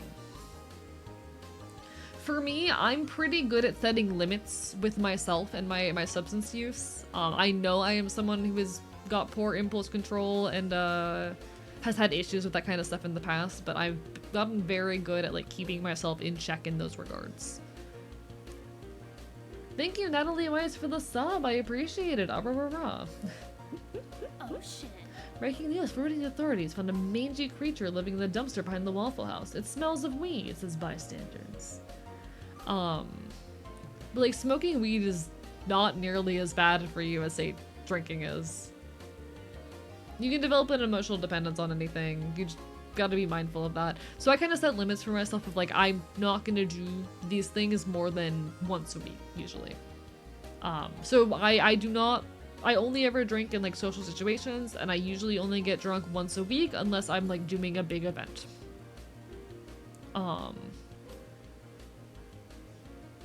Similarly, I will, with the weed, again, I've only been doing that around other people, and while I'd eventually like to try it just on my own time, haven't had that opportunity yet. I'm waiting to familiarize myself with it more, you know?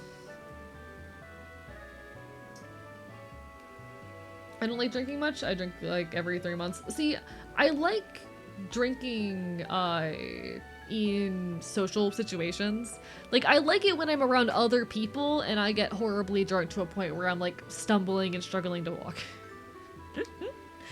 I don't like being drunk when I'm alone. So I don't let myself drink when I'm alone. I'm gonna stone you like a... Jesus Christ. Nah. I would love to get high with you, Lucky. You leave her to take my HRT. Take your drugs! Hello, Cayman Rider. Bark, bark, bite, bite. How are you doing? Ah, rah, rah, rah, rah. Also, hey chat. I'm not going to encourage underage drinking. Don't drink underage. And be responsible. I know it's fun to do rebellious things, but come on. Hotbox the Waffle House bathroom. Find being high more enjoyable and less negative repercussions. Oh, that's fair. I like drinking. Drinking is very fun socially. I don't want to do it alone. I get very sad being drunk alone. My friend said me drinking a glass of wine every night was proof I'm a whore. Fair.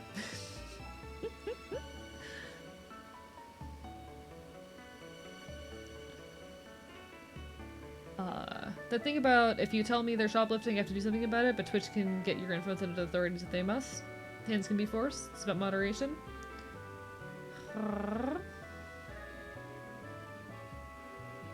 Next time. See, I think next weekend, unfortunately, I'm gonna have plans, or next Wednesday, I'm gonna have plans after stream. But next time, y'all, okay, next time the two of you, Rivy, Lucky, are fucking working at the Waffle House, and I'm also free. I wanna drop by.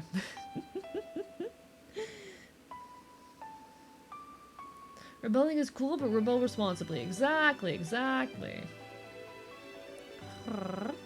Like, let me know next time y'all are both working. I know next Wednesday, I'm gonna be busy. Oh, if y'all work together on Tuesdays, I'm free most Tuesdays. I'm free most Tuesdays. If y'all are both working on a Tuesday, I could absolutely drop by.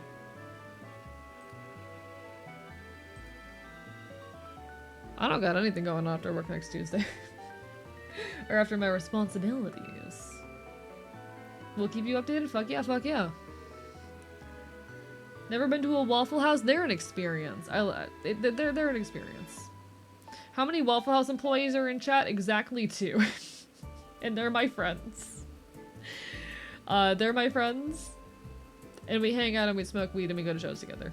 A micro celebrity once tried to trick me into eating weed brownies when I was like 14. Weird time. That is a weird time. How did that happen? There are no Waffle Houses in my state. I've not to eat yet. There should be chat, everyone deserves to go to a Waffle House. Except about my first waffle experience, I was like the traditional one. Hell yeah. No, listen, it is tradition to get beat up in a Waffle House parking lot at least once in your life, you know? It's an experience. It's an experience.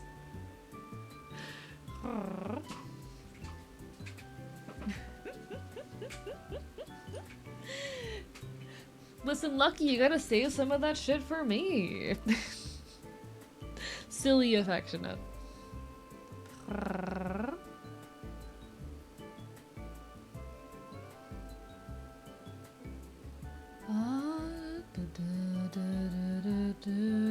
Waffle houses don't exist in the UK. This is so sad. Shame I won't be the one getting beat up. No, I'm gonna beat you up. Wonder, I could absolutely beat you in a fight. Wonder, I may be a fucking twink, but I could absolutely beat you in a fight. Come on, girl. Think about this for 5 seconds. Arara. My teeth are so sharp, and I'm so ready to 1v1 you in the Waffle House parking lot.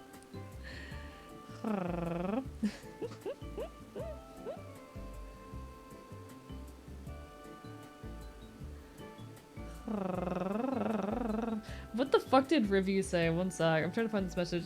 I want to take the steel chairs and joust with them while riding skateboards in the parking lot. That'd be so fun! That sounds so fun! Apparently Florida's over 100. Oh yeah, no, there's like Waffle Houses that every goddamn like exit on the highway. They're good. The other day, I was hanging out with Rivy and we were driving back from a show. So we were leaving a show and we were driving to the Waffle House where Lucky was working. And on the way to the Waffle House where Lucky was working, we passed 2 other Waffle Houses. Don't have a Waffle House near me, but it's finding in a Denny's parking lot and then going inside to share 3 different kinds of potatoes. I think it's close enough, you know. Can we get Wonder over? I'd love to have Wonder over. I'm gonna beat her up. I'm telling you to vote on him. You deserve to win. I'm betting on the Fops. Thank you. Prisma understands. I'm simply better. I'm simply stronger and cooler in every way. You know, I'm just the better streamer. This is a joke. I want to be very clear. Also, I had a fight. I was playing football. I was doing particularly well once against one guy, so he started swinging. Oh no.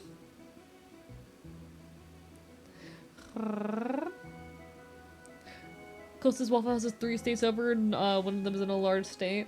See, I can't imagine being in a place without Waffle Houses. I also can't imagine being in a place without Cracker Barrels.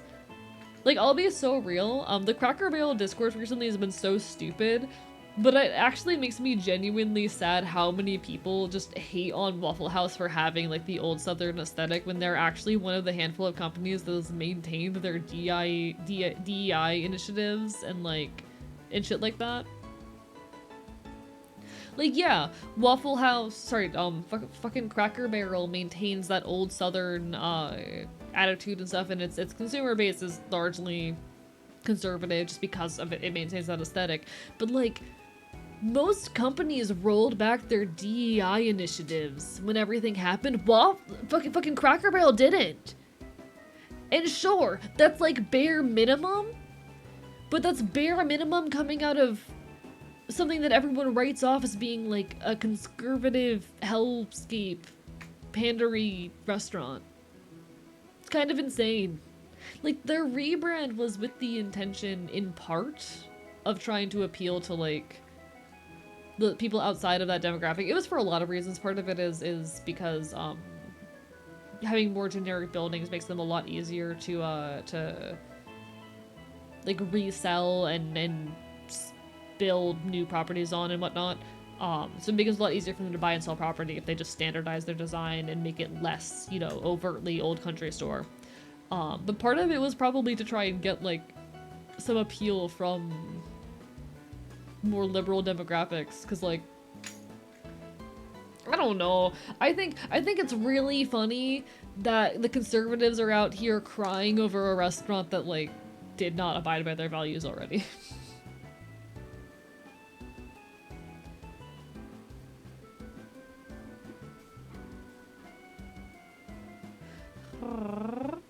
Yeah, Cracker Barrel is a restaurant. Yes, that's a restaurant. We get diversity and wonderful folks. They would stand a chance at a Chili's or whatever.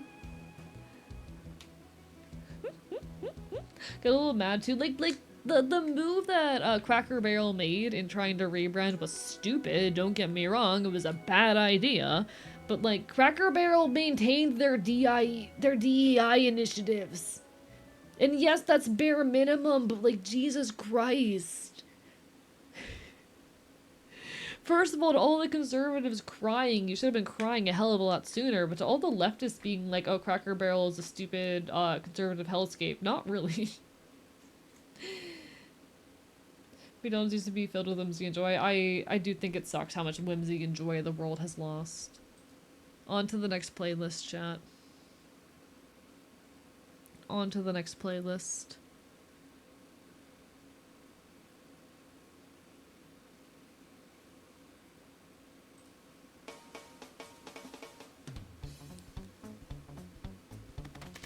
Thank you for the hydrate, Kingfisher Games. They do actually have values, or values just based on hurting people?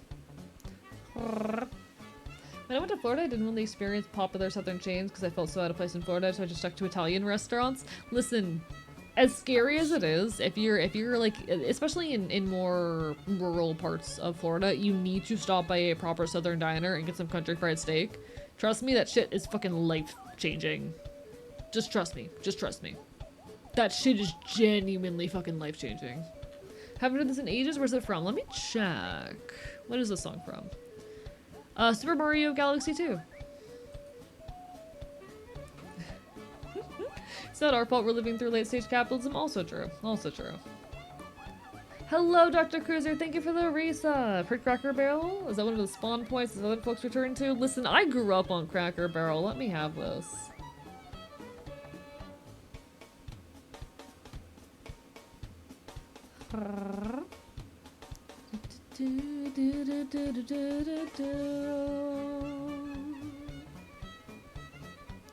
Is this the ice level in 64? I don't think so, no.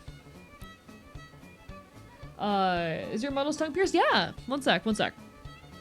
Where's the button?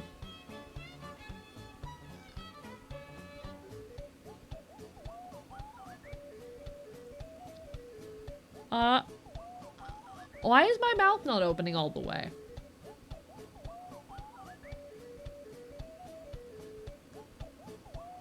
But yeah, the tongue is pierced. Pierced tongue. It's just a little bit of drool. It's just a little dribble of drool.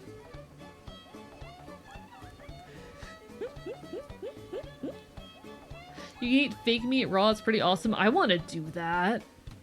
I want to eat fake raw meat. Give that to me. I had to do what I did, but the universe decided to punish me in the form of placing me in a class. Literally just capitalist propaganda. I'm so sorry. Good luck. Good luck. I buy Beyond Beef when it's cheap and do not cook it. Make it sandwiches, but then uncooked. Does it taste good, Spunny? I need to know. How painful is getting your tongue pierced? Just curious. See, here's the thing. Fun fact about me, I have a increased pain tolerance from... Okay, so the same gene that is responsible for ginger hair, which is a specific mutation of, or specific variant of the MC1R gene, also fucks with pain perception. You have to take anything I say about like pain levels with a grain of salt. I have an increased pain tolerance on a genetic level. Like genuine actual fun fact about me. The same gene that is responsible for ginger hair, the specific variant of the MC1R gene, also messes with your pain perception and causes a reduced sensitivity to pain. To most forms of pain, rather. Personally wouldn't, because that tongue piercing can impact your dental health negatively depending on what piercing you get. Also true. Do be careful with tongue piercings, but like... Isn't that why gingers need more drugs with someone under surgery? Yeah, there's less sensitivity to anesthetics. Don't want to get my tongues pierced, but I'm thinking about getting my ears pierced. Do it. Like, it does hurt a little bit. You'll be fine. You'll be fine. I do want to get more piercings, but I always get mixed feelings but look good on me and worry about them messing with face tracking, you know? I do really want to get more piercings though. It's a matter of figuring out what would play well with tracking and what would look good on me. Needle scare the shit out of me? Oh, same. I have to jab myself once a week with the needle. By the way, Lycan, are we on for T-Boy Sunday tomorrow night? Hey, Lycan, we good for boy juice hours tomorrow night? Need a new piercing too? You mentioned that one place that does what, fucking 2-for-1s? Some shit.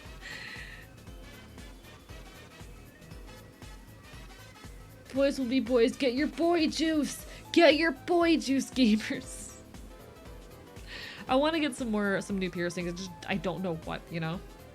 Yo, Gizzo, thank you so much for continuing that sub right there. I appreciate it. Thank you for continuing your gift sub. I don't like boy juice. This is for the boys in chat. This is for the T-boys. Cheese is also my favorite food, pretty vegan. I'll be so honest, I don't think I could ever go vegan. Complete honesty, even if it became viable for me on like a financial front, I do not think I personally could go vegan. And I am also a big believer that like the act of consuming meat in and of itself is not the problem. It is factory farming, and it is the harmful ways in which we treat animals. I think it is natural. Like the consumption of animals is a normal, natural thing. It is factory farming that is the issue. You know, if we were to treat our animals that we farm ethically, and use them to their fullest, when we do use them, I feel like most of the issues with the consumption of meat would be negligible. But hello, Gizu, welcome on in. Hola to you as well. Hope you're doing well. Hope you're doing well.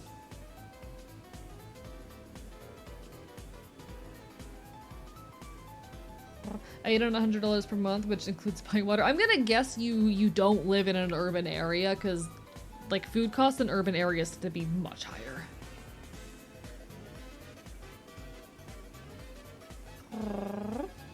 Boys will be boys, but it's injecting themselves with HRT and advocating for violent uprisings. Yeah, exactly. You get it. You understand me.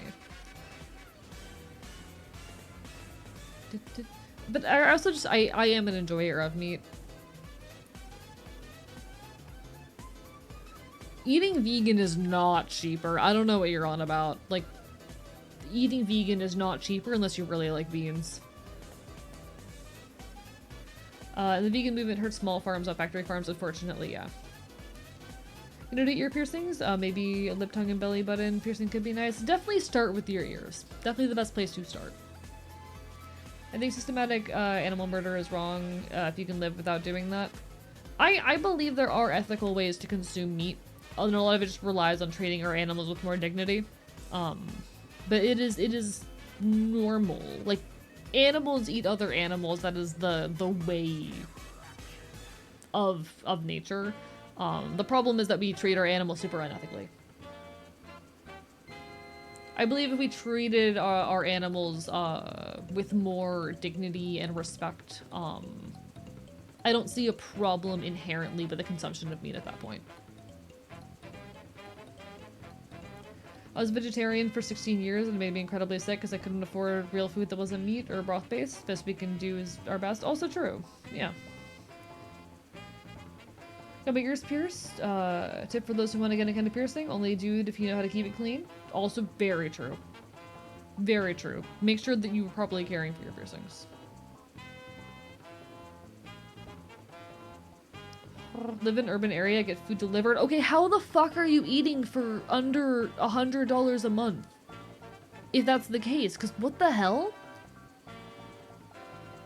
How the hell are you eating for under $100 a month? Because I can't find food options that are that cheap. I can't find meals that are under a dollar per serving.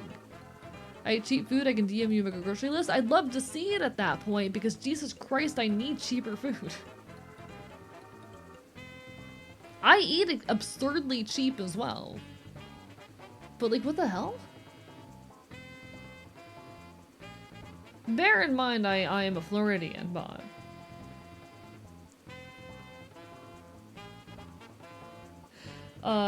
Belladonna, what does that mean? Quote, I've been around men like you for far too long to know how you work. What do you mean by that?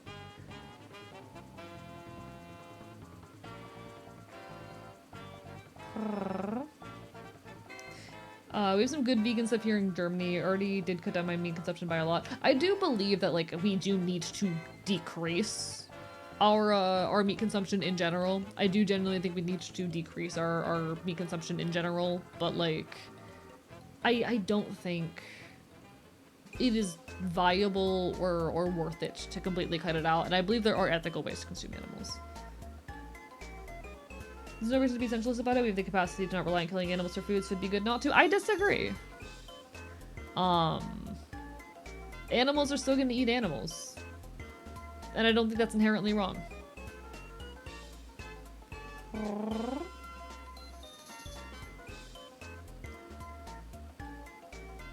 Darkwood Rider, not a Democrat state. Florida is very red.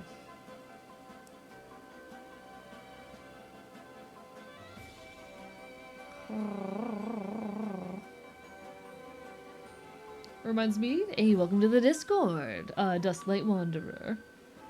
I have a person who comes into the shop who moves between the area and Florida and stuff. So expensive over there. Literally the only thing that doesn't double the price is full prices. Oh yeah.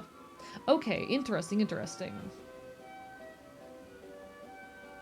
So Belladonna is speaking to the fact that Florida is apparently just egregiously expensive. And you know what? I would believe that, actually. I would believe that. Apparently, maybe it might literally just be a problem of where I live, actually. It literally might just be a problem of the fact that food is egregiously expensive in Florida. She'll eat meat, they'll kind of eat it as a treat every few weeks, and yeah, and I think that's fair. Like, I do believe that we need to decrease our reliance on consumption of meat, and I believe we need to treat our animals with more dignity, but I do not think, like, the consumption of it in and of itself is the problem. But now, feel free to drop in the Discord and hit me with a,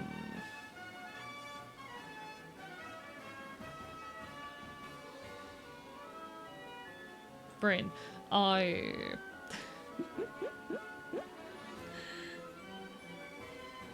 Crazy fact, sharks are 4.5 times as old as Saturn's rings. Jesus Christ. I'm gonna do research to fact check that one, because I'm not sure I believe you actually. I can feel your brain giving out mid-sentence. It does that sometimes. It does that sometimes. Listen, I've been doing just chatting for several hours after getting home from several hours of talking to people. Very much a meat eater. I'll eat non-meat stuff, but if I don't have meat, when I get up, I have to deal with the consequences of low iron mixed with side effects from my meds. It's completely fair, honestly. Like, again, I believe that we can have a middle ground here, you know? Yeah, capitalism must go the way of the dodo. Exactly, exactly. I believe, like, naturally, if we get to a point where we live in smaller communities, where people are more aware of and involved in where their food comes from, people will naturally consume less meat, and will treat their animals with more dignity. And I think that's an okay outcome.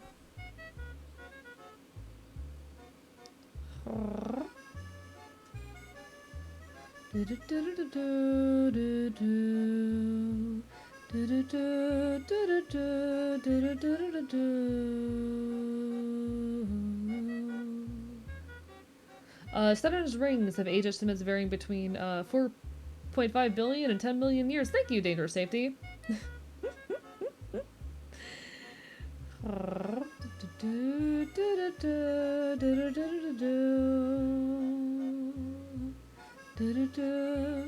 Generally hear what people eat. I do believe a lot of agricultural practices need to be reformed, but there's definitely more pressing matters at hand. Yeah, I think that's honestly fair as well. But yeah, if you want to send me a DM, you can join the Discord and DM me from there. I do not mind at all.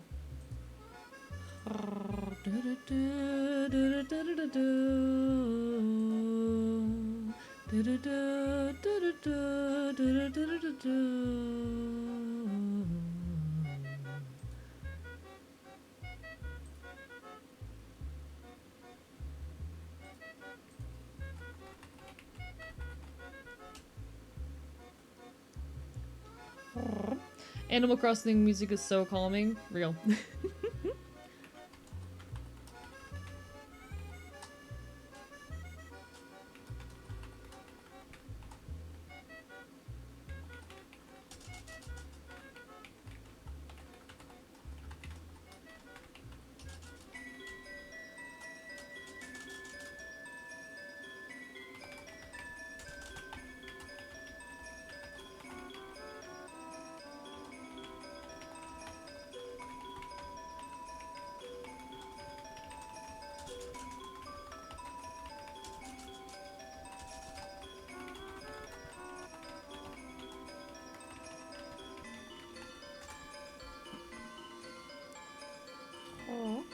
Been collecting business cards of queer maker/artists. Ooh, nice, nice. Alright, sorry, I have to catch up in chat real quick because I was responding to a message. Starks are older than the North Star, though. That's terrifying. That is terrifying.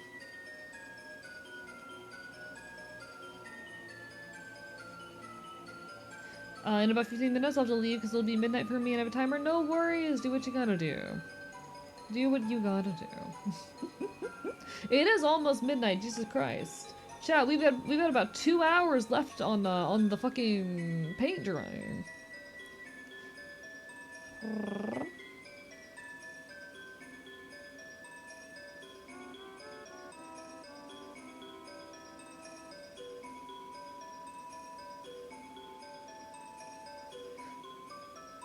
Sorry, I'm catching up with chat. So many good things being sold and I bought nothing. See, at the furry convention I went to, I ended up spending $250, and yes, I'm ashamed. And I mean, yes, I set that money aside for that purpose, but still. I actually have trauma related to Animal Crossing. No pressure to change the Animal Crossing music, sampled weird things to trigger trauma. And that's completely fair. Unfortunately, it wouldn't be possible for me because I just pick random playlists off YouTube. I can't really moderate them. And also, Animal Crossing is extremely nostalgic for me, but honestly understandable, and I do apologize for that. The age of Saturn's rings and their moons is a very interesting topic. The thing is, music will play, and I'm like, I don't know what game this is from. It just sounds familiar.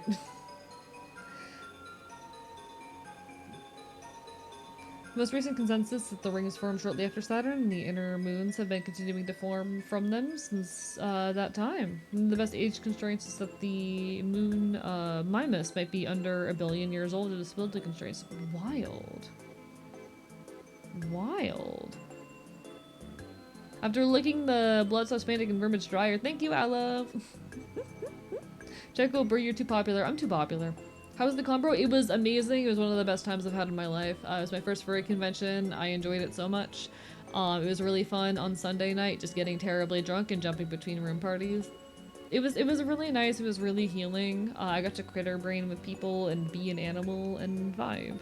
I wish I'd done more dumb reckless shit while I was there, but you know what? I lived my best life. I would like to be more reckless and stupid and get more into it next year, you know?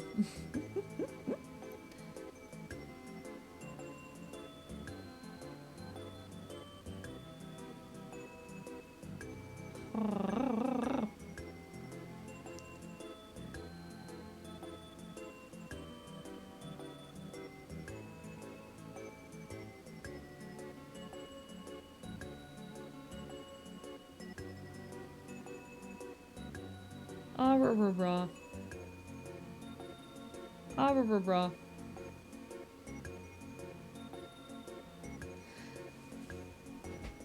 You have to make mistakes at FurCon, end up in someone else's bathroom sleeping in their bathtub. See, that's the dream right there. I know I'll have made it when I make mistakes like that.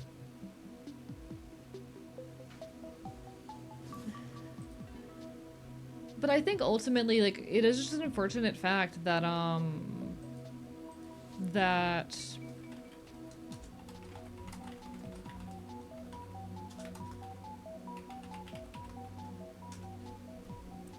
it's just an unfortunate fact, like, animals eat animals, and humans are animals, and I understand the desire to reduce suffering, but I personally am of the mind that, like, there is a certain point at which, like,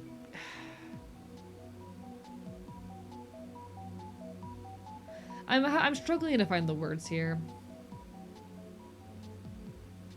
I'm struggling to find the words here, but I believe there is just an acceptable, like, there are ethical ways to hunt and farm animals and consume meat.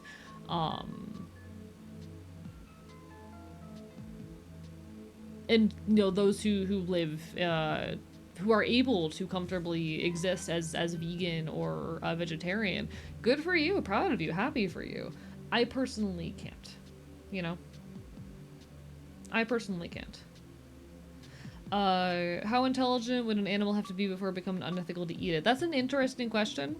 As, like, sentience is not a thing that we can really meaningfully measure. All animals are smarter than we give them credit for. Fish can be trained. Fish have memories and can be trained. I've seen fish be able to memorize a t-shirt color and approach it when they want food. A lot of fish in aquariums get target trained, so they can be trained to approach certain objects to get fed and whatnot.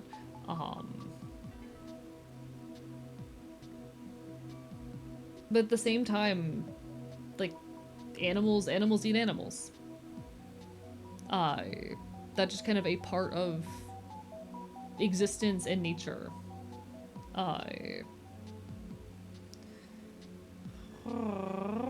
And I know appeal to naturalism and all that, but, like, if we stop eating meat, that's not gonna stop a lion from eating a gazelle. That's simply the nature of things. First, I feel like all animals are sentient, just aren't on the same level of sentience. See, that completely defeats the definition and purpose of sentience, though? Like, that, quote-unquote, we aren't on the same level of sentience, that is completely against the definition of sentience, though?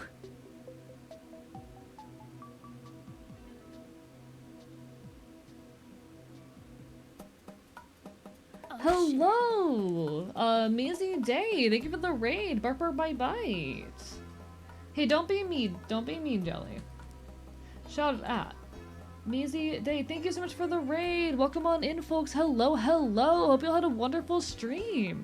I'm Archibus, your resident chaotic and field. I stream no critical games and do art here on twitch.tv because problems make it chaos and I will bite you. We're currently partner pushing, and while we do so, we are casually watching paint dry. How are y'all doing? Hope you had an incredible stream. One sec. Are you the who I think? Yeah, you are the who I think. How is the D&D? How was the Dungeons and Dragons? Hope you had an incredible session. Ah, rah, rah, rah. Welcome aboard. But no, we're currently partner pushing at the moment, so folks, if you'd be willing to drop a follow, leave a lurk, it means the world. We need those 75 average viewers for 2 consecutive months, and while we basically hit the requirements, we're in the final stretch right now. I'm literally going to be submitting my application, like, tonight. We still need to maintain out throughout the review period, so please, any support means the world. Bark, bark, bite, bite. Sorry, we're having a big debate right now. We talk a lot of interesting philosophy and politics and leftist and punk and queer stuff here, and we're currently having a big debate around like the sentience of animals. It was awesome, very long, but so much good character development. Hell yeah! It's been such a long time since I've had a chance to play D&D. I hope y'all had an amazing time. I do miss playing D&D. I haven't had the time for it in recent life, but like, hopefully one of these days I will find the capacity for it again. Badass though, badass. You take care, Andy the Winged Wolf. Bark bark bite bite. Hope to see you again sometime in the near future. Unfortunately, the free time just is not with me these days, but one of these days I'd love to play again.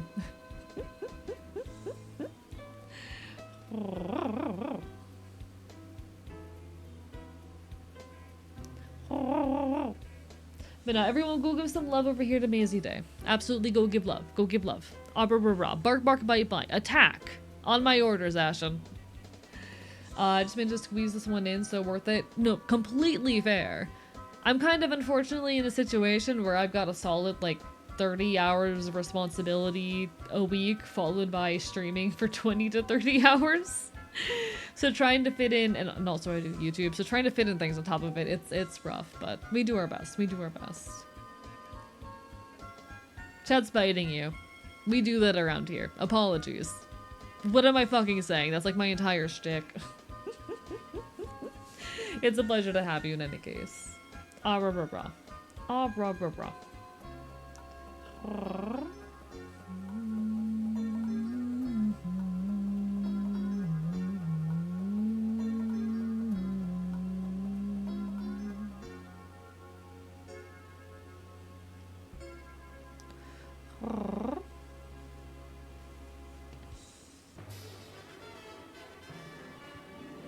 Hell yeah. Love it, thanks guys. Hell yeah, we love to see it.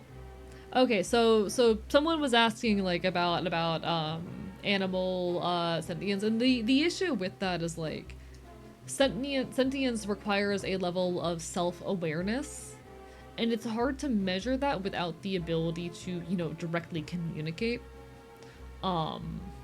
Sentience is the ability to be aware of one's own existence and position in the world, you know?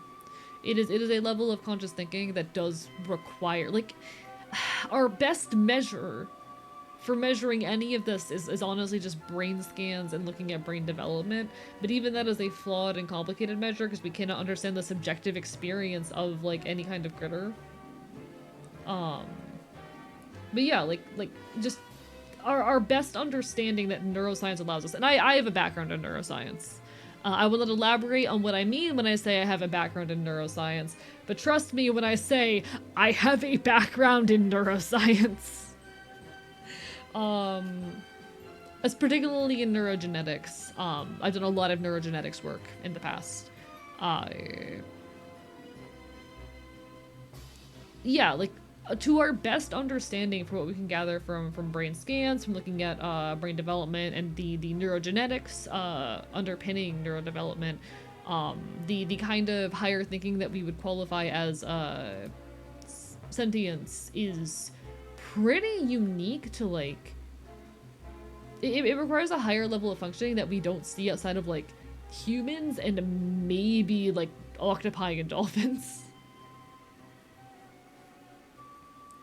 Not to get too specific, but I don't believe in human exceptionalism. I mean, I agree, I don't believe in human exceptionalism either. I'm not human, I'm a fucking critter. I'm an Enfield. It's not human exceptionalism, but there's very few examples of the kind of, like, just the brain areas and whatnot that are required for those functions. And the next closest to humans are things like, you know, dolphins, octopi, etc. Yeah, we are animals. Humans are animals. Chat, you're an animal. In case you needed a reminder, chat, you are an animal. You are an animal. I'm also an animal. I'm just a weird, fucked up, fey animal. Like, we are all animals. Yeah, we're all animals. Also, there will be an ad hitting soon. I do apologize, folks. Twitch just forced me to run ads.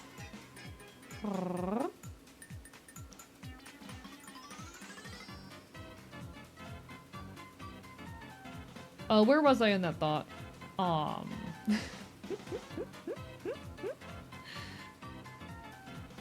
But like, there are certain brain areas and types of neuronal activity that make up sentience that have only been observed in like a small number of species, and even that is observable. I don't believe in human exceptionalism by any means. It is just like saying that, oh, all animals are sentient but just have different levels of it. Some animals don't have like brains. Some animals just don't have brains. A sea star doesn't have a brain. And it took a long time for any kind of complex neural structures to really develop in animals.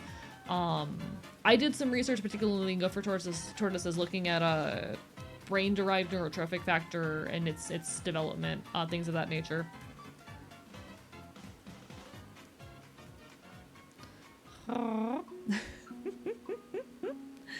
I did some digging into neurodevelopment in gopher tortoises and reptiles in general, and yeah, they have really only the most basic neuronal functions and brain areas. They have the brainstem, which is responsible for a lot of automatic functions, for appetite, for circadian rhythms, and not much else.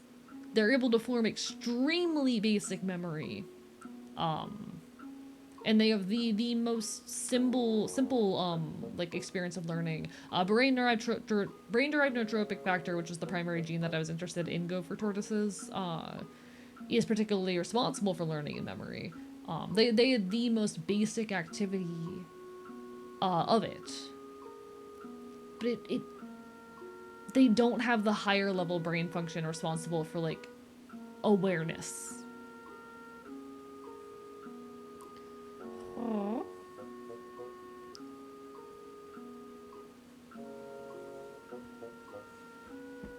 That said, I don't think there's much point, I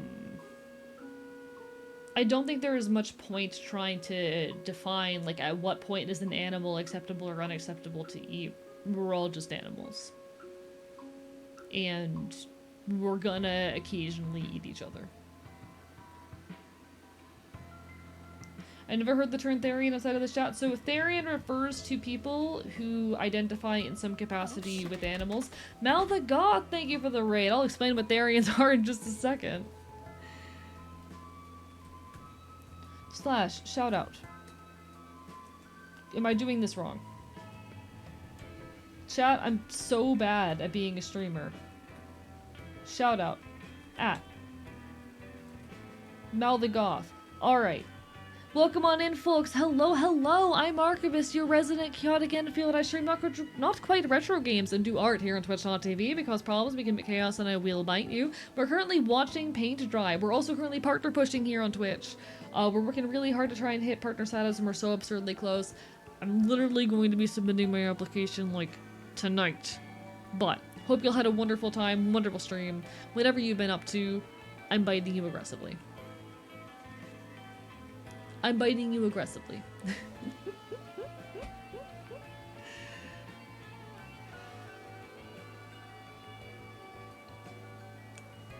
We're partner pushing. But lovely to see you, Maldigoth. How you been? I'm Ads. Welcome back from ads. We're currently partner pushing. And we're so absurdly close to partner, I am going to be submitting my application probably tonight.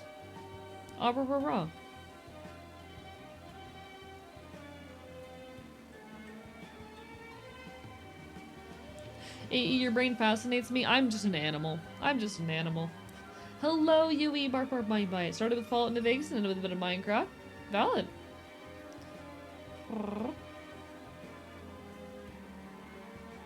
Don't feel comfortable drawing a line on what living creatures based on their intelligence are fine to torture, enslave, murder, and which ones are not.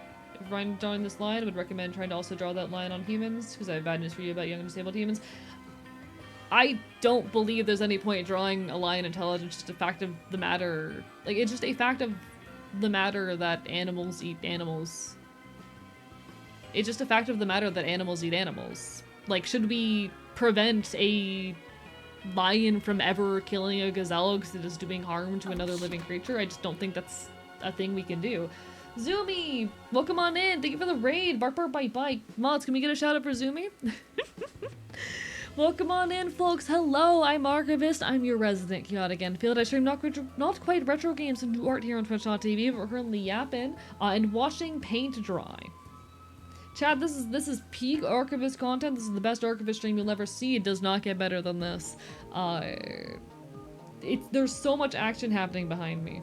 It's so exciting. It's so fascinating. Take care, Mal. In any case, everyone go give some love to Zoomy. She is a wonderful, wonderful Harpy girl VTuber. Absolutely love and appreciate her. She's been an absolute sweetheart. And she was also just a great deal of help for me, like during the homelessness saga and whatnot.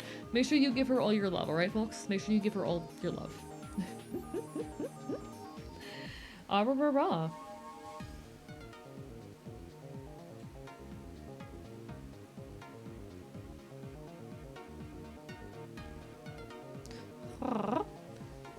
Doing some Helldivers tonight with some friends? Hell yeah, hell yeah. I hope you enjoyed. We're venturing into the bug nests and the cave systems. Nice. Rah.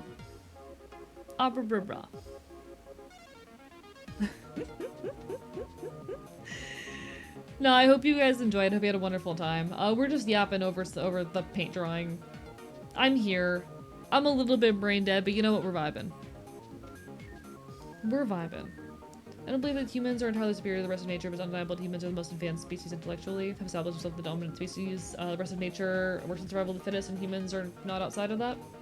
I do think, though, that's just, like, that is true, but also irrelevant, you know?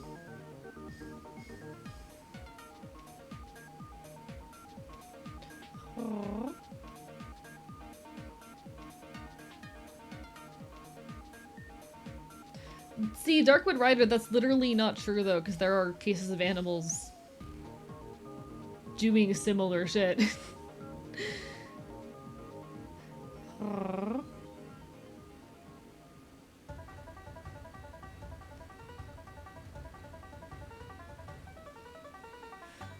Like, I think at the end of the day, just I personally could never live a life, I do believe, like, we have a duty to reduce our reliance on animal products and meat products and whatnot, but I do not believe that it is possible or viable to entirely remove them.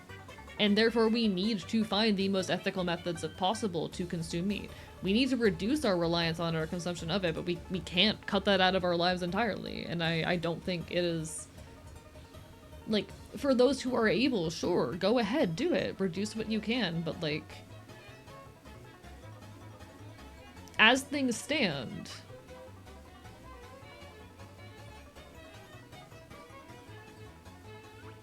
it is not a viable goal.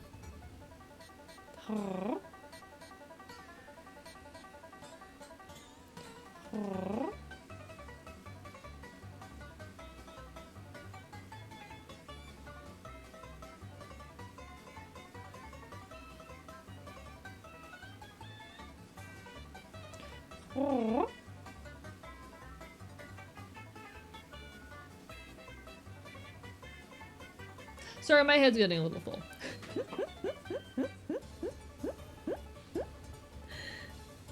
Generally curious what the reasoning is to why it's not viable.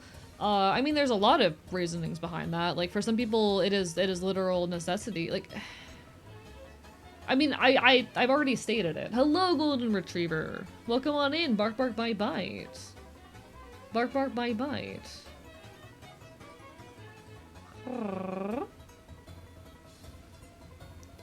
A lot of us, for one reason or another, whether for our, like, many for their health, cannot escape the use of animal products. I'm sorry, chat. My head's getting very full, and I'm like, I'm trying to find the capacity to continue the conversation, but I feel like I'm having to restate things over and over again and being met with the same.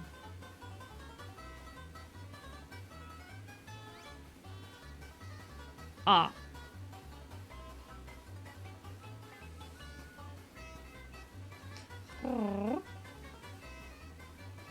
One thing would require the human race as a whole agreeing to limit our intake, which is not realistic. Like I said, I believe it is a good idea, and I believe we should and have a duty to reduce our reliance and consumption of animal products. But I do not think it is necessary or possible, as things currently stand, for us to do so fully. Kibby Sable VT, thank you so much for the raid. Bark, bark, bite, bite. Rah. Hey, Jelly Goober, it's usually considered rude when people like to give that kind of response to a raid. That's usually considered rude. Please don't do that. But hello, Kibby, welcome on in. Bark, bark, bite, bite. Hope you're doing well. Thank you so much for the raid, I appreciate it. We're currently watching paint dry. It's peak content. Rah. Hope you're doing well. Hope you're doing well. Apologies, folks. I keep having my thought process interrupted. There are too many people in the world who, for one reason or another, do require animal products in their diet. For many people, these are the only affordable options, and even if we were to ignore that, meeting dietary needs without them is hard. I particularly have the problem of I have gastroparesis. My stomach's partially paralyzed. I have to be very careful what I eat in order to meet my dietary needs. I have to avoid a lot of foods because they contain things that will make me sick. Because my stomach is paralyzed. I have to, but my diet is basically entirely like lean, or rather my diet, if I listened to my dietary restrictions, I don't have the money to do so a lot of the time, but my diet is basically entirely like simple carbs, lean meats, and a small number of fruits and vegetables that I'm allowed to eat. Your stomach's paralyzed? How'd that? Oh, you want to know how it happened? I spent so much of my life concerningly underweight that my body stopped knowing how to process food. Quite literally, I spent so much of my life concerningly underweight to an extent where my body like stopped knowing how to process food. So anything with a high fat content, anything with a high fiber content, so like I can't do beans. Can't do beans, too high fiber. Anything with too high of a fat content, anything with too high of a fiber content, anything with what's it called? Anything, I'm not supposed to have alcohol or caffeine, but you know, I do anyway. I can't have dairy, but I do anyway. Rather, there's only a couple like yeah, like I can't, I'm not supposed to do milk because it's too high of a fat content. But like my diet is basically lean meat and simple carbs. That's about all that I can and am supposed to eat. Is that a condition that can be cured or reversed over time? There are 2 medications that exist that treat this condition. One of them is not approved for use in the US. The other one has deadly side effects with one of my other meds. So nothing I can do about it except for, you know, change my dietary habits.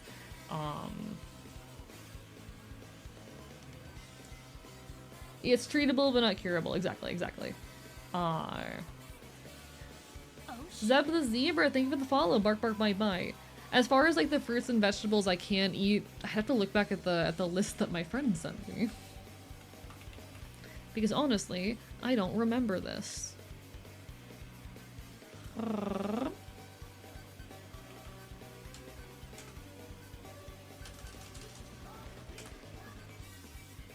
Let me look into the thing. Okay. So, okay. Cooked carrots, cucumbers, squash, melons, apricots, peaches, plums, papayas. That's about it for fruits and vegetables. That's literally about it for fruits and vegetables. Those are the only fruits and vegetables I'm, like, supposed to be able to eat. Ha ha ha ha. But I do genuinely, like, I do believe that people can and should, reduce their consumption of animal products when possible. I just do not think it is viable at the current level until we're able to fucking, like, at the very least until we reach a point in time where we were able to mass produce lab-grown meats that are near identical to real ones and sold at, you know, comparable prices, or, you know, live in a world where we don't have to pay for food. Until we reach that point in time, I don't think that it is a viable expectation on people, or a viable feature. There's also the fact that I'm a big enjoyer of leather, and alternative leathers don't work. Faux leathers don't work.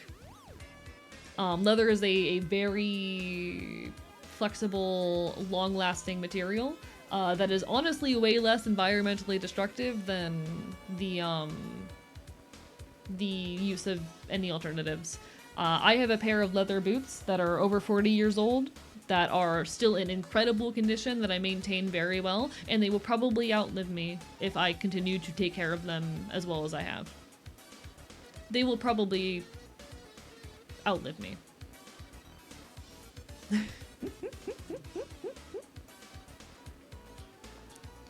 That's impressive to have boots for that long? Yeah. I mean, I was gifted these. These are a pair of, Corcoran jump boots. So they are paratrooper boots.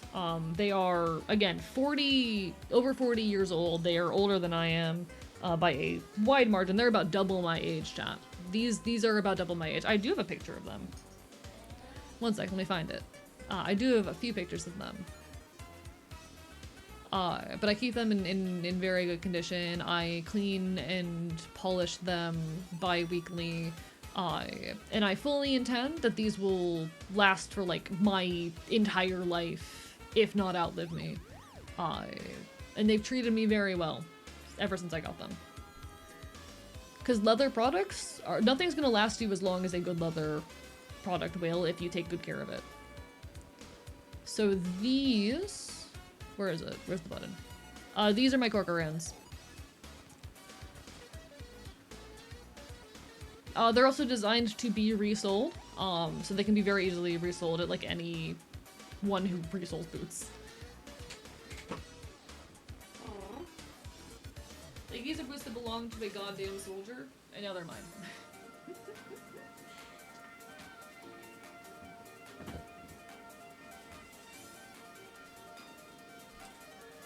These belong to some goddamn paratrooper, and now they belong to me.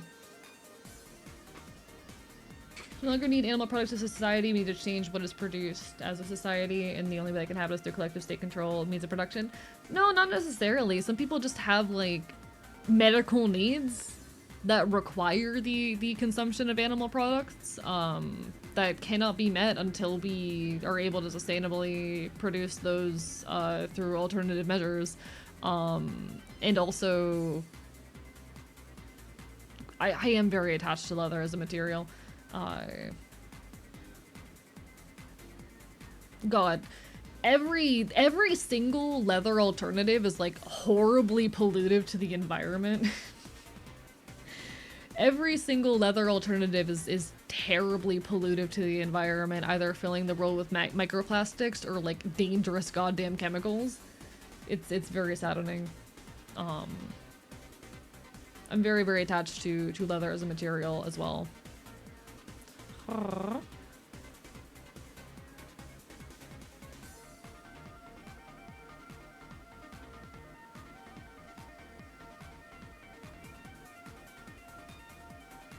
Yeah, get a cool leather skirt.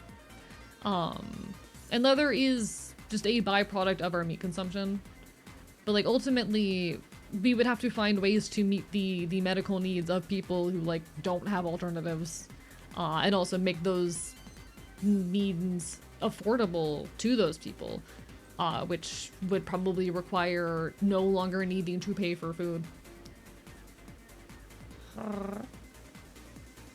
I have my eyes on military goth, but it's expensive on a level IDK if I can afford. Okay, okay. The secret is thrifting everything. These are used boots. If I were to buy a new pair of Corcoran jump boots, they would cost me like 400 bucks. Buying a used pair similar to what I have, $50 to $70.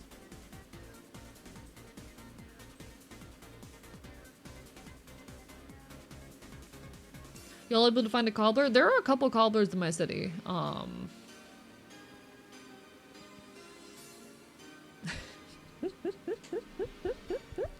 Cobblers do exist. If you want to find like cool boots that meet your style, go to thrift stores. You're gonna have the best bet, unfortunately, at places like Plato's Closet, where they have more what's it called, like managed intentional collections, then you are gonna have like your average thrift store, unfortunately. You're gonna have to go to the fancy thrift stores. But like, cobblers exist. They're around. I live in a very old small city, so like 4 cobblers in the same street. That's lovely. I think there's like 3 cobblers in this city.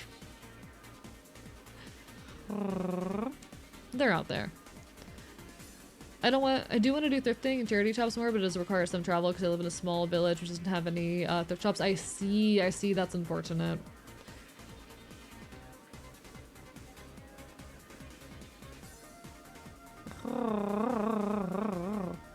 Hello, Neptuner Echo! Bark Bark My Bite, and hello, Autumn Fluffer. Had such a good week, I'm glad to hear it, I'm glad to hear it.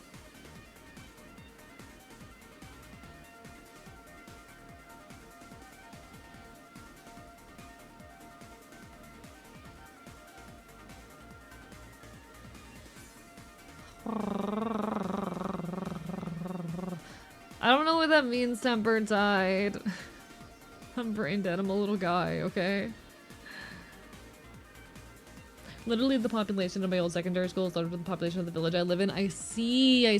Small rural communities be like that. Small rural communities definitely be like that. If you are able to get out to some good thrift stores, definitely, like, I genuinely, if you want a pair of boots that will last for your entire life, or at least for a couple decades, get a pair of, like, vintage military boots. Napalm Iguana, it's probably too long or contains a blocked word, which there aren't many of those. Do I have any banned terms right now? 1 second. Settings, moderation.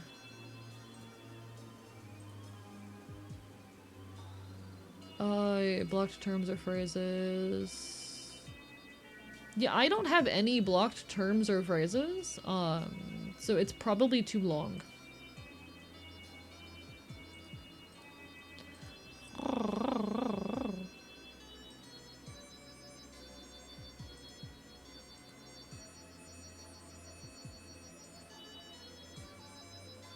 Oh, so, Hilly, so that's auto mod. If a message gets auto-modded, it will still send, but it'll only be visible to me and my mods.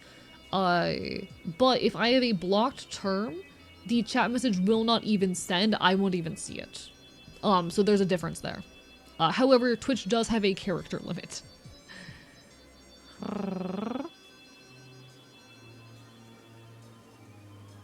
Now, thrift stores are a blessing, and if you want a pair of boots that are going to last you a lifetime, get a nice pair of vintage military boots. I am a sucker for a good pair of vintage military boots. Leather is one of the most sustainable materials for clothing in existence if you take good care of it.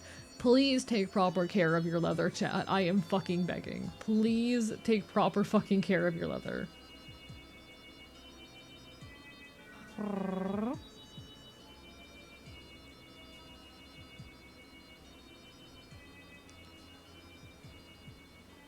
Got a new binder today. It was fantastic. Oh, hell yeah. Hell yeah. Taking baby steps in our thrifted vintage military boots. Congrats on the new binder, though. Exciting. I don't know where the music's from. I do not know. Leather. Leather. I think we should give out free Miku binders. I would 100% take a Miku binder given the opportunity. Hell yeah. I'm here for it. I'm here for it.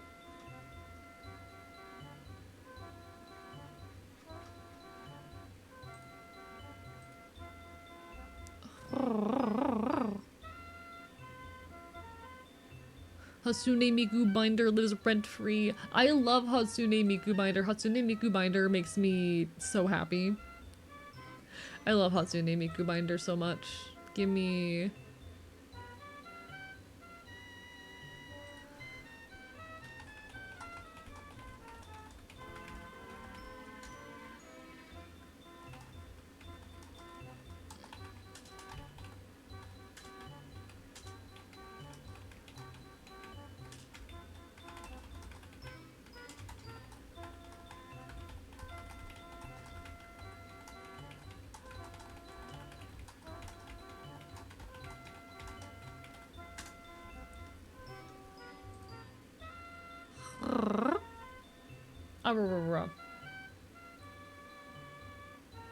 My chest is sore. Hang in there, hang in there. Transmat Miku and Thomas Jefferson binder. Someone draw this now. I need this in my life, actually. I need this in my life. I need this in my life. Gimme. Thinking on Miku since it was mentioned, me and my friend drew up dance routines of Hatsune Miku doing a concert. Breaks and becomes Joe Armstrong.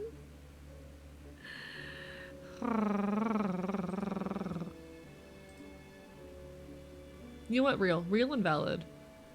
Real and valid.